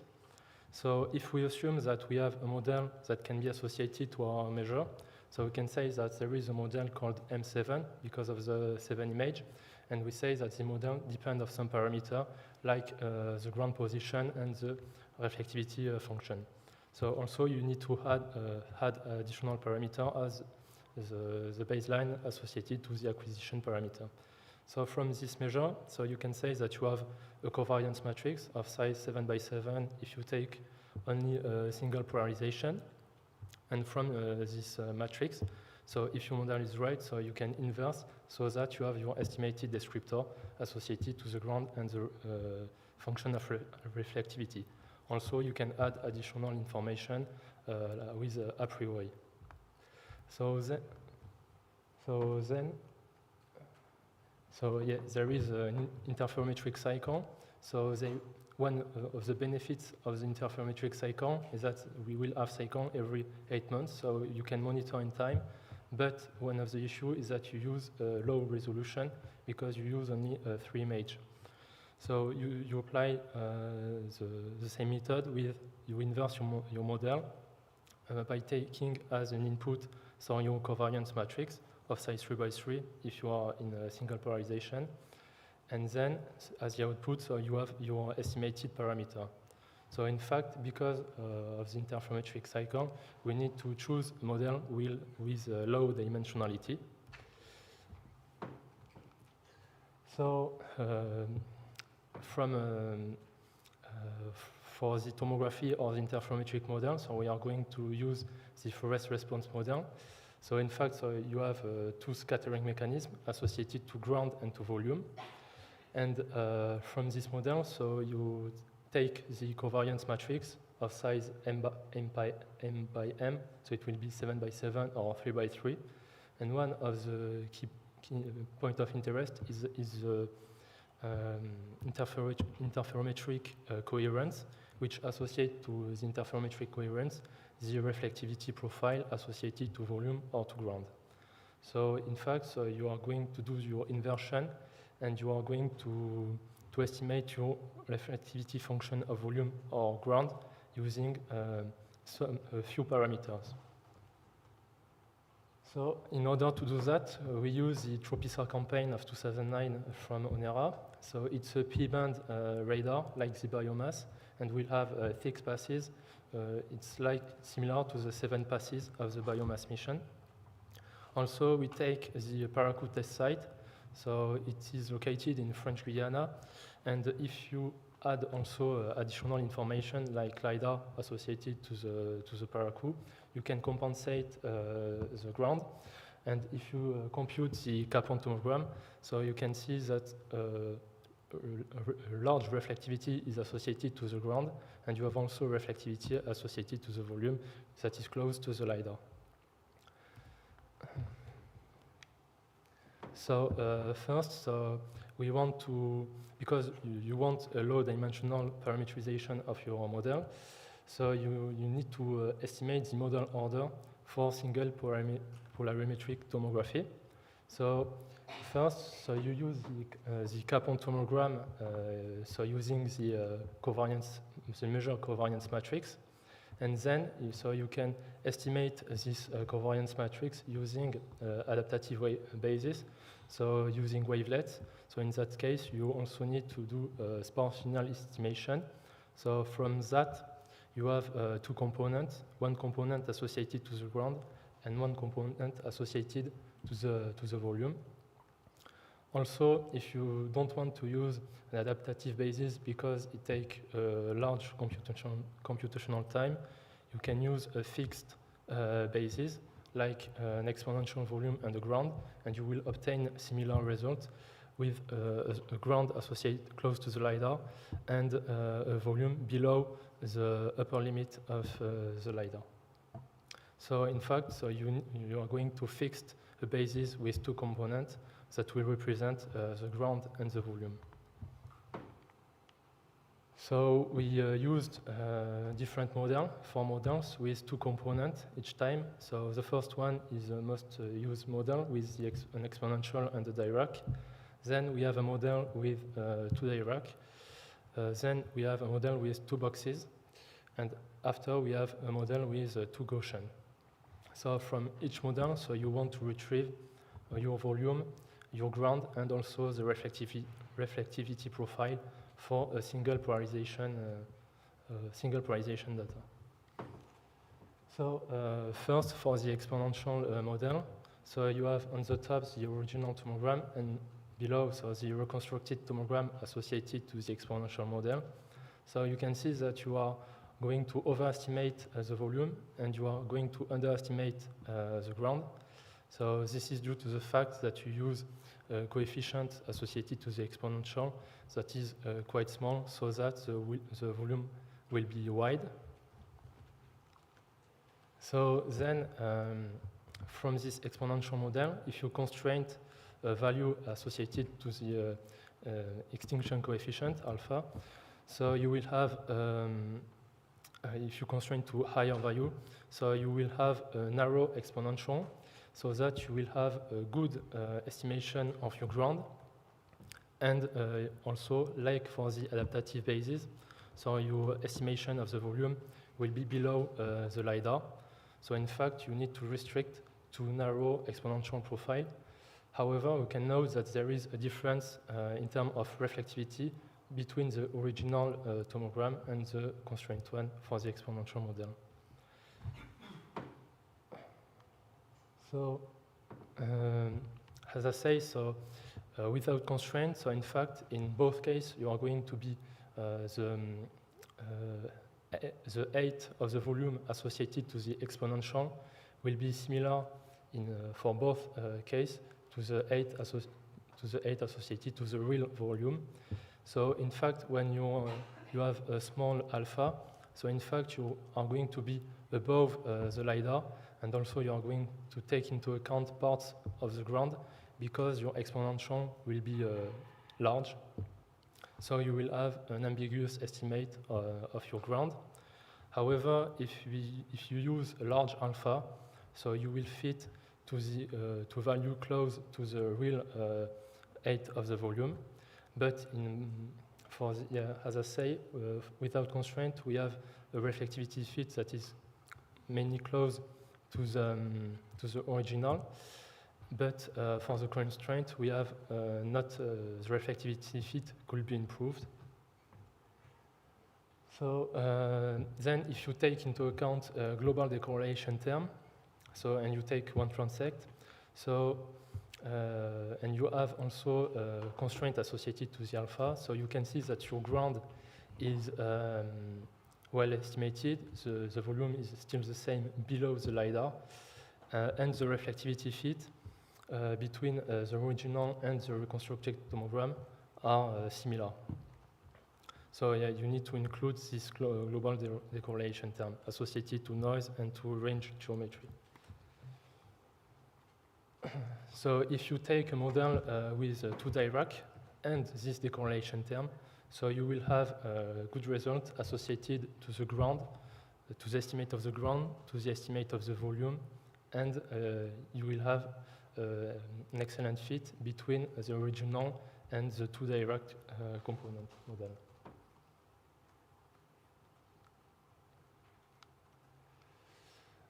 So after, if you also take, for example, a box model for the volume and the ground and still this decorrelation term, so you will have also a very good position for the ground and the volume, and the same for the reflectivity fit. And for the Gaussian, so it will be also the same. So in fact, for the box in the Gaussian, you need also to constrain your model as for the exponential model. So if you take the entire Parakou test site, so you can see some that the error between the ground and the LiDAR are similar, and they are between -5 and +5 meters. And then if you look to the ground estimate for the 4 models, so the 4 models have a similar ground estimate. And then if you want to validate with the position of the volume, so you are going to compare with the SKP decomposition. So the SKP decomposition allows to decompose in the ground and the volume. And if you look to the position associated to the volume part, and you compare with the peak of the volume from the model fit, so you can see that for the 4 models, the exponential, the Dirac, the box, or the Gaussian model, you will have similar result than with the SKP. So we can note that it's for HH polarization, and it's in this 4 model, the peak is similar to the SKP. So to conclude, so if you don't constrain your model, you are going to overestimate your volume and you are going to underestimate your ground. So without constraint, in fact, the volume will be have a wide shape, so that it will take into account the decorrelation. So that's why it's it's too much, it's too spread. So if you don't have this spread, if you have with this spread, sorry, so you will have an ambiguous estimation of the ground component for the exponential, the Gaussian, or the box model. Then, second conclusion is that you need to these 4 models, so they lead to comparable estimate for the ground and the volume. And if you want to have a good result in terms of reflectivity, you need to account of decorrelation terms. And also, you can say that with the HH model, your fit are similar to the SKP1. And then when you introduce this decorrelation term, so it will adjust your reconstruction. And after accounting this decorrelation, so all the model converge because the resolution is not good enough, so you will have rounded an arrow shape. Thank you.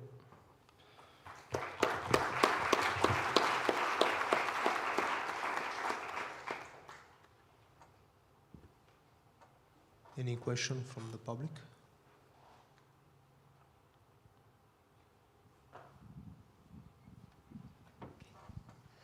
Thank you, Pierre Anton. I just have one question, maybe just maybe a little bit not really clear for me. That you starting to do model from the covariance or from covariance? From covariance matrix. And then is there any assumption in the data that do we need to see the crowd signal in your covariance agreed or not? Basically, that if I apply your model in the L-band data, is it working or no? Can you comment on that one? If for urban data from a covariance matrix, you can have the same. Is that your question? But I mean, the assumption behind that one is to see that your model should be work in all the data. Do we need to see the ground signal? So basically, that with the B-band, we see it's clear that that can be penetrate to the ground. But what about the L-band? Is it possible to apply the same methodology with the L-band data? Or do we have to do some assumption or something like this one? I mean, I just comments on how it's working if we apply to the other kind of shock wavelength. Like the L-band, for example, in Jobisa, in Parakou, we have the L-band also. I didn't try for urban data, but yeah, I don't think it's need more tests, I think, for urban data. I maybe can give an indication concerning this. When we looked at L-band tomograms acquired during the PolInSAR 2 campaign, it looked like the volume component was not as simple as the one we observed of a Parakou at P-band. Should be more spread. Looks like it is more spread, but we still need to perform the same analysis over this data set. Okay, because basically with the L-band we don't see the crowd, and then from model we can see the crowd. So maybe if we can have some implication from the model, I don't know. Because until now I didn't see the L-band data in the Parakou. So basically, with the model we can see something or not. Yeah, we never processed this data set. We should do it. Thank you.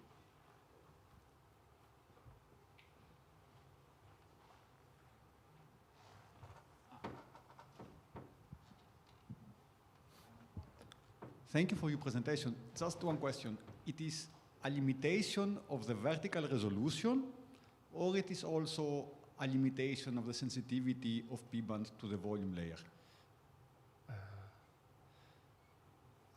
I think it's first a limitation of the vertical resolution. It's mainly that. Thank you. Okay, so thank you again.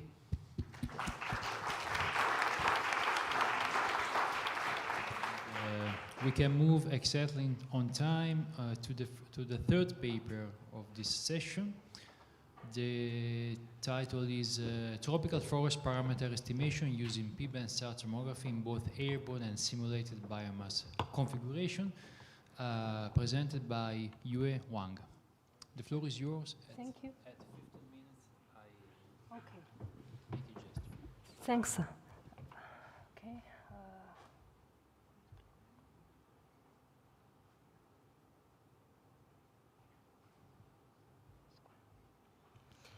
So,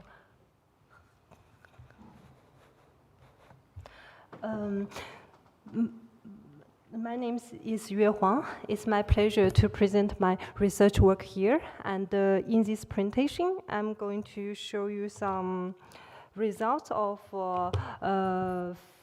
forest height and the ground elevation estimation using the high resolution airborne data as well as simulated biomass low resolution data.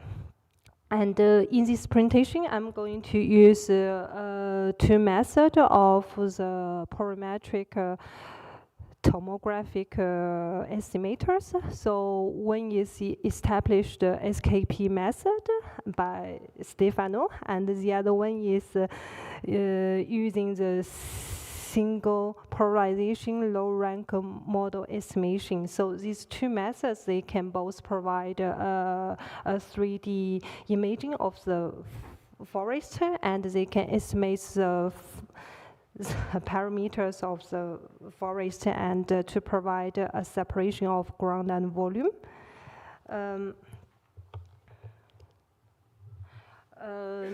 So here we use a volume over ground model. So you can see the, let's have a painter. So the received multi-baseline PolInSAR data, it contains both ground and volume responses, and its data covariance. Okay, thank you. So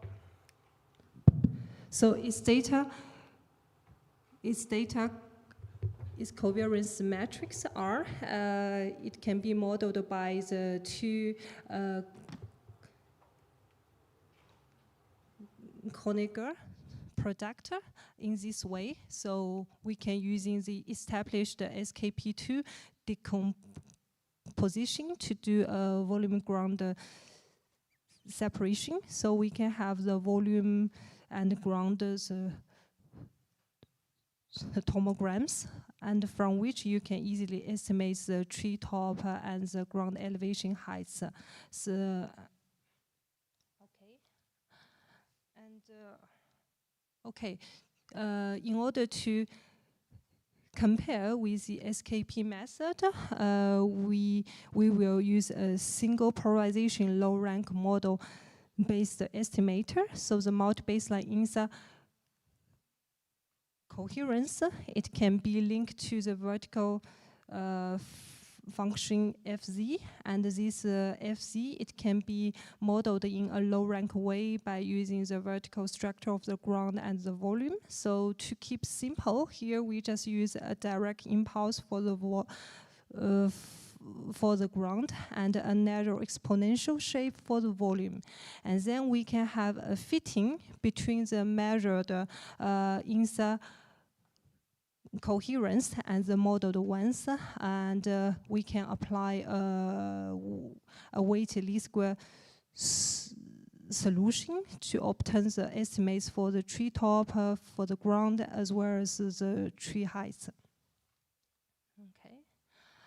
So now we will apply these estimation methods to the P-band data set acquired during the Chobisa over the Bahagou site in the French Guyana. So we have 6 fully polarimetric images with a horizontal resolution about 1 meter, and the vertical resolution is about 12.5 meter. And for validation, we have some LiDAR data over an area is covered by dense forest, as well as strong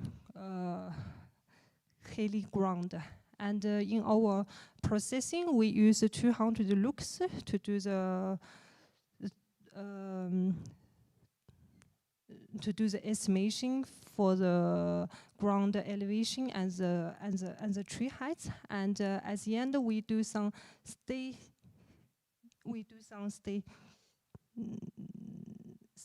for the error estimations with respect to the LiDAR data.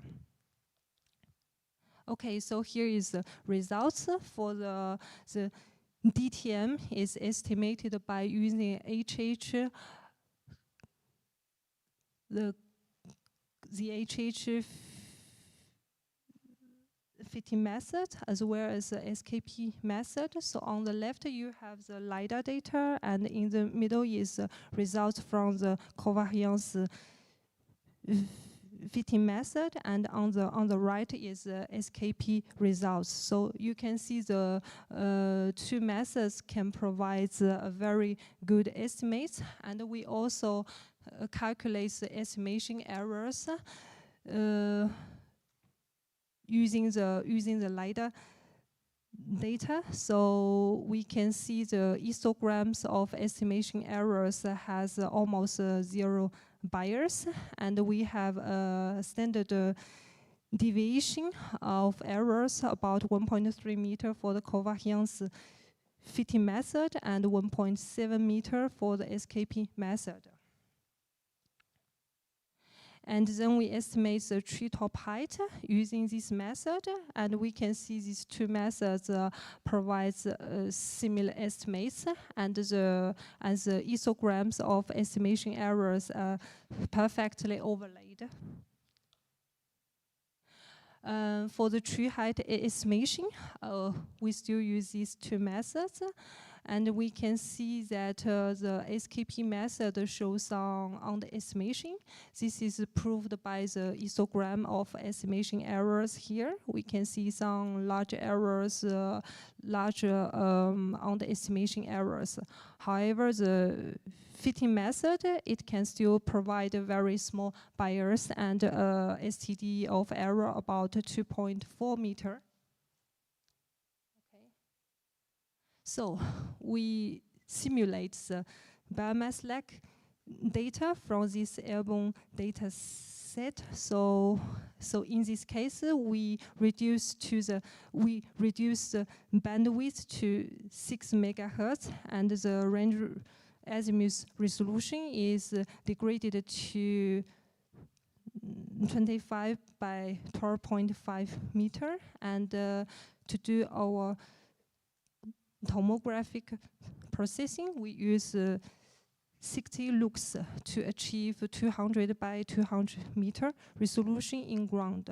Due to this small bandwidth, we may have some impacts, so we lose some high resolution details, and we also have the degraded vertical resolution due to range decorrelation.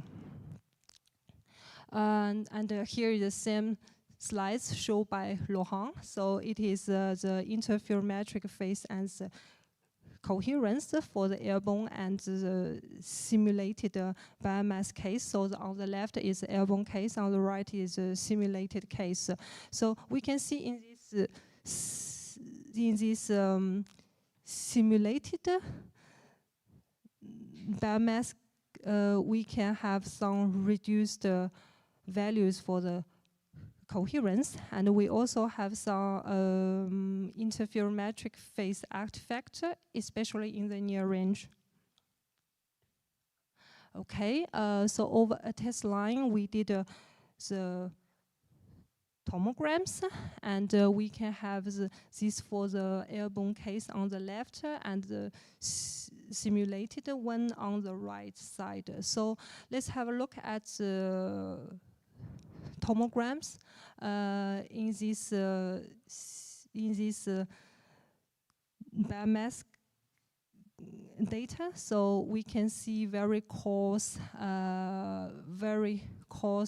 horizontal and vertical resolution. However, the structural information is still preserved, so we are still lucky.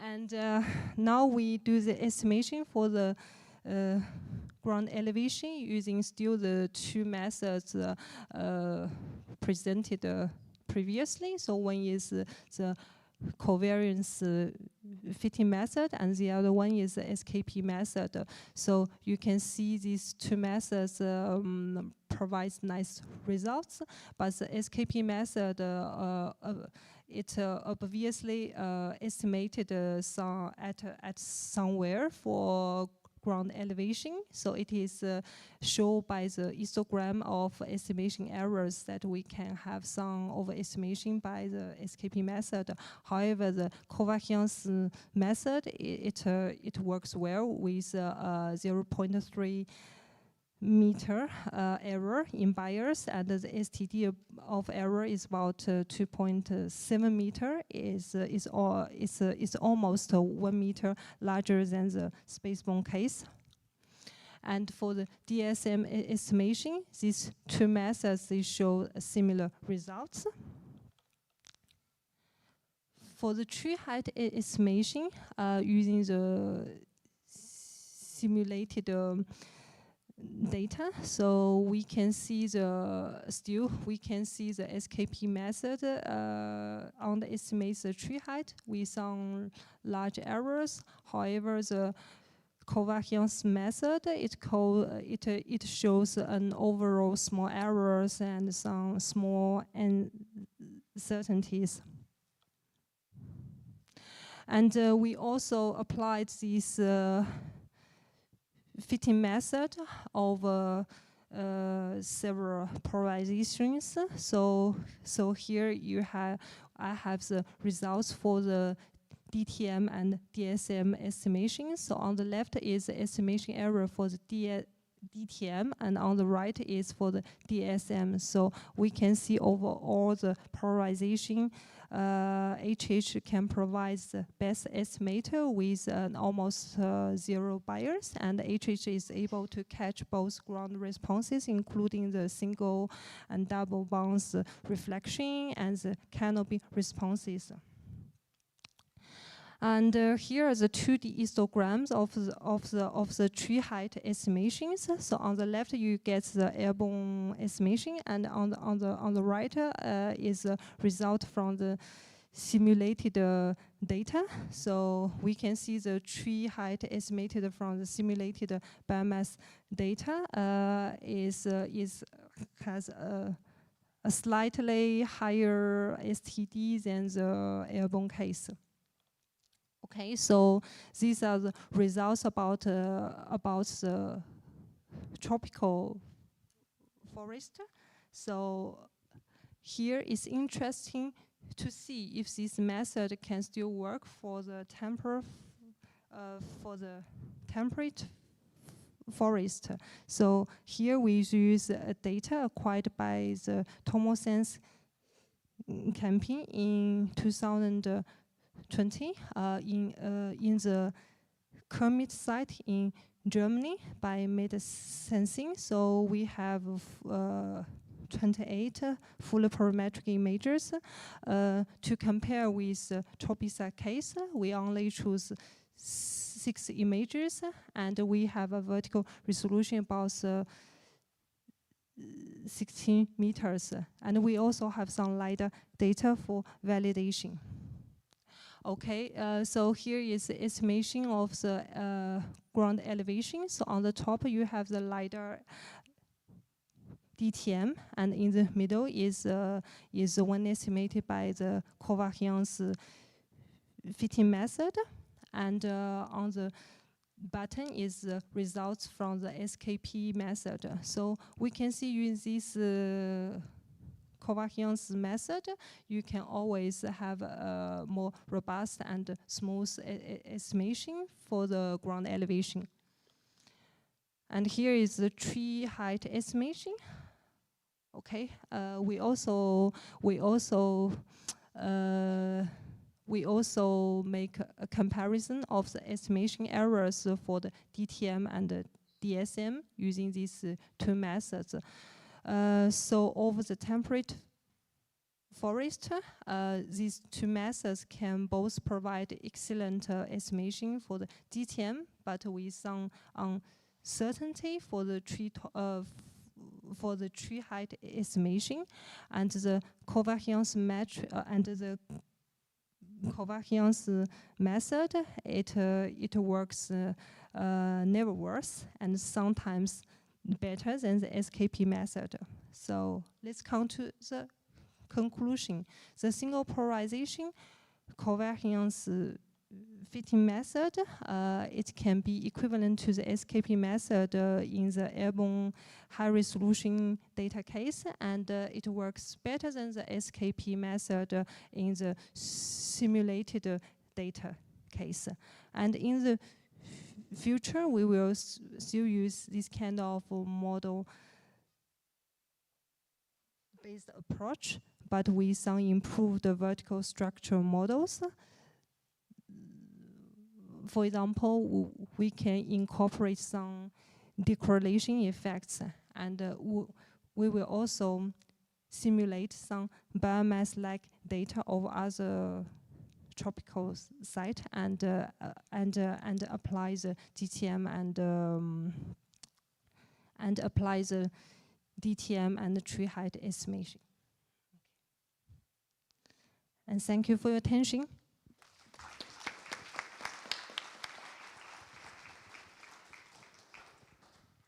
Okay, thank you, Yue. Any questions?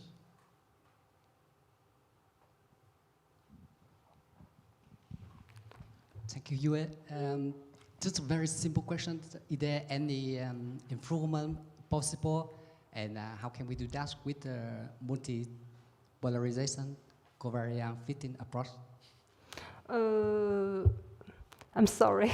Can you ask it again? So I didn't basically, that's understand your question. in your covariant approach Yes, fitting, you use covariant just fitting. single Yeah, polarization. in this case, I only use the HH channel. Yeah. And If I also tried, for example, I also tried HV and VV for the simulated data. For example, here. Let's have a look. So here is the covariance method that I applied to the HH, HV, and VV channels for the simulated data. So you can see the HH, it works the best. Yeah, you're right, but is there any difficult or advancement if we combine 3 of them together in your model?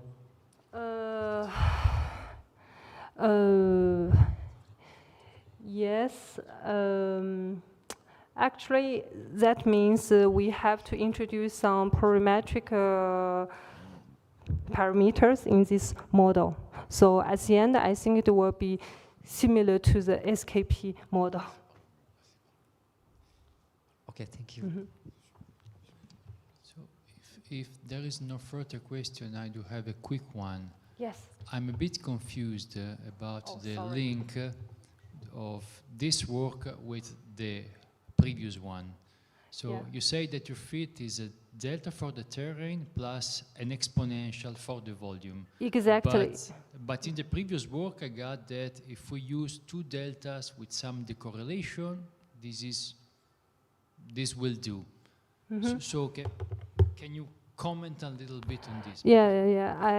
I can say something about that. Is that yes, Pierre-Antoine, he tried a lot of models and with different shapes and in my case, I just want to use one method. It can work. It can work both for the airborne data and also the simulated biomass data. So it's why I only use the only one method. And I think later Pierre-Antoine, he will use his method to also to the simulated data. Mm-hmm. Maybe just one complement. The decorrelation terms are needed to reproduce the reflectivity profile. But if you just want to concentrate on the height of ground and volume, no decorrelation works. It's robust to this. Okay.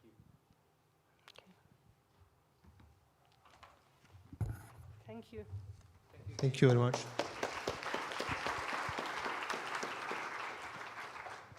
Okay, I invite the next speaker.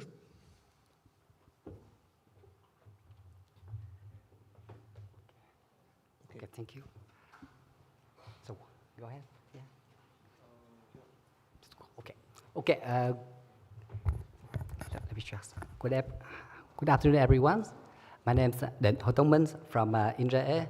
So today I'm happy to share with you my insights in the estimation of tropical forest vertical structure with the spatial LiDAR from JEDI and cytomography from the B-band data. So let's explore the structure. So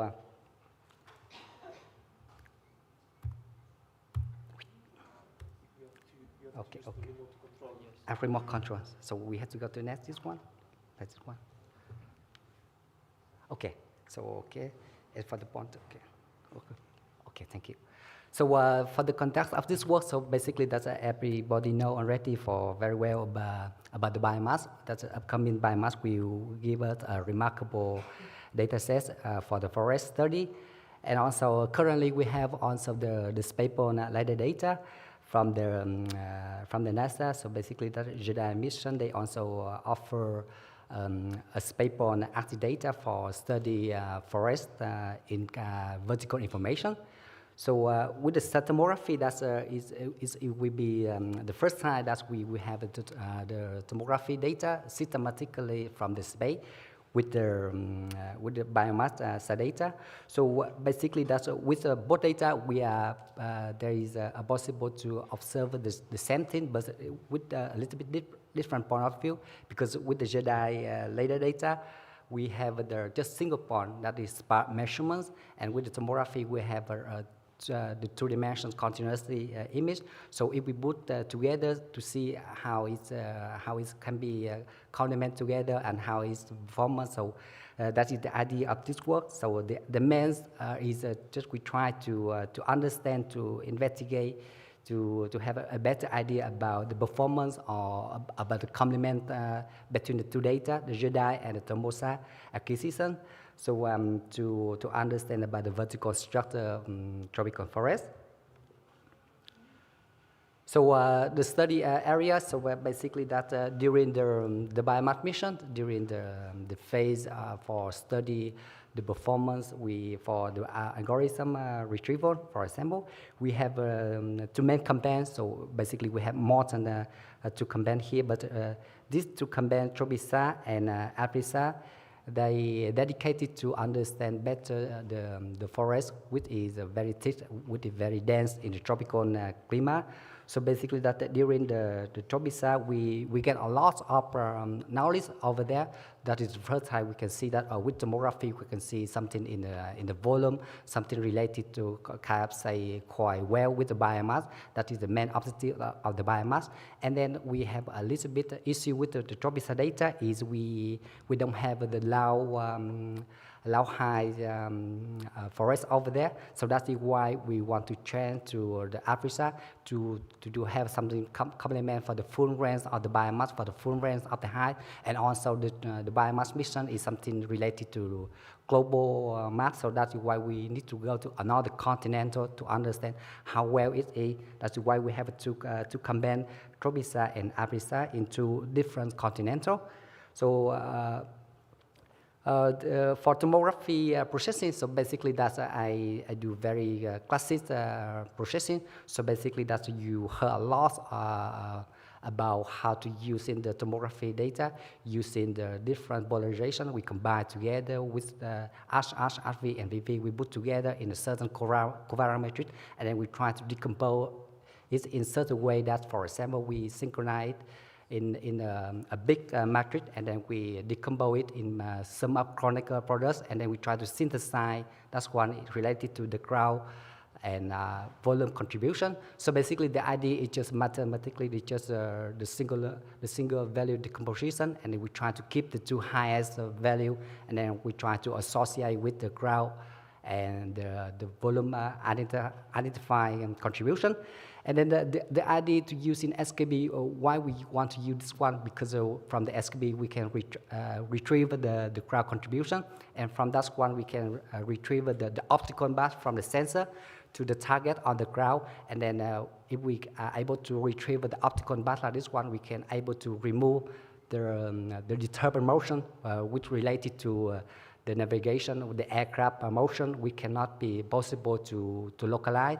And then also we are able to understand the terrain correction because basically if we use in the outbound path, we opted pass from the sensor to target, we are able to understand where is the topography. So in that case, we are able to remove the topography in kind of the data processing, because basically that's what we want. We wanted the forest, and the forest is something related to about 5 meters until something like 50 meters or 60 meters, and the topography is much more flat than that one. So that's why we don't want to dealing with a very high range of the data. We just ran about something like minus 10 meters to about 60 meters. That's why if we're dealing with the preference with 0 meter at the ground, is a very good one to do for tomography. And then after to do fake calibration with the SKB using the fake with associated with the crowd contribution, we have the good data sets. We can do covariance, we can do the carbon spectrum, music, whatever it is, to do spectrum analysis, or we can do very classic techniques like if we resort the data. We have the between the data in the multi-baseline and also the data we observe which constitute with the data in a multi-layer and the multi-baseline data. Basically, that the two data, they form a certain kind of the Fourier transform. So if we take the Fourier transform, we can do something like the multi-baseline data. So basically, from multi-baseline data, we do the Fourier transform and we can get the multi-baseline data, multi-layer data, sorry. So basically that if we had the tomography data, that you can say just a multi-baseline data. The key idea is the multi-baseline data, and we using the Fourier transform, and we transform that data, basically just transform. So from the multi-baseline data to multi-layer data. So basically that's the key idea of tomography processing. So and it's very classic until nowadays. For Jedi processing, so in Jedi processing, so basically that the data is not continuously, so they don't have the two-dimension image.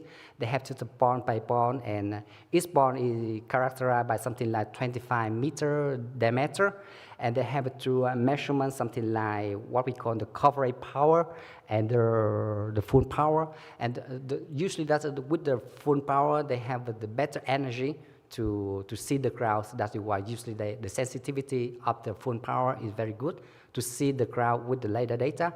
And why people want to have the cover data, laser also, because they want to have the bigger coverage from the data measurement.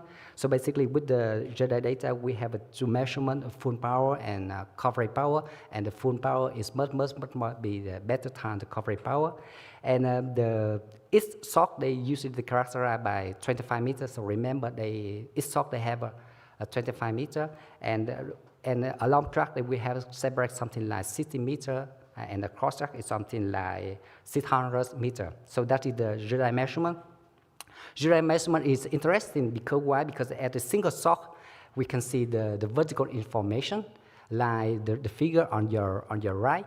You can see that the axis on the left is the elevation. So basically that the elevation you can have on the right, you can have something like the height with respect to the crowd. So basically you see the curve that is corresponding to the energy with respect to the when they do interactive with the target with the forest.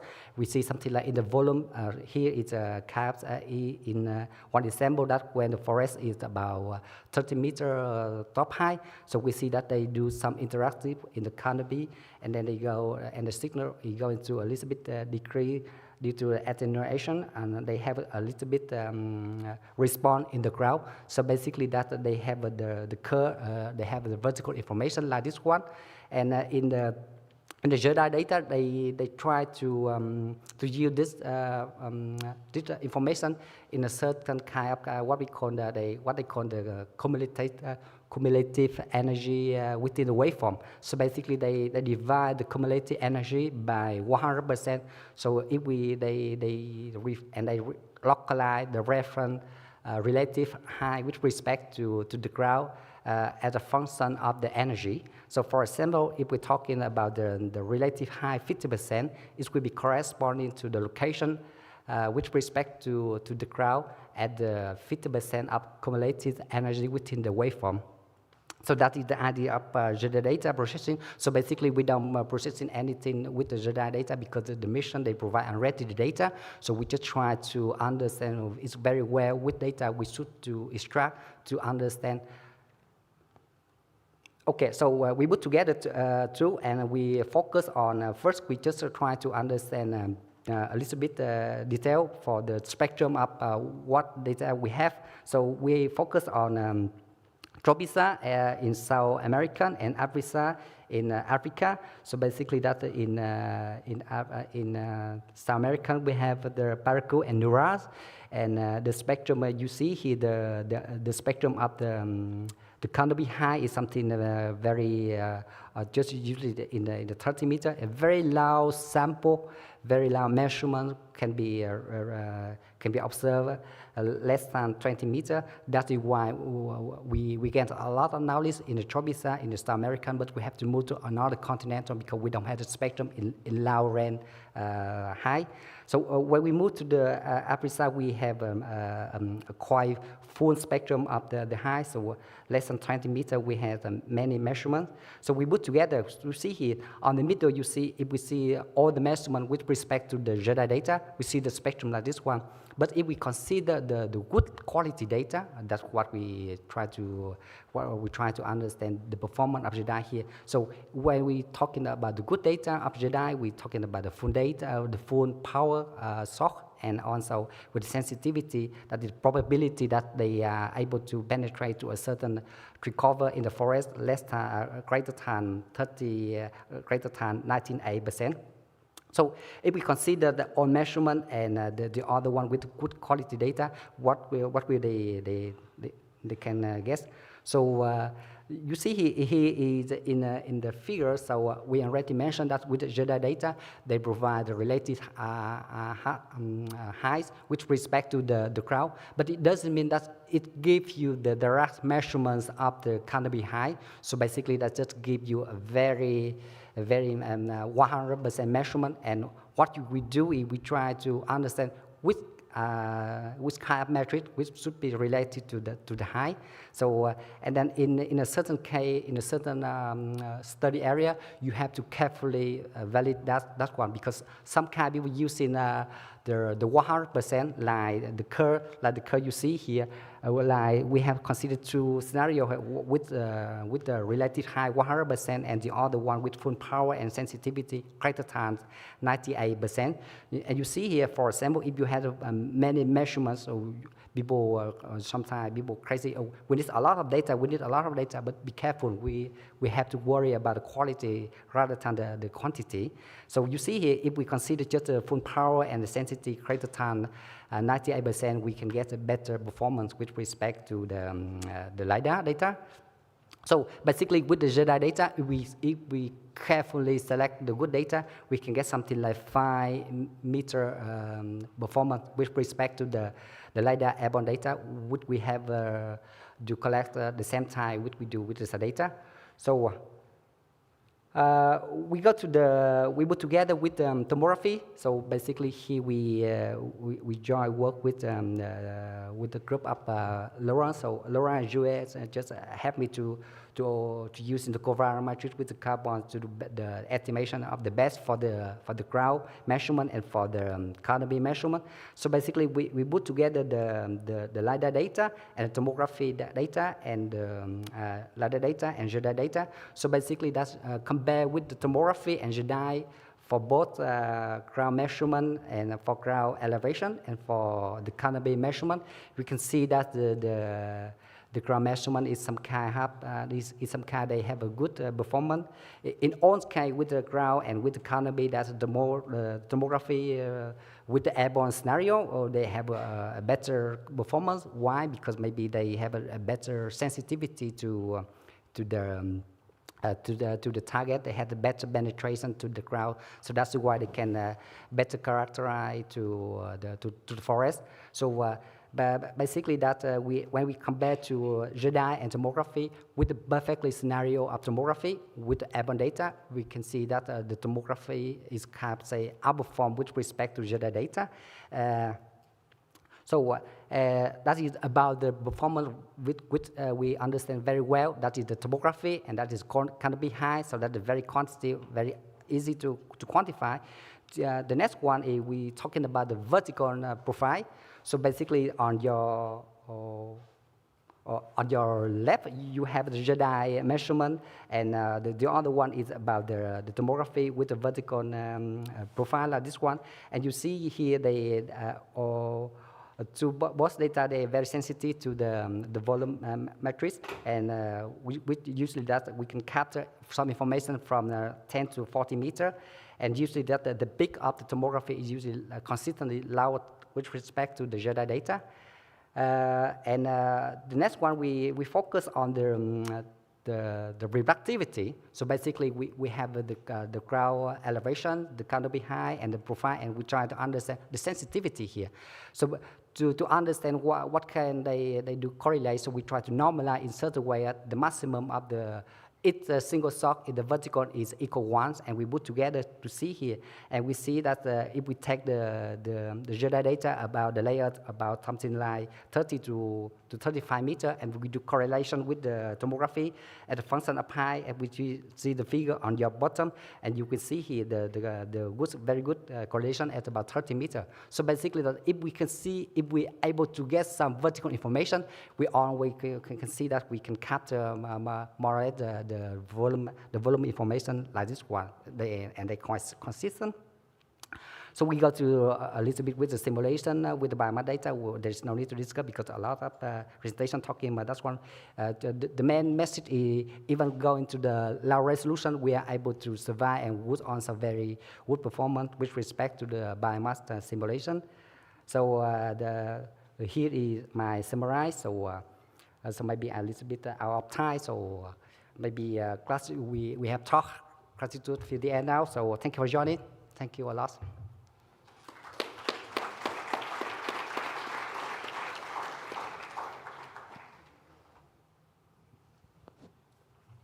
Any question?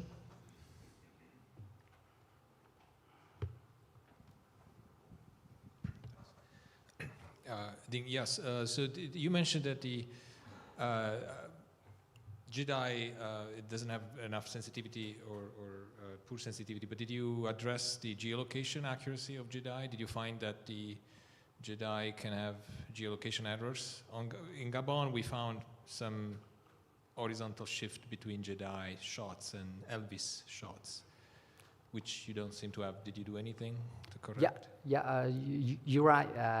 That the JEDI mission, they provide the quality of data at the function of time. They improve a lot. So at the level 1, we got a lot of problem with the geolocation errors, and sometimes the data is a little difficult to appreciate, but they improve a lot with the level 2 now. So the data we have is level 2, so they improve a lot. I see. So for the geology errors, I think level 2 is good, good enough to do comparison. Thanks. Okay, thank you for your talk. And in your slide 10, you compared JEDI profile with PolInSAR profile. And different polarization, yes, this one. I'm wondering why even for HH polarization, the relationship between PolInSAR profile with JEDI looks still very high, because for this polarization, maybe there's more backscattering from the ground, but why for the So why the correlation with the SR with respect to tomography is a little bit low for around the ground? So that is your question, right? If I understand correctly? No, actually, if you look on the picture, for the HH polarization, there's still some linear relationship between JEDI and PolInSAR. Here we try to understand the linear relationship between the two data. So basically that they're not correctly the same units, but we try to normalize in such a way, vary from 0 to 1 and the maximum which relate to 1. So that's why we are able to see if there is any relative reflectivity. Do they have some correlation or not? And we try to put together to see here, and when we put together and we see very clear the phenomena that comes quite linear between the JEDI and tomography, but a little bit shift. So if we take the LiDAR data from 30 to 35 meters, and we do correlation like the figure you see in the bottom here, and we see the correlation which related to tomography is something related to around 5 meters. So basically, because the tomography, they have the volume bit or the phase center basically consistent lower than the LiDAR data. Some kind of the 2 or 4 meters depend on polarization and depend on the height. Okay, thank you very much. Thank you.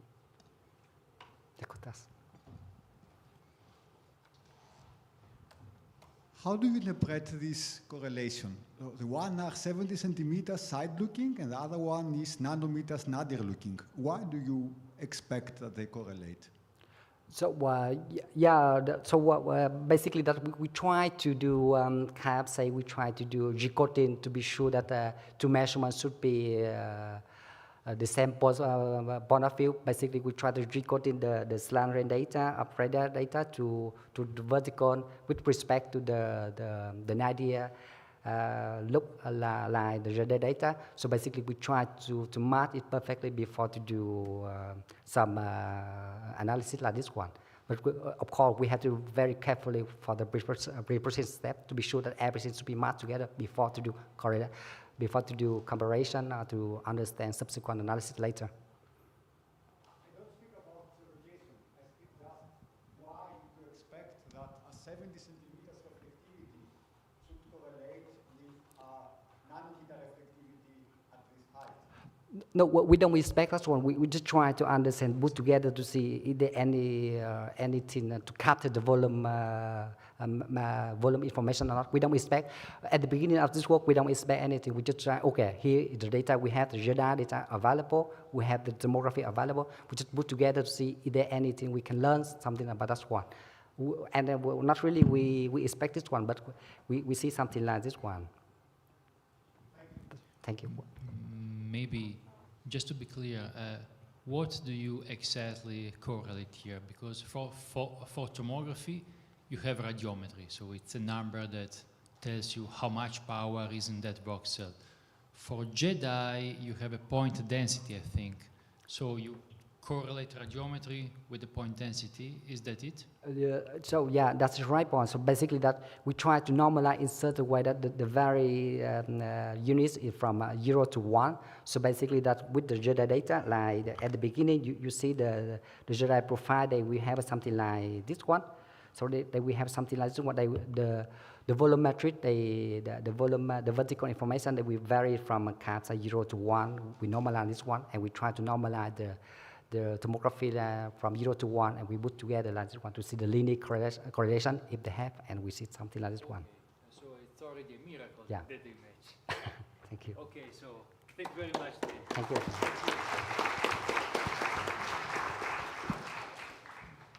Okay, so we go now for the last paper. The title is Estimating Tropical Forest Biomass and its Change by means of a multi-mission, multi-scale structure measurement, presented by Benedict Hartwerk. Please.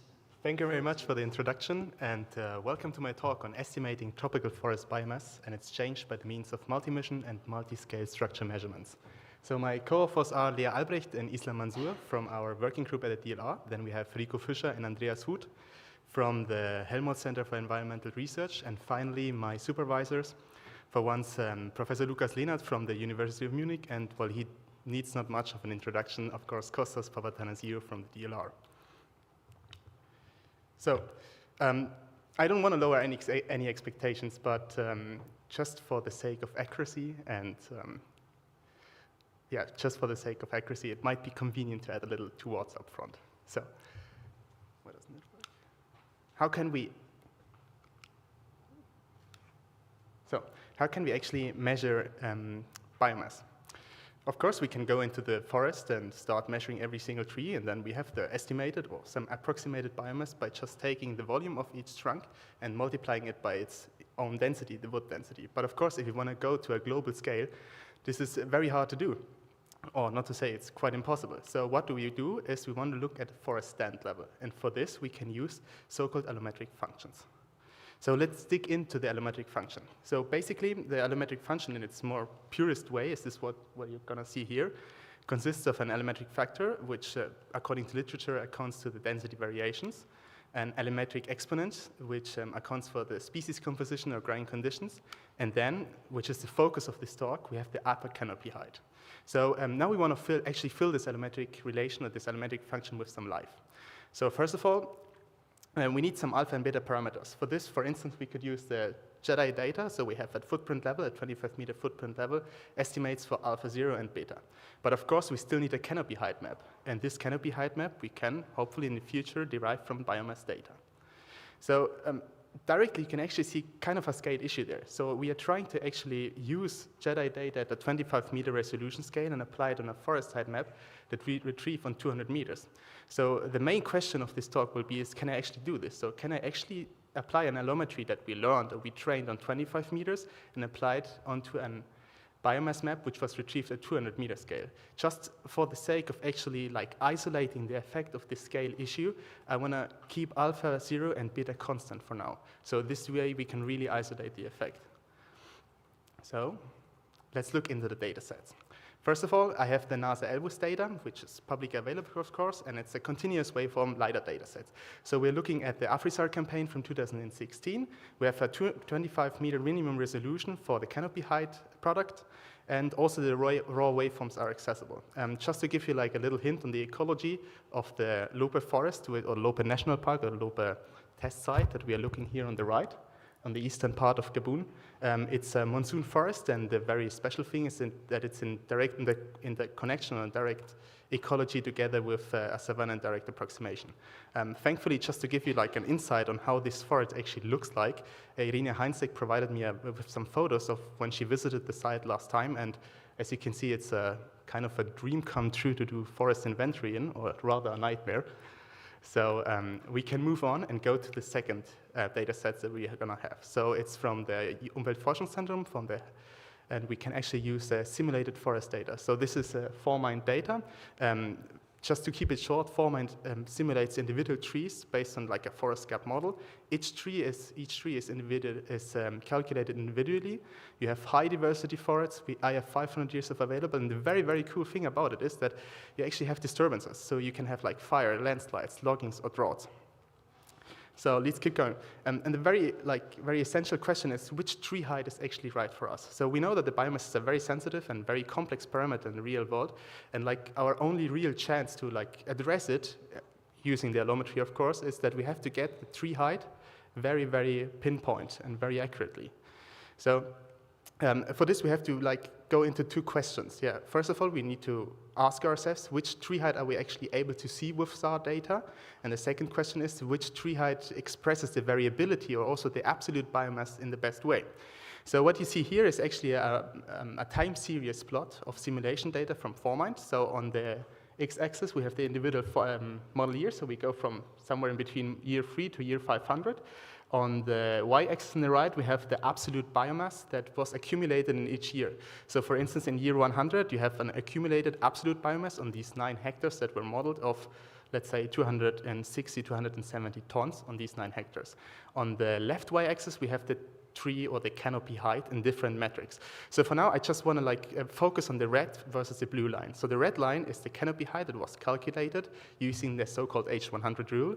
And on the blue line, we see the canopy height that was calculated using the mean value of the year and of the individual trees. So one thing we see up front, and this is also the thing that I want to show you now with this plot, is that the H100 canopy height expresses the variability of the absolute biomass in a far better way than the mean canopy height does. And also very conveniently, according to literature, it's also the height that we are most likely to see using radar systems.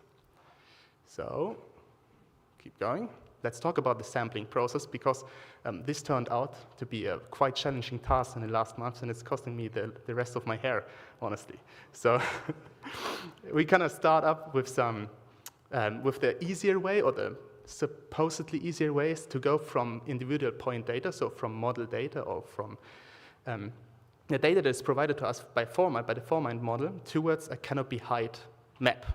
So we have to do some rasterization. So as I already told you, we can either rasterize by taking the individual trees, take the mean height of the trees and put it into a raster cell, or we calculate the H100 rule from forestry. So the H100 rule says that we are taking the 100 biggest trees on 1 hectare and take the average and take this height and put it into the raster cell.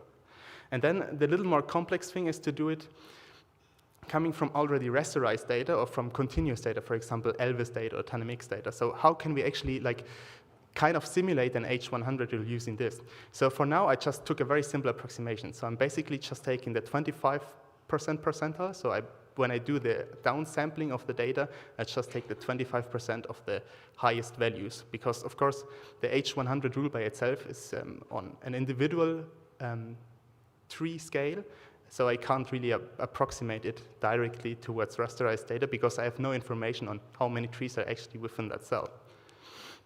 So let's look at some results. So just very briefly, on the upper part of the plot, you see the results from rasterizing or resampling the Elvis data using the mean metric. On the lower part, you see the results using the H100 rule. And one absolutely obvious thing, which is just coming from using a mean operation in both cases, is that you see the variance of the tree height collapse a little bit. But the way more interesting thing is what you actually see on the right. So on the right, I plotted the individual, it's very hard to see unfortunately, I plotted the individual histogram maximas of the individual histograms, and for the mean value we expect it to be more or less constant, which we more or less see, but the very interesting thing is to actually see it for the H100 rule. So we see, albeit it being very small, we see a constant change or a constant increase of the canopy height using the H100 over the different scales. So just to recap it a little bit, so this is the 25 meter scale or the 25 meter resolution canopy height, and we're going up to 200 meters. So now it's the question, how can we actually move this to the biomass world, and how can we actually measure or kind of assess the scale-induced biomass change?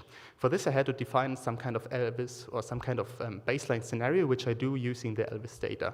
So basically, here you have the Elvis canopy height, here you have the biomass in tons per hectare, which was, or which is one of the Elvis products for Lope.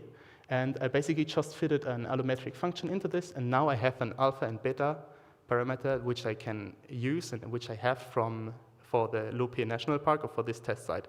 Now I take this allometry or this set of parameters, create a baseline scenario, and I can also set or use the same allometry and apply it to the resampled H100 forest maps. Thus, I get like 4 different modeled biomasses, and I can actually look at the absolute difference between the baseline scenario and the individual modeled biomasses, and fast get delta maps and actually assess the change. So very briefly, just histograms once more, of course. We can see the distribution of the biomass with the different scales. So we have the baseline scenario of 25 meters, and here we're using the H100 canopy height maps on 50, 100, and 200 meters. And once again, the most interesting part is actually in here on the right, the histogram maximas. So we actually see how, albeit it being quite small again, we actually see how the histogram maximas of the individual histograms are increasing. So increasing by going from the 25 meter resolution scales towards the 50, 100, and 200 meters, we're actually increasing the biomass within the maps. So let's now actually try to quantify the error. And the takeaway message from this slide is actually, so first of all, we are looking at the absolute of the biomass change. So this is the absolute of the change between the 25 meter and the 50 meter, between the 25 meter baseline scenario and the 100 meter canopy height map, and the 25 and 200. And the thing is, you see right away is, first of all, the change is quite substantial, especially if you're looking at the mean and median values. It's increasing, and also you see how the distribution is like flattening and moving towards the higher tree heights, or the higher biomasses. So now that we know how big the error is, we can actually have a quick look at where the error actually is happening. And once again, we have density histograms. So here on the x-axis, we have the canopy height. We have the biomass change, the absolute biomass change. It's the same data as in the previous slide. And we can have a look of in which tree heights is actually the changes are happening. So very basically speaking, you see the same thing as with the canopy height distribution, with the H100 rule. These big changes are moving towards the bigger trees. So enough of the scale issues. Let's move towards another problem, yet another problem. So once again, here you see the canopy height to biomass distribution from the Elvis dataset.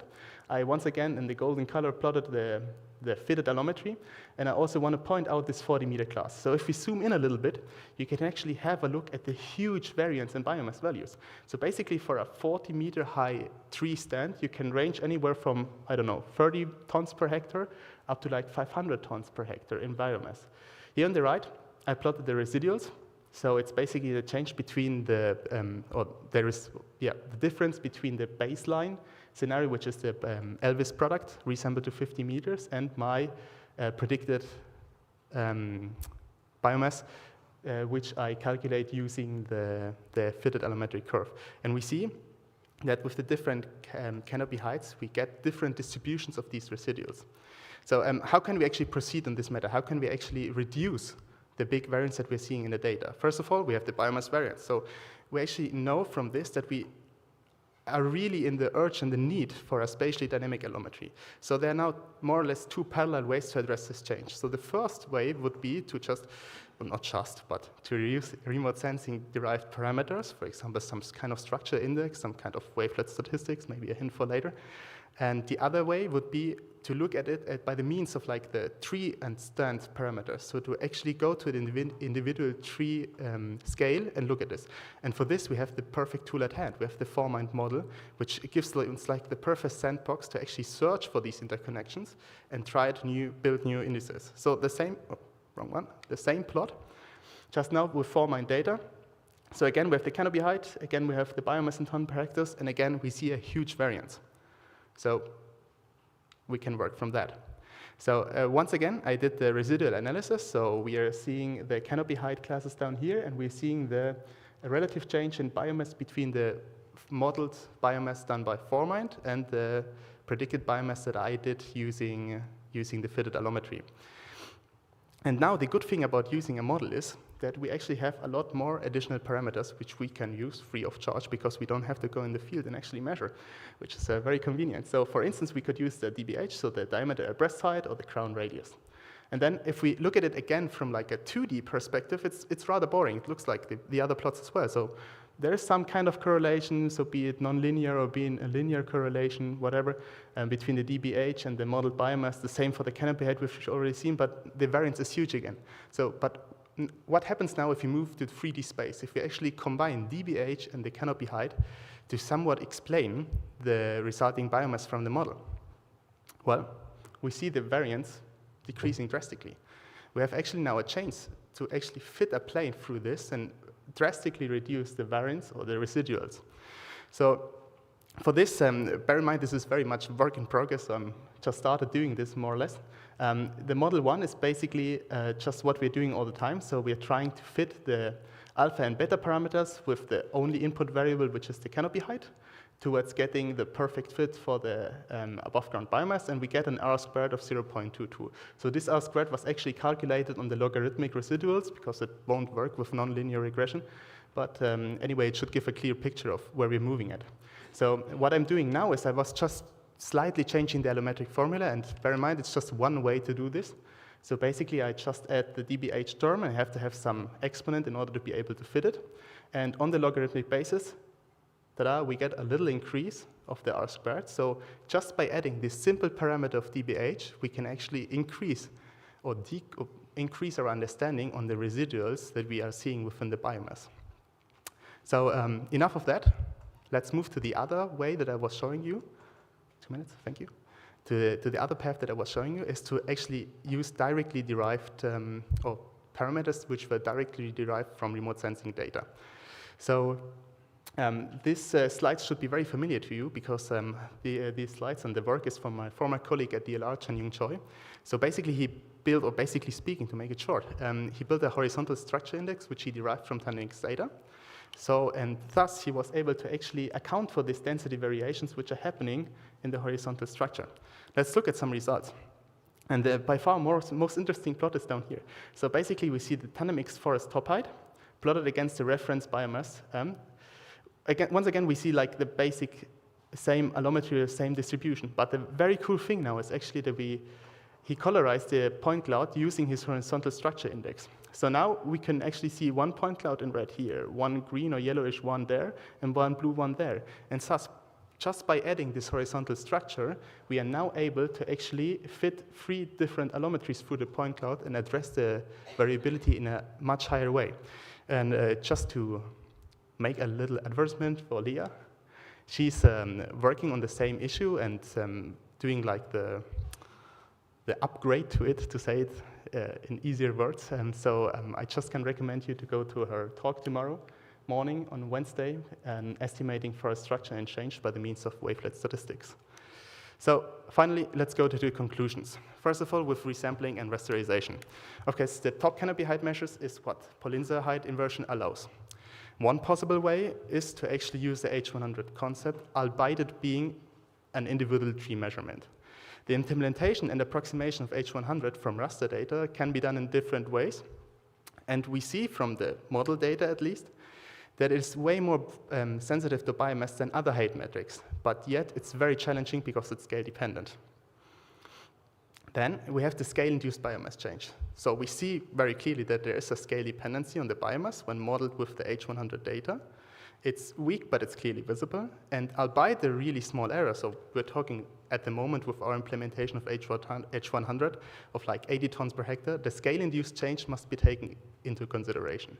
And finally, concerning the biomass variance, and where I'm working most right now, is we are seeing this both in the Elvis and Formind datasets. Formind proves to be like the excellent tool, the excellent sandbox to actually understand these interconnections and to possibly implement further in new parameters or new indices, which can be then fed with remote sensing data to then go to the real world again. And finally, the multivariate approach to improve the fit of the allometry proves to be promising, albeit quite a challenging pathway. Thank you very much.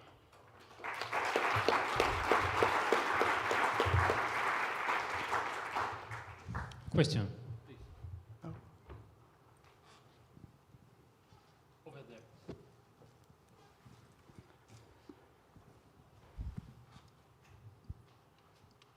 In a slide before your conclusion, you showed something about measuring homogeneity by horizontal structure.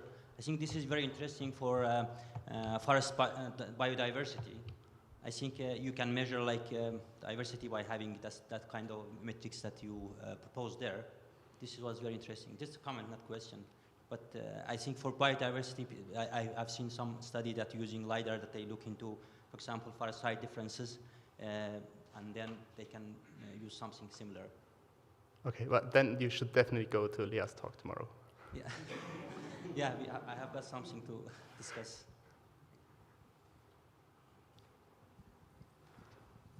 Thank you. Hello? Yeah. Thank you for your talk. That was very useful. There. Dean Mason from New Zealand Forest Research Institute.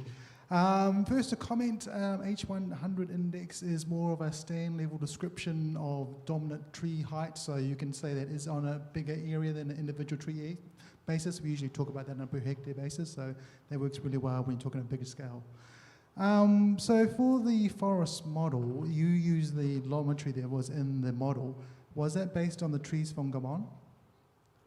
Well, it's Formind actually models the biomass through the carbon uptake, so it's not by allometry. So they basically really model the carbon cycle within the forest. So yeah, but you said you got the structure of the canopy from the model, no? You said that when the model outputs was from that. No, I think I can answer here. The Formind model was a very different stand. You see this also, the height of the trees was parameterized with a structure typical for Amazonas, not for Gabon. So why I raised that question, and he's got ahead of me, is that allometry varies a lot by species and by stand density in the stand. So the implication of what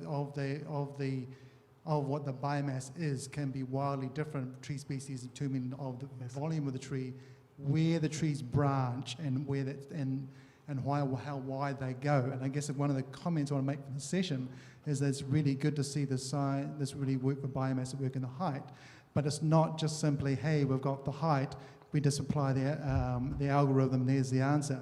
And that's a huge amount of work. That's something Sean mentioned earlier. There's a lot of work to be done on that. So I think there's still a great start, a lot more work to do. Hopefully it doesn't mean losing more year here. Okay, thank you. You're absolutely right. The thing is, how do we get that data then? So we would have to do discrete LiDAR scanning of every forest type to actually move towards this super fine data sets. But thank you. Oh, then I'm keen to discuss them with you. Yeah, you've actually tried to establish a relationship between something you're calling height and something you call biomass. And I'm trying to relate that to what JEDI does, which doesn't use the height per se, uses some metric to do with the waveform, which and then relates that to biomass. It's not the same quantity at all as the one you're using.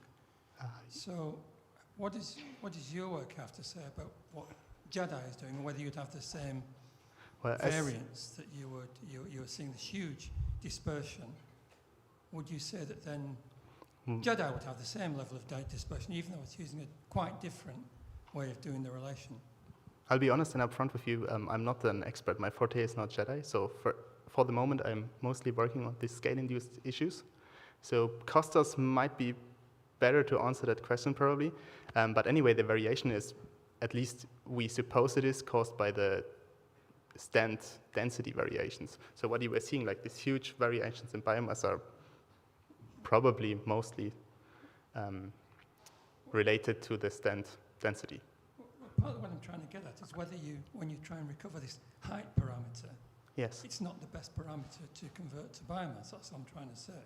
And it sounds good because it's a height, but maybe that's not the way to try and relate the LiDAR data to the biomass. But I'm not sure. It's really a question. Sure, it's very interesting, but maybe I can give the question back to you, because what else can we measure? So with STAR, at least we can go directly for the height, but you're very probably right that it's not the best parameter. It's a waveform LiDAR. You don't just measure the height, you measure some wave structure. Yeah, but that's JEDI. So JEDI is discrete. We only have like 25-meter footprints, and we have problems with clouds. So we don't have it everywhere available, and also right now it's not flying. And being a discrete sensor, we don't see the spatial heterogeneity that we can have by using TandemX data or by implementing a TandemX horizontal structure index like Chen-Yung did. But equally, with a waveform LiDAR from an airborne platform, it still may not be the right one to use. It may be some weighted component of the waveform that as you go through the canopy. No, it's a perfect point, of course. Yeah. That's what I was really trying to get to. Okay, sorry. Sure. No, of course. Thank you. No. Okay. Just a comment kind of following on with Sean on the tangent was the from terrestrial forestry world, LiDAR point clouds are not the be-all, the end-all as well. Just as a caveat, is that we've seen lots of challenges converting point density clouds into volume values on the ground as well. So I just want to say, just put that as a caveat in the implementation saying with that LiDAR. Thanks. Thank you. Maybe to comment on this. So the question is how you get biomass from biomass. And from biomass you measure height. So and then you have two problems. First of all, to find allometry, and second one, to find how it varies spatially, because it varies very fast spatially. This is what to understand.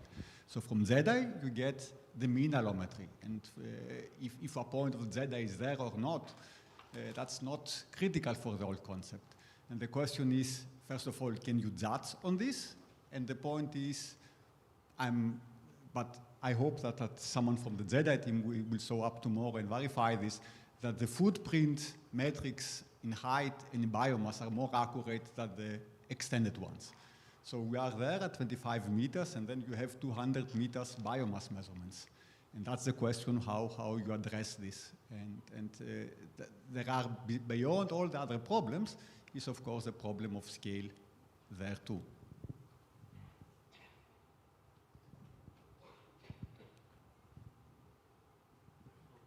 So thank you very much. Thank you for the lively discussion, and thank you for staying here in a little defense.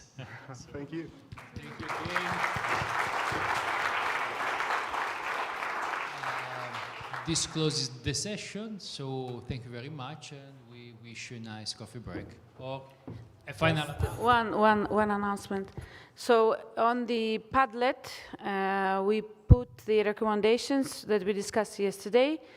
We put also the comments that you already provided. So in case somebody wants to comment more on the recommendations or on the comments of the comments, you are free to do that. Thanks a lot.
Excuse me?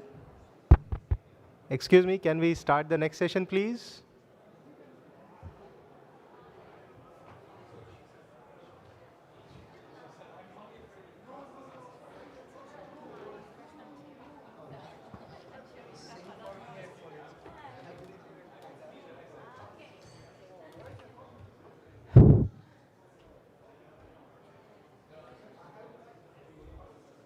We are about to start. Thank you.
So welcome everybody to the last presentation of the afternoon.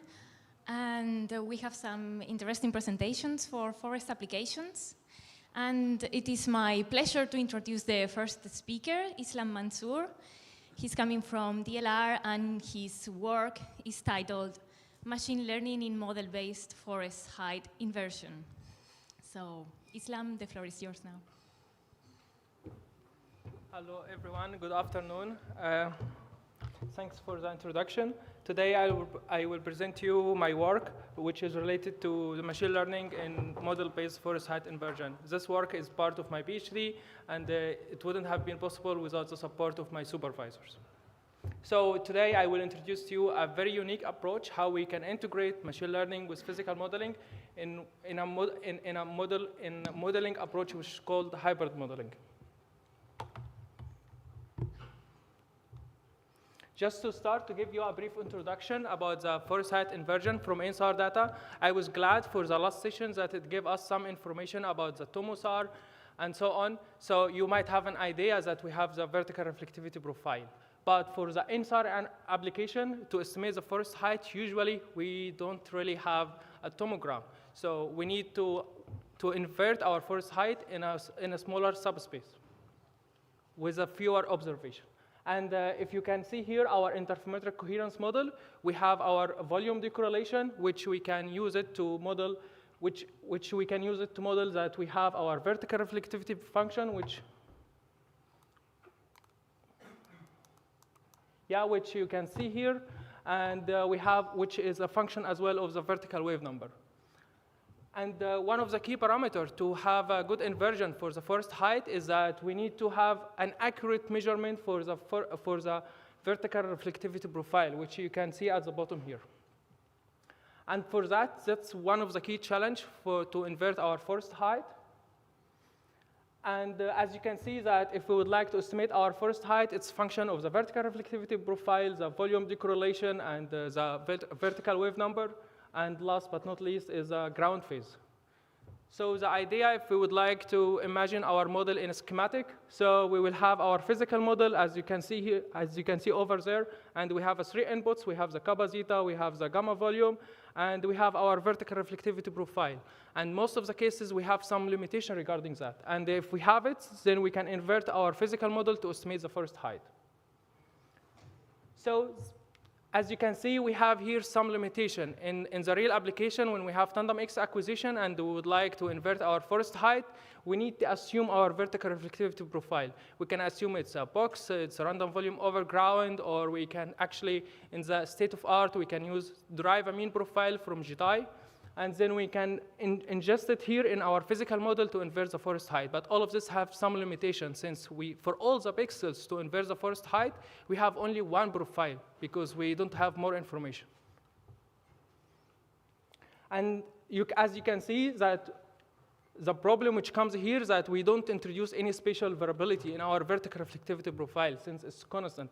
And the idea, how can we resolve this with the help of machine learning? So to tackle this problem, if we would like to do what's called hybrid modeling, how we can integrate both with each other, you can think about hybrid modeling in that sense, that you can think about it in a parallel way, since we have a physics-based model, and we will have a machine learning model running in parallel, which has been trained, and this machine learning for us can do what's the following, which is called the error correction model. So we have from our physical model, the estimator, which in this case will be the forest height. We know that it has certain biases, and we can correct this with the machine learning model.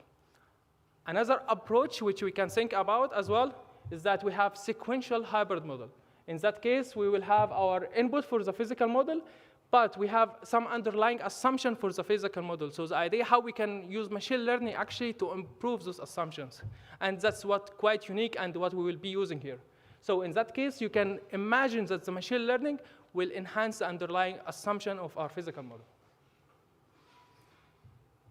So in that framework, as you can see, to resolve this issue with machine learning, so we assume a vertical reflectivity profile, and for this vertical reflectivity profile, we approximate it. And the best approach to approximate it is that we use legendary polynomials.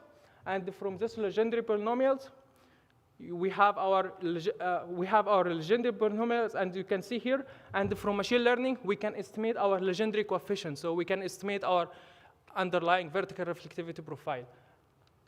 And the idea is that as the following, which is quite interesting. So how can we use the underlying acquisition geometry, let's say the underlying topography, the local instance angle, the coherence, and the kappa zeta to enhance this underlying assumption, yeah? So, and in this case, we can use the machine learning model here to estimate for us the legendary coefficient. And the real question which we have here, how many legendary coefficient are we supposed to use to estimate our underlying vertical reflectivity profile? And I will show you a few experiments how we do that. Next, if you can see here, to do our machine learning, we need to divide it to 2 phases. We have the training phase, and we have the inference phase. In the training phase, you can see in the simulation of the physical model. So this is one pipeline. So we have our machine learning model connected directly, which estimates the vertical reflectivity profile, connected in the same tensors, actually to our physical model simulators. In that case, we take, if we have a ground truth, we take the forest height, and from our forest height, we simulate the coherence, and we try to minimize the difference between this simulated coherence and the observed one. And then we go to our inference phase. In that case, you can see we use the machine learning which has been trained over there to invert our physical model. Brilliant. So how can we do that? Yeah. So just to give you a brief introduction about our data set. So we, as many of us know, we have the AfriSAR campaign and we have the ALVIS data. So we focus as well to do our analysis over Gabon. And I choose one very problematic test site for testing our method, which is Loba, because Loba has a quite strong topography. And if we are able to train our model over such a spatial diverse test site, then we can be for sure know that our model is quite robust to invert over other sites. So just to give you a brief introduction about what we are trying to do here, because it's not very intuitive, yeah? So if you talk to the machine learning community, what the machine learning community do is that we try to have our prediction for the first height versus our alphas, and we look to this 2D histogram. So if I trained our model to invert for us, this is what you will see here. But this doesn't include our domain expertise, which is quite essential. And this domain expertise, we can get it from our physical model, which has been integrated in one big model with the machine learning. And to look at this from a different perspective, so if we look to this 2D histogram, which is the difference between, which is the 2D histogram between the estimated forest height from machine learning and from alphas, this doesn't tell us much. So we need to go to another 2D histogram, which can tell us what kind of physical model underlying which give us the performance. So if you can see the 2D histogram over there, so we have in the y-axis our coherence, and in the x-axis you have our vertical wave numbers, the kappa zeta multiplied by the first height. And if we look to this 2D histogram, can give us an approximation about how many vertical reflectivity profile is represented in this histogram. So you can see that for sure we did learn certain profiles, since you have this kind of distribution which you can see for these profiles. And then what's quite interesting to see after that, since we selected 5 sites, yeah, to do our testing and machine learning for the machine learning case. So in the first case, we used a legendary polynomial of 3, and we used only 1 test site for training and to invert over all others. So if we look to that case, you can see we have a quite consistent performance, but we have, in that case here, certain ambiguity for the height of ambiguity of 52.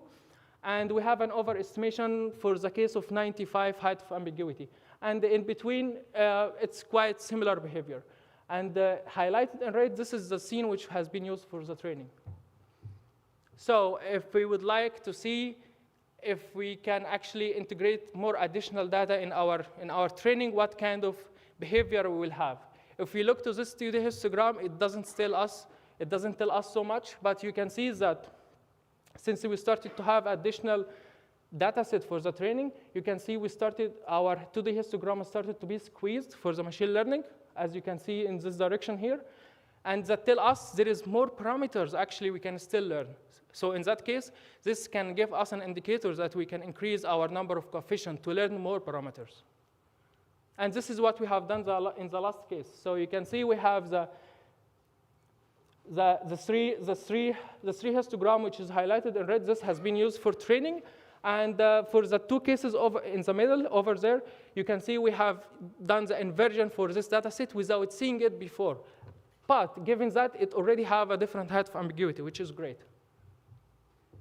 So if we jump now to our next slide, which tell us what kind of physical model do we have, which is underlying that. This is a very interesting case which we need to understand. So in the first row, you can see we did learn over our training test site. We did learn quite well the physical model, but our model collapsed over the other test site since we don't have enough information to learn. And then in the second row, if we started to integrate other test site in the training phase, you can see our model started to be consistent over all these different scenes. And we have a vertical reflectivity profile general enough to learn for all these cases and do the inversion. That's why if you can see in the first row, this tells us our model is not that great, but in the second row, our model performs in a better way. And then if we increase the number of legendary polynomial, which you can see in the last row, you can see we have a quite actually amazing model with the distribution changing over this region here. So we start here down, and then our distribution start to go up in this region here. And you can see for each curve we see here, this represents for us actually an underlying vertical reflectivity profile. So we were able to learn a lot of information which is not very intuitive to understand. So this was the first approach, that we only tried to play with the number of scenes which you use for the training and the number of legendary polynomials. So the next step, okay, since we have a machine learning approach, that's quite interesting, because in that case, we can integrate many data in our machine learning model, which usually it's very hard to model with any physical model. So in that case, we can use another sensors to give the machine learning model to try to extract certain mapping function to map these features to certain parameters which can help us to have a better performance to estimate our coefficient. Yeah? So in that case, we will see that we can, for example, use ALOS data.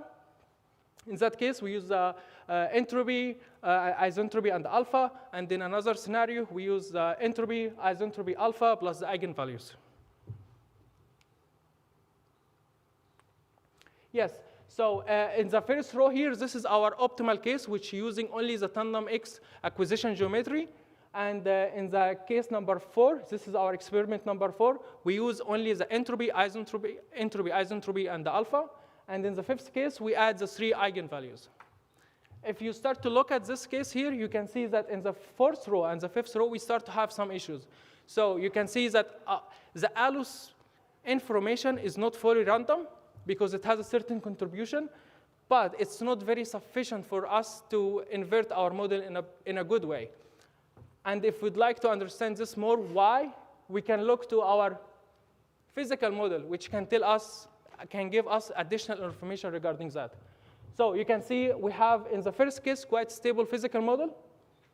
But if we go to case number 4 and case number 5, case number 4, it's quite OK, but it's not perfect. Yeah, it's still problematic.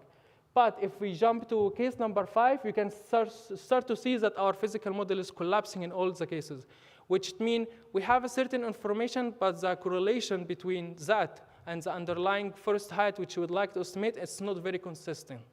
And this could be related to the acquisition geometry, or we don't have enough dynamic range in our coherence and eigenvalues to estimate the forest height from that. Then we had another case, which is, OK, in that case, let's compare then ALOS data compared to if we add the Landsat. Landsat provides for us multispectral images, and we can then start to see, OK, if we add our Landsat images, does it provide additional information for us to enhance our performance? And that's the case what we will see here. So as we said before, the case number 3 is only the tandem X parameters. Case number 4, this is with ALOS, yeah, entropy, isentropy, and alpha. And case number 6, when we added the Landsat multispectral images. And you can see the great improvement in the performance when we started to have in the row number 6. So you can see over all the scenes, we have a quite stable performance in all the cases. And there was some issues in the 2D histogram in the case number 3, but we were able to compensate for this in the row number 6, which tell us, OK, Landsat actually can provide for us a consistent information which can be used to train to map our vertical reflectivity profile. Again, if we would like to understand this more, then we need to look at the 2D histogram, which tell us what is the underlying physical model. And quite impressive if you see the case number 6. So the case number 3, we had this distance line, which represent to us the different profiles. And if we jump to case number 6, you can start to see that between these different profiles, we start to have slight distribution, which you can see here. And this distribution tells us that for sure we were able to learn additional information from the multispectral images, which can enhance the estimation of our coefficient to have a better assumption for the vertical reflectivity profile, which is great. So just to summarize and give you what is the key point of this work and why it's such a different way to integrate machine learning with physical models, so we can actually integrate the domain expertise in our machine learning. So we just don't have this black box way that we have just certain target variables. We try to estimate from our certain features, and that's all. No, we can actually enhance all the underlying assumption of our physical model with machine learning. So you can see that with the hybrid modeling approach, we were able to actually successfully integrate the domain-specific expertise, which we can get it from the physical model. And in this way, we can constrain our solution in a subspace which is physically possible, which is great. Second point is that we investigated the importance of the legendary coefficient, and we saw that to have the high frequency component in our profiles, we need to increase more our number of coefficient, which is used for the legendary polynomials. And to check the last, how general our model is. So you could see actually for two acquisition, which we haven't seen before, we were able to actually to invert over this scenes our first height with a quite good performance. So in that case, we can say that our model is general enough to do that. And for the ALOS data, you could see that our performance wasn't that great, and this could be related to that the information which comes from the entropy and the eigenvalues is correlated in such a way that it's not very consistent, because this can be related to the acquisition geometry, and there is no way to compensate for that. And last but not least, we have seen that our Landsat data can provide us a contribution to enhance our underlying assumption too.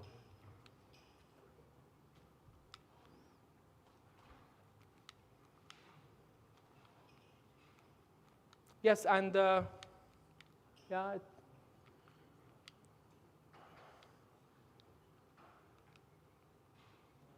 Yes, this was the last slide for my presentation. Thank you all.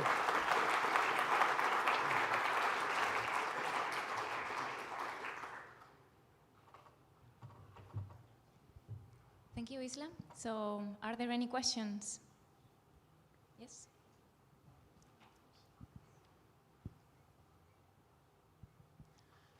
Thanks for your excellent presentation. It's a very great job. I'm a little bit concerned about the use of Landsat for improvement of your results, because it's reflectance information. I don't believe that it could be sensitive to vertical information. It could be sensitive to maybe variation of the heights, but not vertical thing. And can you have explanation about this, how it can improve your results, if you have any physical explanation about this? Well, in the literature, you can see there is multiple machine learning approach, which can use actually the machine learning in a direct way to estimate our forest height only from the Landsat. And as well, we can estimate certain information regarding how the sparsity of the forest. So if you look to the Landsat images, it contains multiple information. One way that we can enhance the performance of our approach by using the Landsat is that we can have an additional information which is very hard to physically interpret, to link the different spectral bands to the density of the forest itself. Because you can actually, from the Landsat spectral images, you can derive what's called the forest sparsity map. So you can have a percentage about how much forest you have in one pixel. Yeah? And in such a way, we don't know how to model this in a direct way with our physical model. But in that case, it can be used in indirect way to enhance our underlying assumption. You see what I mean? Because we don't know how to explain that. But in such a way, it can be used to map a function which can be quite useful to enhance our performance. Yeah, Laurent. I have two questions about the use of these Legendre polynomials. Did you use a specific loss to constrain or to constrain the order of the polynomials? And just the second, back in the past when we were using these functions, we used to have some stability problems when you don't know exactly the height of the volume. And these stability problems were even more present when the order of the polynomial was high. Did you experience such problems? Thanks for your question. It's actually quite a great point, which I didn't mention here. Yeah, of course, in our machine learning, in the underlying architecture, we needed actually to tune or to put certain constraint about the domain of the coefficient. So we tried to constrain it to be semi-positive, but not 100%, yeah? And in another way, we tried to say that the values of this coefficient should be between -3 to 3, but the summation at the end should be, of course, positive. Yeah. So regarding the second question, when we start to increase the number of the coefficient, we start, well, it's quite complicated, because without having those constraints in the beginning, what was happening is that every time you run your training, you get slightly different vertical reflective profile, yeah? But since we started to implement, to have those constraints, our solution is quite stable. But we have only one problem, is that since we don't have the phase information, our profile can be flipped, yeah? Okay. Thank you. I got a question similar to Laurent, the second one. So about the order of the polynomial, is the 7 the optimized the orders, or you have tested the numbers? I have tested 3 and 5 and 7. So for both the tandem X and for ours yes, two? Yes, for all of them, yeah.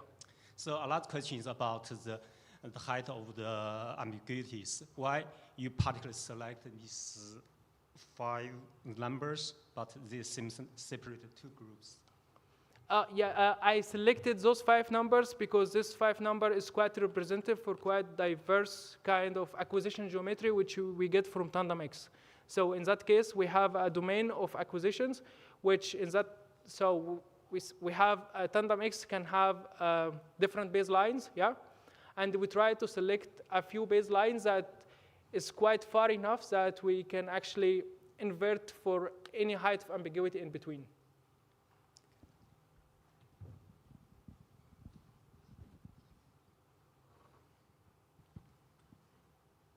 Then thank you, Islam, again. Thank you all for your question.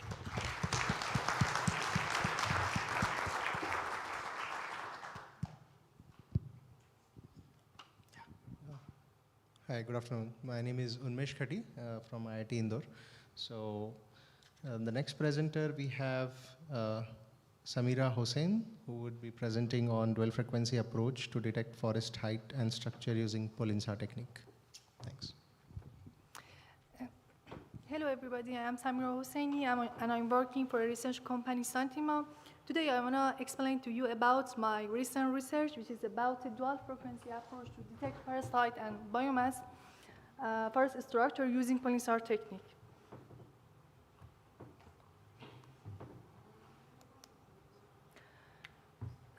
In this research, we work on the boreal forest, which constitute and include a third of the world forest biomass. In other words, 50%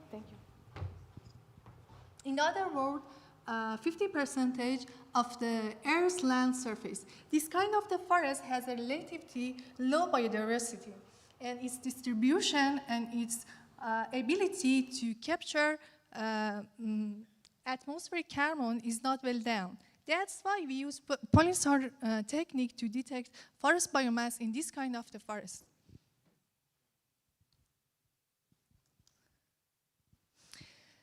As you know, PolInSAR is a combination of polarimetry, which is sensitive to the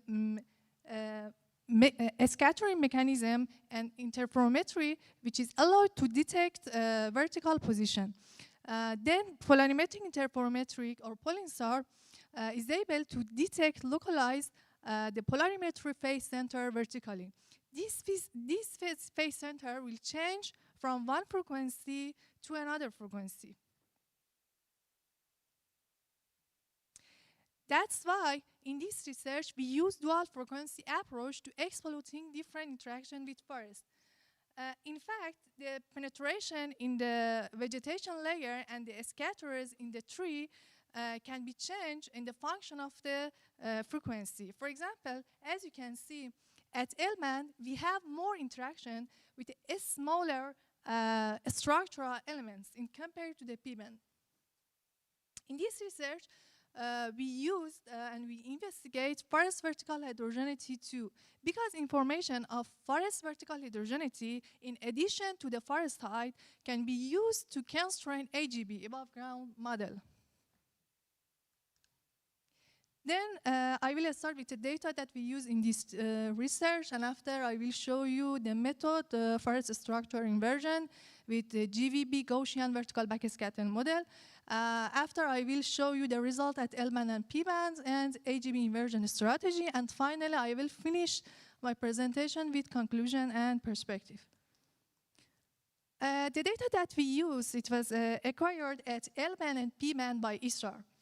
And the region that we work on it is located in Remingstorp Forest, which is a kind of the hemiboreal forest, which is located in the south of the Sweden. We choose the data with the minimum temporal, which have the minimum temporal decorrelation and appropriate KZ range. We had three dominant species in this forest, mostly pine and spruce and a little bit birch. This kind of the forest was interesting because we had access to DTM, DSM, and ground measurements.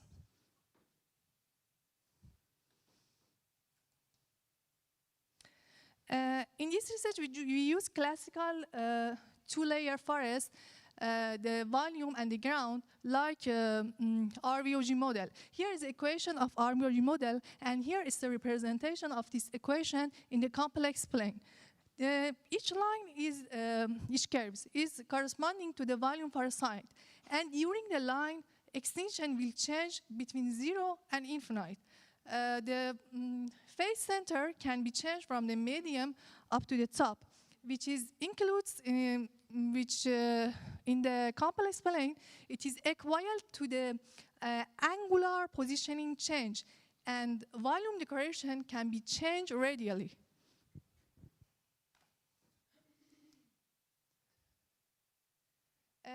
As I said, in this research, we use Gaussian vertical backscatter model because it is enough simple to do inversion, and it is sufficiently complex to extract forest vertical heterogeneity, forest structure.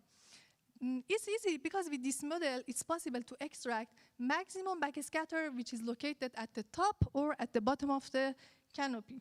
Then, contrary to the exponential RVOG model, we use truncated Gaussian vertical backscatter model in this research.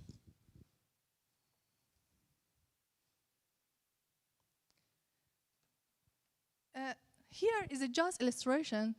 At the top, you see that it is a contiguous trees where the maximum matter density is located at the bottom of the tree, at the bottom of the canopy. And at the bottom, you see it is the deciduous forest without any understory, where maximum density matter is located at the top of the canopy. It is just illustration, but the idea is that with this model, we expect at least to distinguish this kind of the species roughly.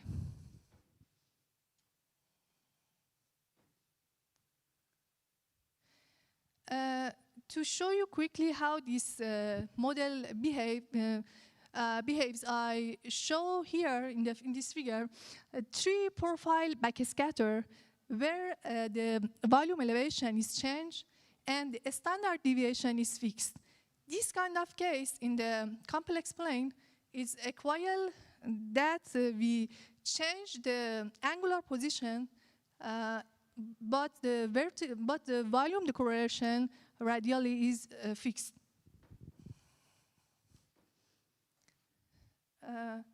Previously, let's fix the volume elevation, and I change a standard deviation, which is corresponding in the complex plane that we change the volume decoration radially, and the angular position is fixed.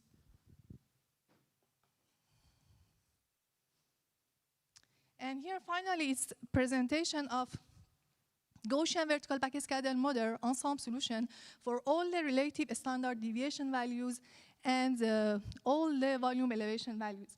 The blue curve is corresponding to the case where the volume height is located at the bottom of the canopy and with various standard deviation.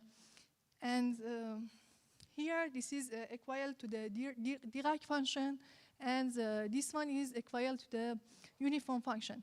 And the red curve is corresponding to the case when the volume height is located at the top of the canopy with the various standard deviation. In the both cases, when a standard deviation increase, the volume decoloration radially decrease.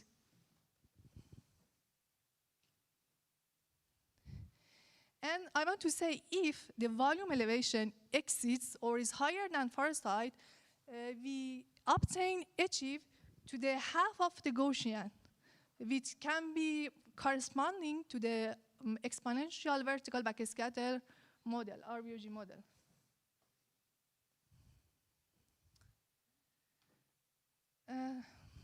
We investigated the forest structure seen at a different polarization and different frequency using LiDAR heights, LiDAR ground height.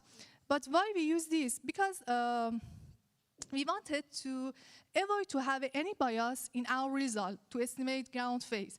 To explain it a little bit better, I exaggerated here in complex plane.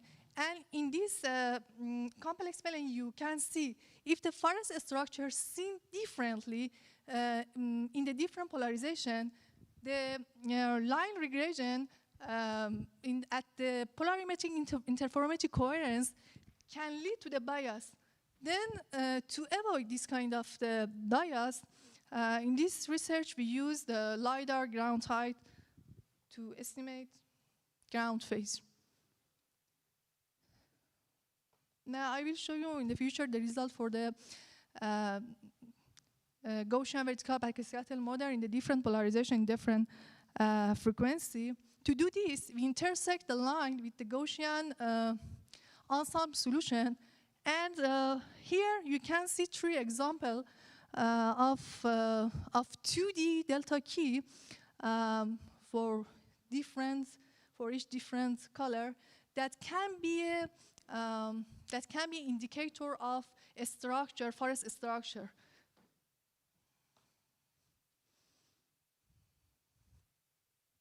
And now let me look at the result at L-band for the different polarization and for the different forest stance. X-axis is corresponding to the relative standard deviation, and Y-axis is corresponding to relative volume height. And different color is corresponding to the different forest height. As you can see, the structure does not change a lot at L-band, especially at HV. And the maximum backscatter is located at the top of the canopy. Previously, at P-band, we see that we have wide diversity to the we have wide diversity to the forest structure for the different polarization and for the different forest stand.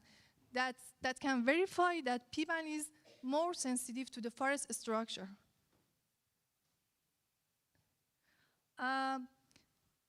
We compare to the accurate ground measurements for the S-stand, which is dominated by pine, and the S-stand, which is dominated by spruce. And we saw that it's possible to extract, to distinguish this kind of species, species to different class according to the slope of delta key. For example, at spruce, you can see that we have a minimum slope for delta key in compared to the pine. And this observation is corresponding to the structures of tree.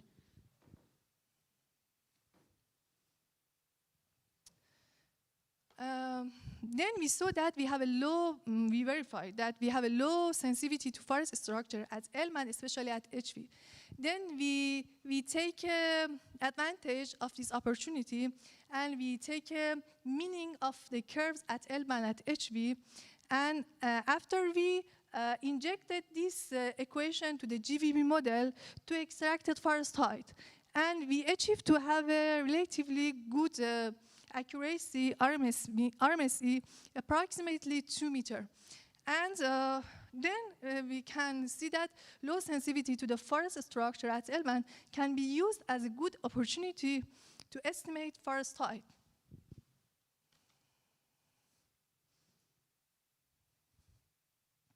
And as a conclusion, as we saw that we have low sensitivity to the forest height at L-band, especially at HV, we have a great advantage to estimate unbiased, secure height at L-band, and we saw that Gaussian model is enough simple to detect, to do inversion, and it's sufficiently complex to extract forest vertical heterogeneity or forest structure. And also we observed that at P-band, we are more sensitive to the forest structure. And finally, we were able to distinguish the different signature for the pine and spruce dominated forest.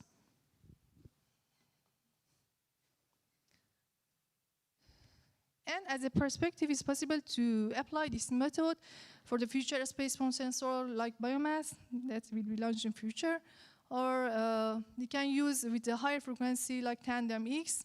It's possible to elevate this method for the different type of the forest or different condition, and also it's possible to investigate the temporal behavior of this method to have a better constraint for the structure. And thank you for your attention. Great. Thank you. Thank you, Samira. Questions?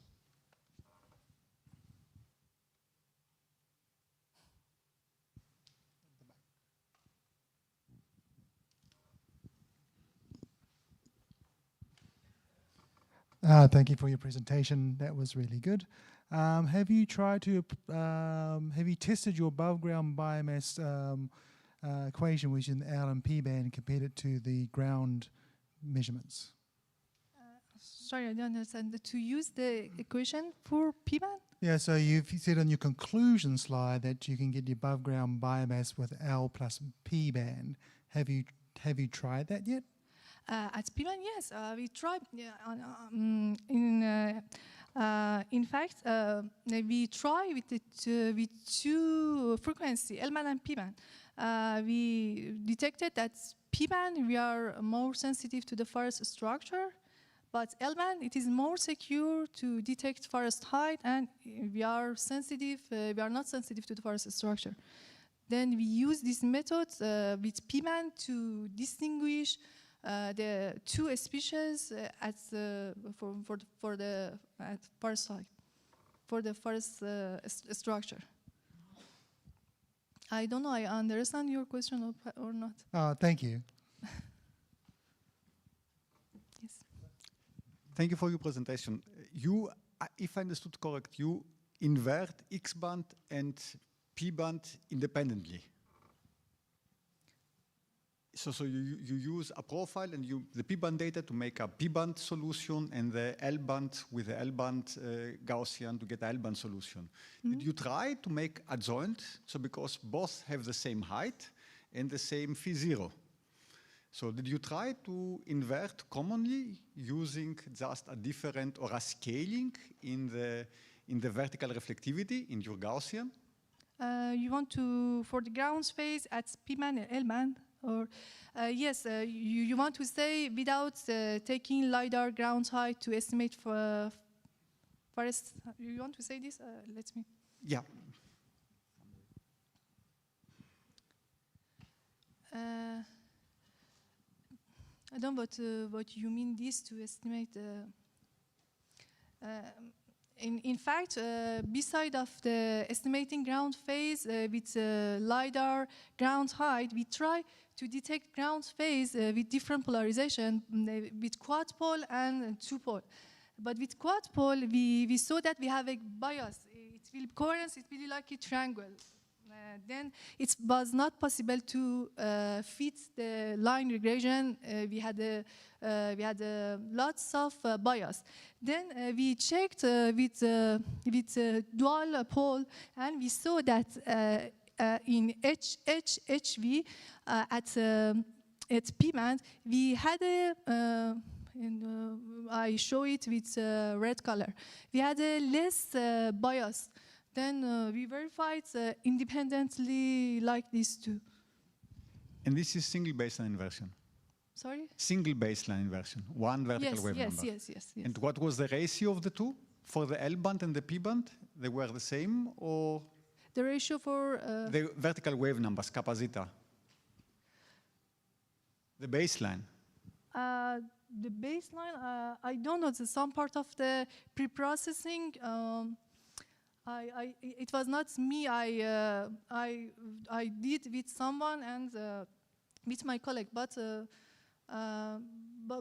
for the data, we try to we try to verify all the values that it is written in the documentary, because we use the PolInSAR 2007 data, and for all the parameter SNR, all the parameter, we checked the result with the document that the value is the same, and the data is acquired and published well or not. Thank you. You're welcome. I don't know. Okay, no more questions. So thank you, Samira, for your presentation.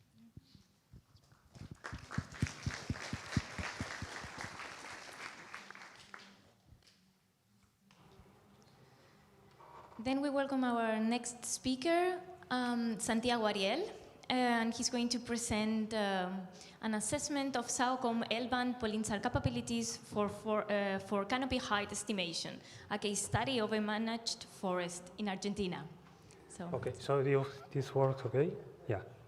Okay, thank you for saying the title because it's too long already. So I will start introducing my two colleagues, then I will introduce me. This is a work made by Carlos López Martínez, who is from Spain and works at the Universidad Politécnica de Catalunya. And the other one is Jacqueline Josso, who is from the National University of Córdoba. Myself, the presenter, I am Santiago Ariel Seppi, and I work for the Argentinian Space Agency, which is namely CONAE. So I have to use the control. So as I believe I am, at least today, the only one representing an institution from Latin America, I would like to make use of this slide to make a brief introduction about CONAE and SAOCOM, which is the main input of data for this research. So CONAE launched in 2018 SAOCOM 1A, and in 2020 SAOCOM 1B. These two satellite constellations feature an L-band instrument, which works at about a wavelength of 23 centimeters. And with imaging modes going from street map to TopStar, similar to Sentinel-1, whose resolutions go from 10 to 100 meters.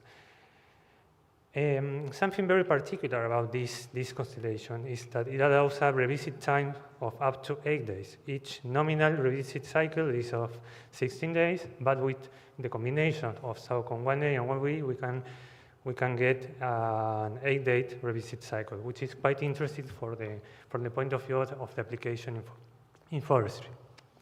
So something more I wanted to add is that CONAE has worked in the development of this SAR mission in very strong collaboration with the Agenzia Spaziale Italiana, the Italian Space Agency.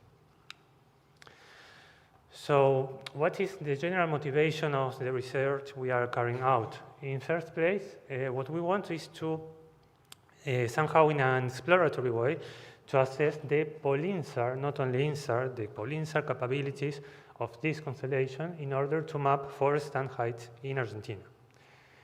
So which are the two main research questions that guide or trigger this general goal? In first place, to try to understand what is the behavior of the interferometric coherence in short temporal baseline interferometric pairs of SAOCOM 1 L-band images. And then in second term, what is the capability of the random volume over ground model to retrieve forest height using L-band orbital data? And especially, what is the effect of the perpendicular or spatial baseline in this context? Because we will see it plays a very, very important role in SAUCOM. So more or less, the presentation is divided among these two questions. The first one is a more exploratory one, and the second one refers more to the forest height inversion. So I don't want with this slide to repeat again all the basics of INSAR, but just to make a general introduction, a conceptual introduction of what I am trying to address in this work. So when we have an interferometric configuration, we have a reference and secondary image. One of the key parameters in the configuration is the perpendicular baseline, the one that is highlighted in blue. Why? Because the perpendicular baseline has a strong influence on the sensitivity of a system, or a pair in this case, to map the height or to map surface deformation, depending on the application. And one of the main observables in SAR interferometry and PolInSAR is the interferometric coherence, which is a complex magnitude. This complex magnitude has a real a modulus, which is the correlation between the two images, which spans from 0 to 1, and it has a phase which is known as the interferometric phase. As you must already know, one can redefine the coherence as the multiplication of different decorrelation terms. What we are trying to do in this work is to try to see how the volume and temporal decorrelation terms behave in a system, in an orbital L-band system like SAUCOM. So regarding the volume, the correlation, we are going to see how can we model it, how we can model it with a random volume over ground and how it performs. And regarding the temporal one, we are going to do more an empirical or rather exploratory analysis. So to introduce the forest area is located in my country. I am from Argentina. This is located in the province of Corrientes, which is part of a region called El Litoral Argentino. And it is one of the main forest production areas. If you go to South America, the main producer is Chile, actually, although they are much smaller than us. And in second place comes Argentina. In this place, the main planted species are eucalyptus and pinus, especially Pinus taeda. Here you can see on the right a photo I took in a field campaign of a Pinus taeda forest stand of 18 years old, which reaches a height of about, at the age of 22, 23 meters. These species in this type of soils normally reach a height of almost 35 meters, but for commercial purposes, when they reach the top height of 22 or 23, they are trimmed for commercial. So this is the approximate SAUCOM footprint, the SAUCOM path we have analyzed, and in green you can see all the forest fields from which we have field data available. And in yellow are the GDI transects, because there is a small part dedicated to GDI and to compare the performance on GDI with PolInSAR. So the data set we have was composed in first place by SAUCOM images, SAUCOM 1A and SAUCOM 1B images spanning the period from August 2021 to January 2022. At the same time, we downloaded a similar dataset of Sentinel-1, just for comparison purposes with the SAUCOM data. And here on the right, you can see a plot of the spatial and temporal baseline distribution of these two datasets. And why I think this is relevant? Because if you look at the blue crosses that are the Sentinel-1 data, there is quite a big control on the value of the perpendicular baseline. If you have a look at SAUCOM data, there is no control on the perpendicular baseline. There is, and it's not. The reason is that the instrument was not designed to have a control on this parameter. The instrument of SAUCOM was mainly designed for soil moisture estimation. So this is a first constraint when trying to do PolInSAR or INSAR with SAUCOM. And here on the lower left, we have the field plots for the which sublocal producers provided us with data, they gave us data at the level of the polygon, not at the level of individual tree. So this has another implication too in our work. And on the right, you have some transects, point transects of GDI. GDI has already been fully described today, so I don't need to go much in deep. And we have included GDI because it has to do with something of the conclusion we will see later. So the first thing we tried to empirically describe was the temporal behavior of the coherence as a function of time. And this figure shows something that you must already have seen in many other works where L-band are compared with C-band. You have on the left two coherence maps of Sentinel framed in green and SAOCOM framed in red, with temporal baselines of 16 days for SAOCOM and 12 days for Sentinel-1. So with this temporal span, the coherences are more or less the same. On the right, we have enlarged the temporal span, and you can see that Sentinel-1 expectedly has a much lower interferometric coherence. But we must focus on the forest because this shows a full pass, and one may think, okay, SAOCOM is much better everywhere. But if you have a look at the forest areas, if we overlap the polygons of the forest, you will see that the coherence suffers from a decay with time in SAOCOM. So in the scatter plot we have, on the right bottom part, we have on the horizontal axis the number of days that have passed and the modulus of the coherence on the right. So of course the coherence is much lower than in bare soil, for example, and it suffers from a decay. What we made there was to try to fit an exponential model using two parameters, tau and gamma inf. Tau is the rate of of coherence decay with time, and gamma inf is a long-term coherence. So, of course, the points do not fit to this exponential pattern because, as I have shown before, there is a high variability in the perpendicular baseline, and this, of course, affects a lot the behavior of the coherence by means of the volume decorrelation term. So that is what we try to analyze here. If we have a look at the random volume or ground formulation of the volume decorrelation, we have something like this, where we have this function of the vegetation-only coherence, gamma b, the ground-to-surface ratio, which is mu, the ground phase, phi0, and the vertical wave number, which is kz. So if we make quite a simplification, because this is quite a simplification, we assume that some of the polarizations we observe, for some of the polarizations we observe the coherence, mu is 0. We assume a constant value for phi0, saying, for example, that the ground is totally flat. We can see, if we plot on the horizontal axis the inventory height versus the coherence, observed coherence for the three polarimetric channels, that for SAOCOM, they do follow a pattern that can be modeled or approximated by this equation that is on the bottom. But what is the problem?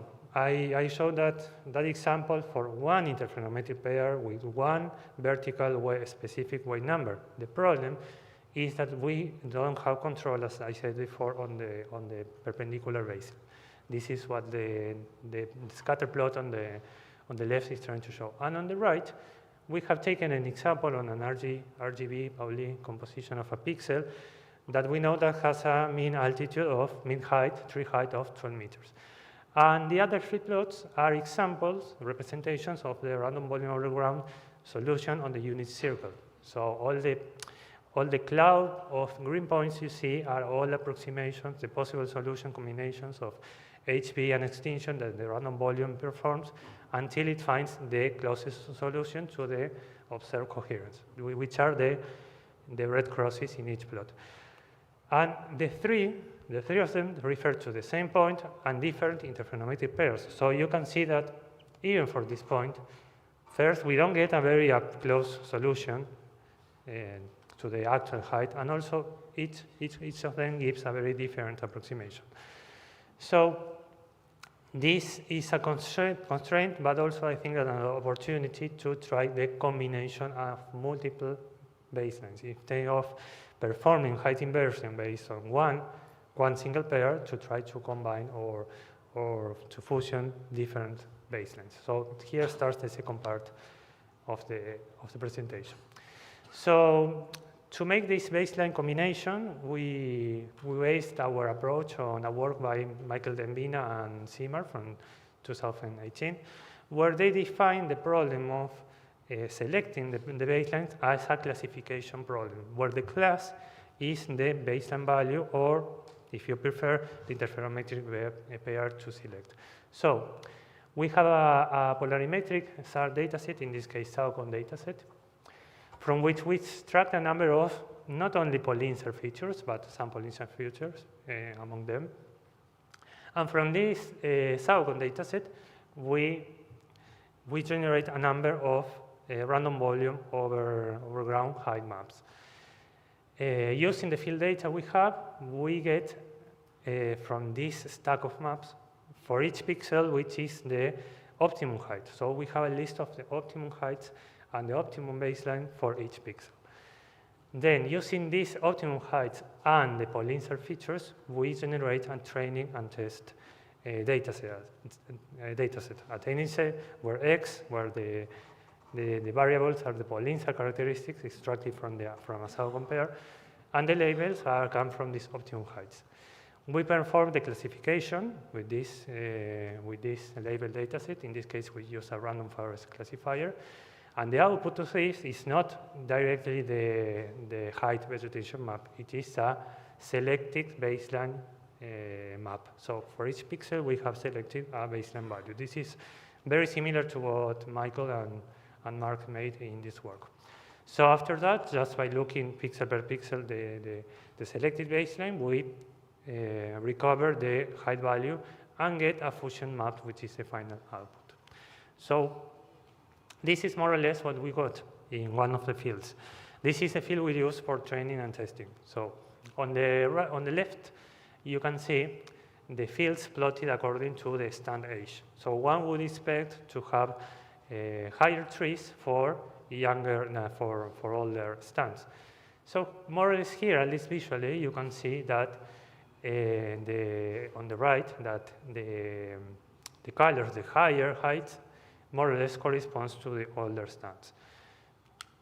To assess it more in a quantitative way, we compare the optimum, the initial data set of the optimum heights with one of the fusion maps.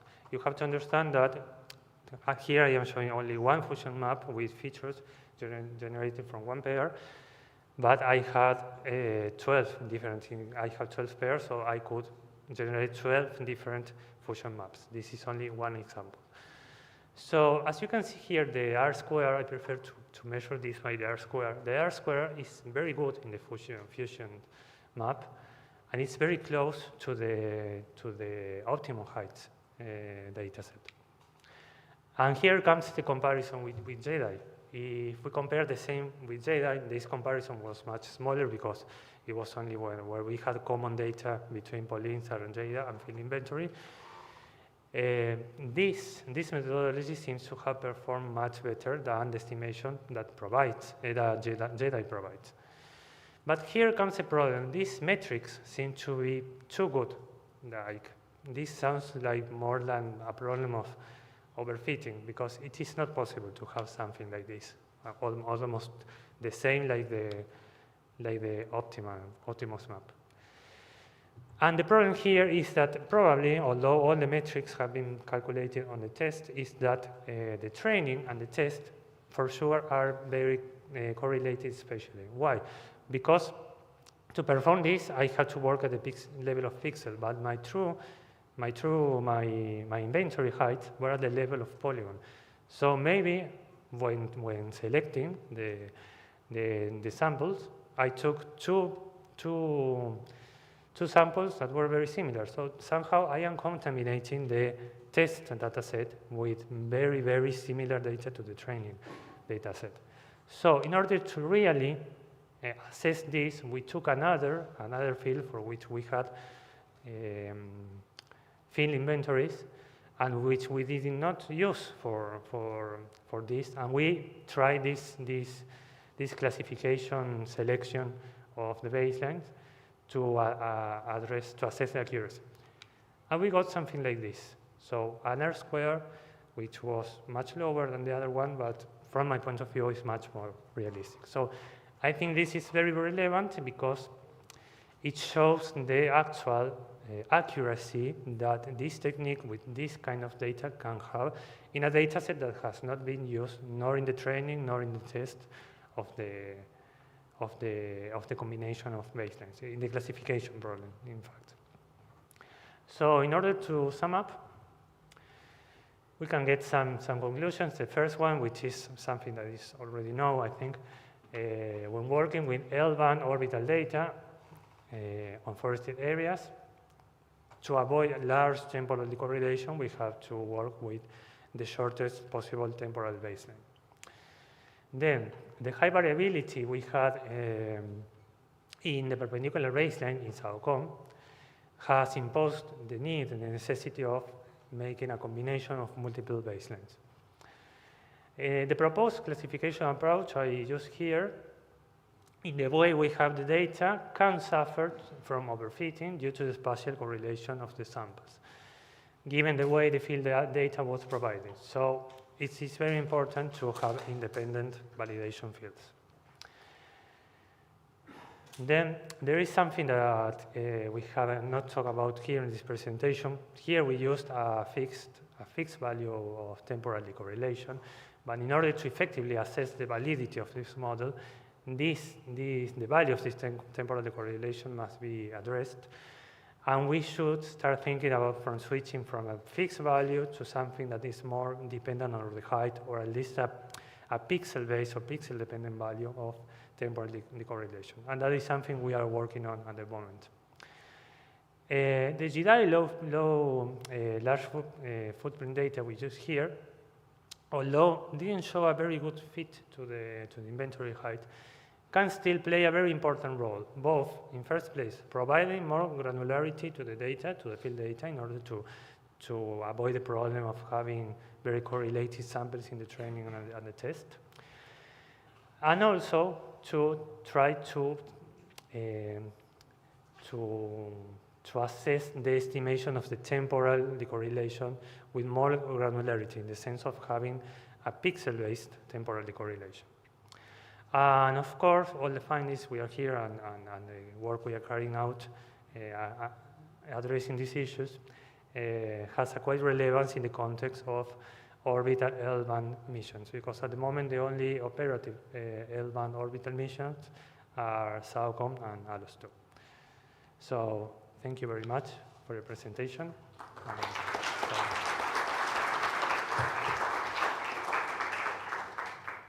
Thank you, Sergio. Are there any questions? Marco? Thank you. Just a comment on your last sentence that what you presented is relevant to Neisser and Roselle. Neisser and Roselle have a very tight orbital tube, so they 300 meters max, so effectively they will observe temporal decorrelation. I think you have basically a model of the volumetric decorrelation. Yes. Dependent on height. I know that the temporal decorrelation you added also has some trend, but that's not dependent on Yes, height. you will not have that problem. Yeah, maybe because I don't say it here in the presentation, because this is what I am working now, to try to modulate the temporal decorrelation. If I can compensate for volume decorrelation and I get a good estimation of temporal decorrelation, that might be relevant in the context of these future missions. Okay. Yeah. Thank you. So if I can add a comment, I'm very happy to see somebody from CONAI here. Actually, it's a nice surprise for us, since Laura did not come. And also, I hope that you can be a contact point for the community this week, for those who are going to use SAOCOM.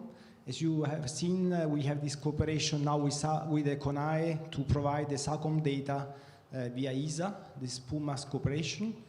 I can anticipate that some of us have been already using and exploiting SAUCOM data. There are some issues related to the TOPSAR acquisitions, so maybe people can come to you and ask you questions about that, if you accept.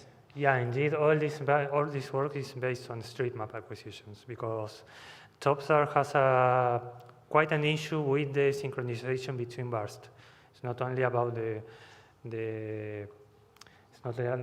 debursting process, but also about the synchronization. Sometimes it happens that, for example, burst 1 of the reference image does not correspond totally to burst 1 of the secondary. So that makes quite more complex the interferometry processing of TOPSAR. Yeah. The other problem is that we didn't find the complete metadata associated to the TOPSAR mode, so maybe you have some information about that. I hope so. Yeah. All right. So, thanks, Santiago. Okay, thank you. Thank you again, Sergio. Thank you.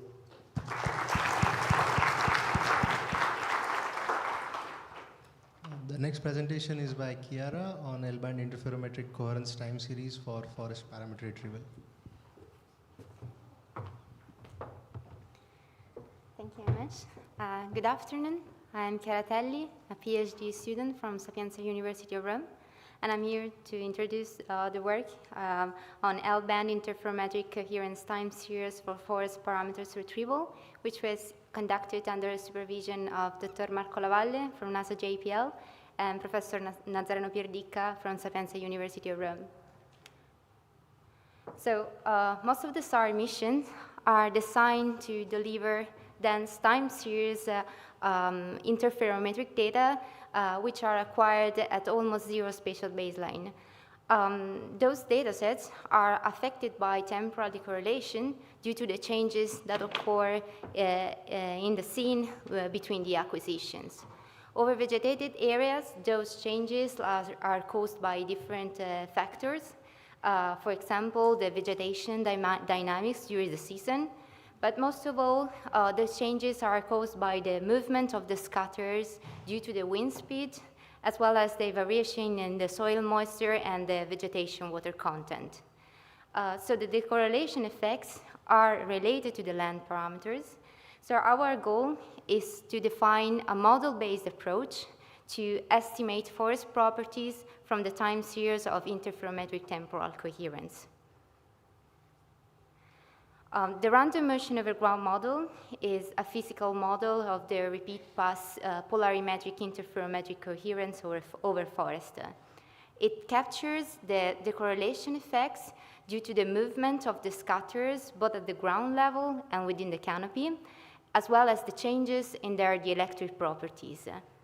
According to the model, the coherence, the temporal coherence depends on dynamic parameters and structural parameters of the forest, such as the vegetation height, the wave extinction, and the ground-to-volume ratio. Those two last parameters are dependent on the vegetation species and on the water content of the plant and the soil. So as we see in the plot, the temporal coherence, according to the ArcMap model, decays both with time and with the tree height, with a decay that depends on the other model parameters. Here we present a preliminary inversion scheme that we devised in order to estimate tree height from the time series of temporal interferometric coherence. It is a three-step procedure which involved the inversion of both the random motion over ground model and the water cloud model. As a first step, we invert the water cloud model to estimate the extinction coefficient from the backscatter dataset. Then we derived the ground-to-volume ratio from the long-term coherence as defined by the random motion over ground model. Here we make two important assumptions. The former being that the movement of the scatters at the ground level is negligible compared to the movement of the scatters within the canopy. And the second is that the ground-to-volume ratio is held constant over time. The second step of the procedure is the estimation of the canopy motion rate standard deviation by inverting the random motion over ground model over the JEDI samples of tree height. The canopy motion rate standard deviation is a dynamic parameter of the RMUG model, which captures the movement of the scatters within the canopy due to the wind speed. We then interpolate the obtained map of delta V, and we move to the final step of the procedure, which is the estimation of the tree height from the time series of interferometric coherence. And we perform this estimation by fitting the random motion over ground model over all samples to get a continuous map of tree height. So this procedure has already been tested over a small site in Spain using the global Sentinel-1 coherence and backscatter dataset, which was recently published. And we obtained good performance in the estimation of the tree height when comparing it with the JEDI samples, although the performance were varying depending on the coherence level and other model parameters. So our current goal is to extend the analysis to L band frequency in view of the upcoming datasets from NISR and ROSEL missions, which will be affected by temporal decorrelation. So the L-band dataset that we are using is a time series of 9 SLCs from ALOS-2, covering another site in Spain, in the north of Spain, near Oviedo. And we processed the SLCs using the ICE2 software, and we get a total of 36 interferograms with time intervals that were ranging from 13 up to 112 days. We then evaluated several temporal metrics, such as the medium, the maximum, the mean coherence over time, and we decided to work with a medium temporal coherence, which showed a higher sensitivity to canopy height. So the study area that we are working on is mostly covered by vegetation, as defined by the ESA workover map. And the vegetation species are mostly deciduous trees, and they can be divided into 3 groups. Eucalyptus, which are mostly located in the northern part of the area. The chestnut trees, which are widely spread over the territory, and the beech trees, which are located in the southern part of the area, which is also characterized by a severe topography. Here we show also the JEDI dataset that is used in the procedure, partly for the inversion and partly for validation purposes. We tried to relate the JEDI measurement with the above-ground biomass, using an allometric equation, and we found a correlation between the 2 data sets. So the ALOS-2 data set decays, the ALOS-2 coherence decays both in time and with the tree height, as we expected. We can capture the temporal decay using a simple exponential fitting, and we tried to extend such model to the coherence against tree height. What we observed is that the exponential fitting cannot distinguish between the different decorrelation effects which occur within the canopy. So, for example, the very short vegetation is mostly affected by the changes in the electric properties of the scatterers at the ground. So it's more sensitive to the changes in soil moisture, and this might cause the coherence to be lower for very short vegetation. Taller vegetation instead is more sensitive to the movement of the scatters, which gives the exponential decay with the tree height.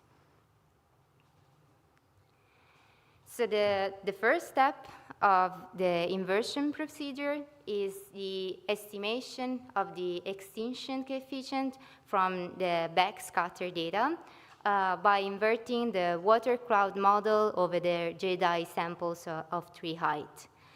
We used mean backscatter map because we compared also the estimation performance with the old time series, but since we were using the medium temporal coherence, we decided to work with a mean backscatter map to estimate the tree height, the extinction coefficient. So we performed a separate fitting for each one of the vegetation species, and we obtained the estimated extinction coefficient map at VH polarization, which is shown in the slide, where the pixel in yellow refers to the estimated extinction for the eucalyptus, which are located in the north. The green and the blue pixel refers instead to the chestnut trees and the beech trees. Then we derived the ground-to-value ratio from the ALUS-U long-term coherence map. The long-term coherence map was in turn estimated through an exponential fitting of the decay of the coherence data set in time. Then we used by assuming that the correlation due to the movement of the scatters at the ground level is negligible compared to the movement of the scatters within the canopy, the random motion over ground model yields an explicit formula for the long-term coherence, which is dependent on the ground-to-volume ratio at the first and the second acquisition. So here we make the assumption that the ground-to-volume ratio is constant, so we have only one mi without distinguish between the first and the second one, and this allows us to obtain a continuous map of ground-to-volume ratio. So the second step of the inversion procedure is the estimation of the canopy motion rate standard deviation. And this is performed by inverting the random motion over ground model over the training dataset of the J-dye samples of tree height. And we perform the fitting for each temporal gaps in order to take into account all the variation over time in the scene. So the canopy motion rate standard deviation should actually capture only the correlation effects due to the movement of the scatters within the canopy due to the wind speed. However, due to the assumptions made previously made assumption, all other decorrelation effects converge into it as well. What we obtain is that for short time intervals, the estimation of the canopy motion rate standard deviation is it's well performed. However, for long time intervals, the estimation of the delta V is not robust anymore. This is related to the fact that for longer time coherence, the coherence sensitivity to tree height is decreased. So there is no the dependence on the delta V values is not so strong anymore. So we decided to work only with the time intervals from 14 up to 56 days. So before moving into the final step, we had to interpolate the delta V maps obtained for each time intervals. And then we performed a second fitting of the random motion over ground model. This time the fitting is performed over all samples in order to get a continuous map of tree height. So the inversion is performed by fitting the coherence, the decay in time from 13 up to 56 days intervals. To validate the results, we compared the estimated tree height with the JEDI samples. So for the training data set of the JEDI samples, which were used to estimate the canopy motion rate, we get a perfect estimation of tree height, although we see a slight bias of 0.2 meters. For all other points, we obtain a good estimation performance for tree height ranging from 10 up to 20 meters. However, the short vegetation is highly overestimated, whereas the tall vegetation is underestimated. There are several error sources that brings to this poor estimation. So for the short vegetation, the main contribution is related to other uncompensated decorrelation effects, such as the gamma SNR, or and as well the assumption that we made on the ground to volume ratio being constant all the time, which highly affect the estimation of short stands. Taller stands, instead, might be underestimated because of the lower sensitivity of the ARC model to the tall vegetation. In addition to that, there are also the errors related to the geolocation of the JEDI dataset that we're using. And in general, the algorithm the assumptions made in the algorithm could contribute to this these errors. Ultimately, we compare the coherence, the observed coherence, with the model coherence. What we observed is that we obtain a good fitting for short time intervals, from 14 and 28 days, whereas longer time intervals, 42 and 56 days, are overestimated. And this affects also the estimation of taller stands. This error is related to the inaccuracy in the estimation of the canopy motion rate standard deviation. Short stand, instead, since we get a good fitting for short vegetation, which is in contrast with what we saw in the previous slide, where we saw that the shortest there are overestimated.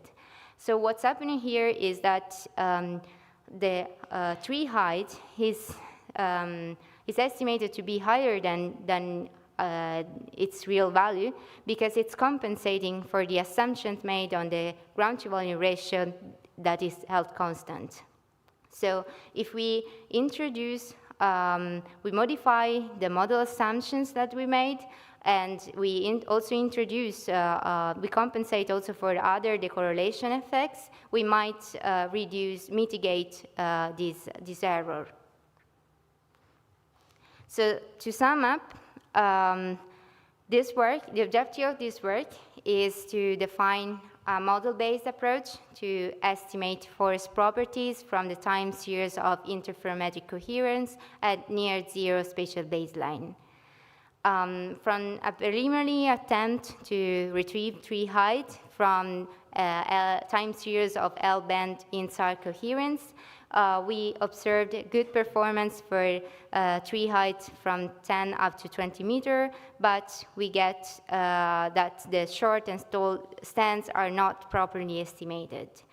So the future works will address these problems, and we'll try to improve the estimation performance by facing different problems. So first of all, we will work on the pre-processing of the data, both the coherence data set and the JDI to remove potential errors in the JDI. Then we'll try to work on the assumptions that we made and try to remove the assumption on the ground evaluation. And this could be done by including other data layers and other in situ information. Then we will try to address also the effect of the site characteristics and topography by comparing different sites. And finally, we'll work on the overall strategy to get better tree height estimation from the time series of temporal interferometry coherence. So thank you for the attention.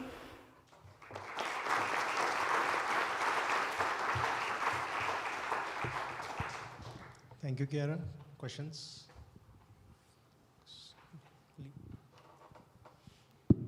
Thanks for your presentation. So I'm curious about this technique seems to require the diversity of the temporal baselines and using the time series. So so you may want to define like the measure of the diversity, like how diverse the temporal baselines you require for applying this approach. I hope I understood correctly your question, but in this case, we have a temporal baseline which is every 14 days. But the temporal baseline actually depends on the frequency that we're using. So for example, we applied this method to the Sentinel-1 data sets, and we found out that we had to use very short time intervals to get the tree height estimation. But this is related, of course, to the level of the coherence, which at C-band over vegetated areas it can be very low. Whereas at L-band, we found out that the coherence stays has values above the 0.3, also for very long time intervals. However, the sensitivity to the tree height decreases with the temporal baseline. So in this method, in this case, in this study area, we found that we cannot work with time intervals greater than 55 days, for example. But of course, the shorter is the time intervals, the better is the estimation. The long time intervals, however, are very important to estimate the long-term coherence, which so we derived the ground to volume ratio from the long-term coherence, but we found out also that the long-term coherence has some correlation with the topography of the area. So also the long-time intervals might be very important for estimation purposes. Okay, thank you. So you may want to try pick several temporal baselines and see if the inversion performance like degrade when you have only maybe a few, not like the 36 pairs you have, like with multiples of 14 days. Okay, right? yes, this is something that we're working on because yes, we could apply this method to the data set by exploiting just the short time intervals. So since we have many individual pairs at 14 days, as you said, we can apply this method also to this data set and see the performances. We didn't do it, we haven't done it yet, but it's something that we are interested to do. Okay, and my second question is the motion standard deviation you assume is decaying as a function of the time, right? It's like square root of number of days or something. Yes, yes. So I think that's a little bit strong because we also tested the multiple temporal baselines, and sometimes when you have a larger temporal baseline, like 3 months, the coherence is still better than like 14-day or something, because you may have like rainfall or yes, of wind, course. like extreme weather, right? So that may, if you assume it's statistically decaying as a function of time, it may cause you some problem when you So we are have not only few temporal baselines. We're not assuming that the delta V is decreasing over time.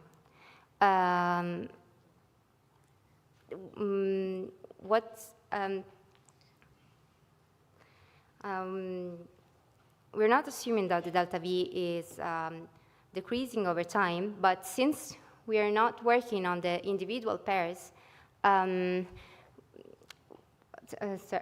will come back to the first slide. I will try to. So the effects of, for example, rainfalls, we don't actually capture them because we apply the medium temporal coherence to the dataset. So here, here you can see the time series that we have.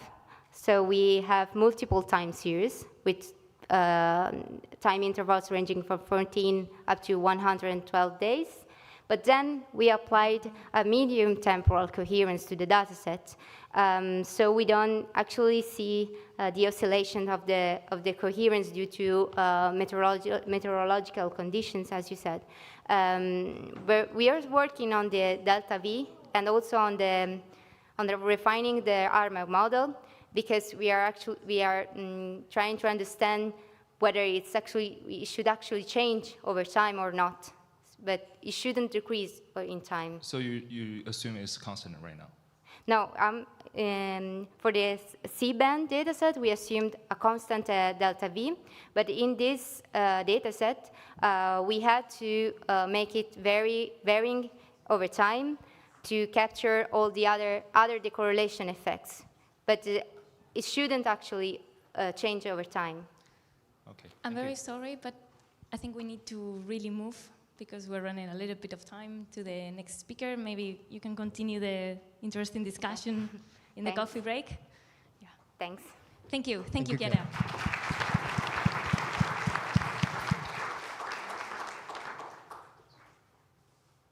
Okay, so we welcome our last speaker of the afternoon, Yang Yu. And his work is titled A Ground-Finding Approach over the Howland Forest Space on Interferometric Phase Histogram using Spaceborne Tandemix INSAR and JEDI LiDAR data. Hello, everyone. I'm Yang Hai. My presentation is about finding the underlying ground and the forest mapping using the TandemX INSAR and the JEDI LiDAR data. This work is done by in cooperation with my co-advisor Yang Lei from Chinese Academy of Science and Stefano Tabatini and Chuanjun Nu from Politecnico di Milano. Okay, wait a minute, so I can move. Okay, this one. Oh, this is the outline of my presentation.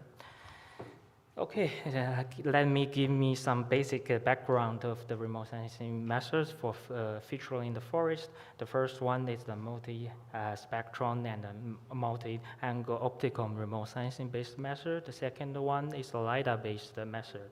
It has the highest vertical measurement accuracy, but it is prone to the cloudy weather and the raining conditions.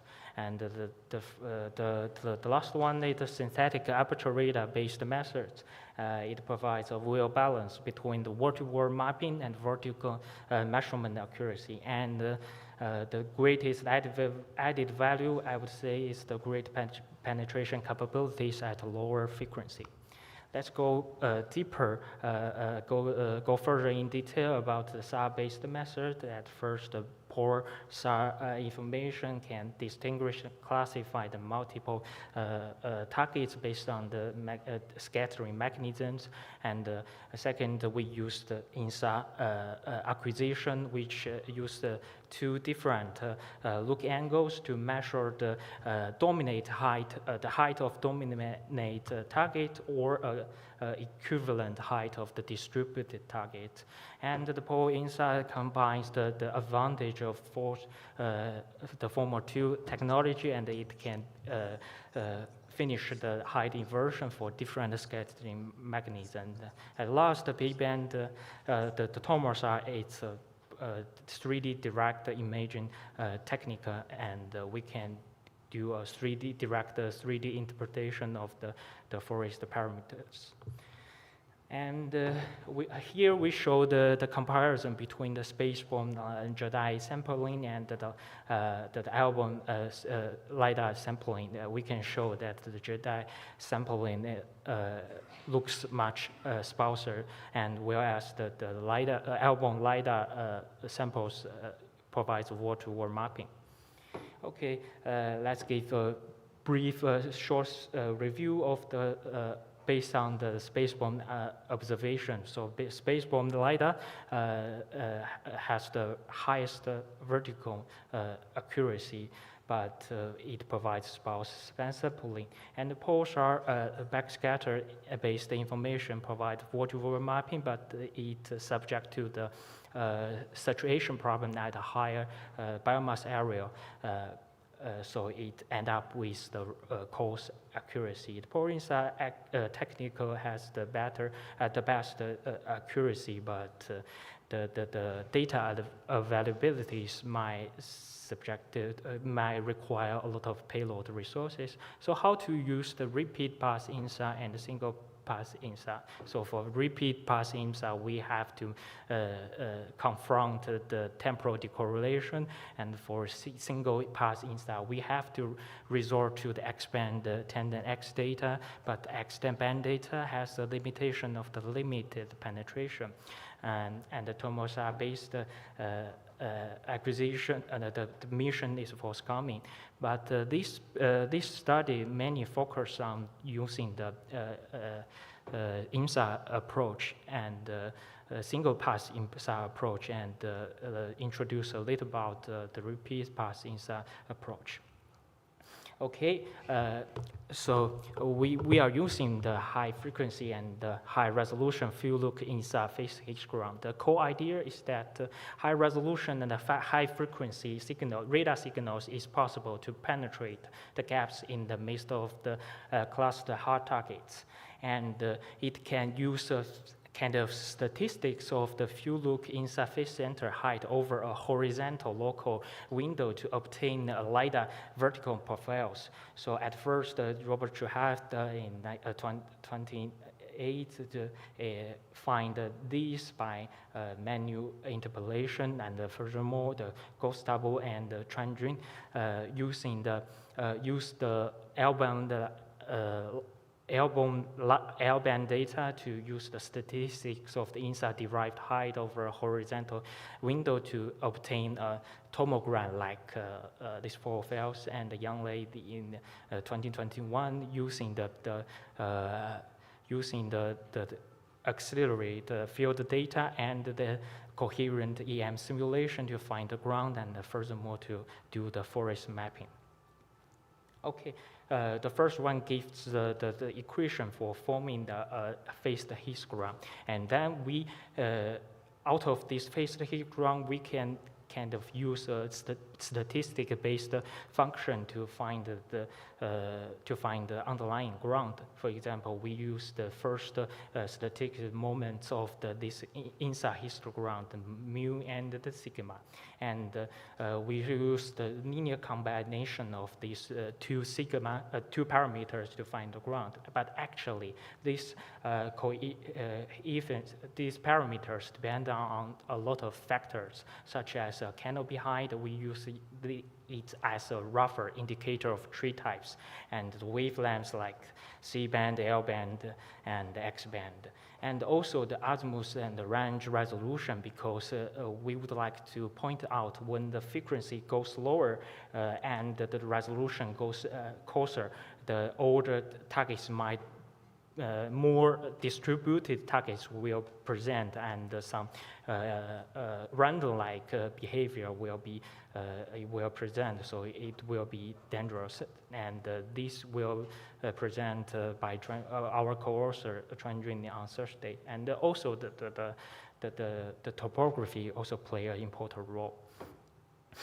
Here we give some examples about how the INSAR phased histogram behave depending on different forest types. At first, for primary forest, we can see a wide shape of the histogram, which indicates a lot of the vertical information within this horizontal window is present. But for the short trees or background, the shape get more focused. So given the limited data at that time, Yang Lei make the first simplification to assume for this underlying ground. For example, he assumed the alpha equals 1 and the beta equals 2 overseen and validated over a small area in Amazon. But we can make use of the rich availability of the Jedi samples, and we are able to make a step further and replace to assume that the beta factor is a function as of the canopy height. But we have to use some height indicator to study this kind of effects. Okay, this is the research site. This is located the Holland Research Forest in the US States. And on the left, we show the Jedi samples, the canopy height, and the right box shows the tandem X coverage, and the blue box shows the validation data, the Elvis album LiDAR. The right one shows the AVOC inverted forest height using our method. Next, we will show how we get this. So at the left, we have a Jedi sample, sparse samples of the underlying ground, and then we can use some maybe in coarse spatial resolution forest height as an indicator, and then we can feed, around each Jedi samples, we can get the phased histogram and determine the statistics, the equation and the parameters based on this information, and then we feed a height-dependent function which guide us to find the ground. On the right, this picture kind of makes sense because when for the short trees, the inside phased histogram get more focused, and when the trees goes higher and more vertical information within this horizontal area will present, so we have to use a larger beta parameters. And it is noted we make joint use of the ALOS INSAR data and the Jedi LiDAR data to generate such a forest height. Its accuracy is about below 4 meters at a sub-hectare statistical size, and we refined the approach which was originally divided by Yang Lei in 2017 and will be presented in ICAS 2023. And then we show some results. For example, that this gives the two products. One is the SRDM, and one is our derived DTM. In the SRDM, we can show that the underlying ground was overestimated due to the presence of the tall trees, and we can show that the zoom up to the right box. We can see on the right the album LiDAR indicates there are a lot of the tall trees involved, so we can use our approach, can see deeper. And then we go to the accuracy assessment for our derived DTM. The left is the Elvis LiDAR DTM, and our DTM has a feel good accuracy, has about 0.98 R-square and about 3 meters RMSE at even a 30-meter spatial resolution.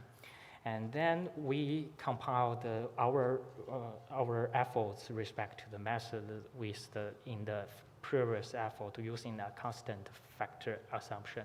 We can see some area the underlying ground is underestimated in some short trees and background area. And furthermore, the retrieved DTM will help us to invert the forest height based on kind of AVOC model. And then the left shows the whole inverted forest height, and the right box shows the comparison between our inversion with the Elvis album data. So we access the accuracy into kind of statistical pixel size, respectively for 30-meter resolution or 90-meter resolution, or accuracy shows that the IMSEs are below 4 meters. And then we also compiled our products respect to the previous effort using the constant factor assumption. We can also say that the forest height, there is overestimation, because for this area, for the short trees and the bare ground areas, we underestimated the underlying ground. Okay, we also showed insufficient histogram respect to the LiDAR mean forest height, because we found that Yannis found that they are showing high correlation, and this also validates that we can get a very high forest height inversion without any model uncertainties. Finally, come to a conclusion. We present a promising approach in the context of the high-resolution spaceborne missions. Because it is a lightweight approach, it can complement existing techniques. It all requires single baseline, single polarization inside data only, and presenting certain sensitivity to vertical for forest structure and accuracy is good. But still more efforts are needed, because we want to explore the best use of the face center height for refining our DTM estimates, because in the beginning we used the kind of repeat pass forest height as the initial guess. And we will further analyze the effects of those factors, kind of the forest height, the wavelengths, the local incidence angle, and resolution by using the ESA TomoSense airborne remote sensing data set. Thank you very much.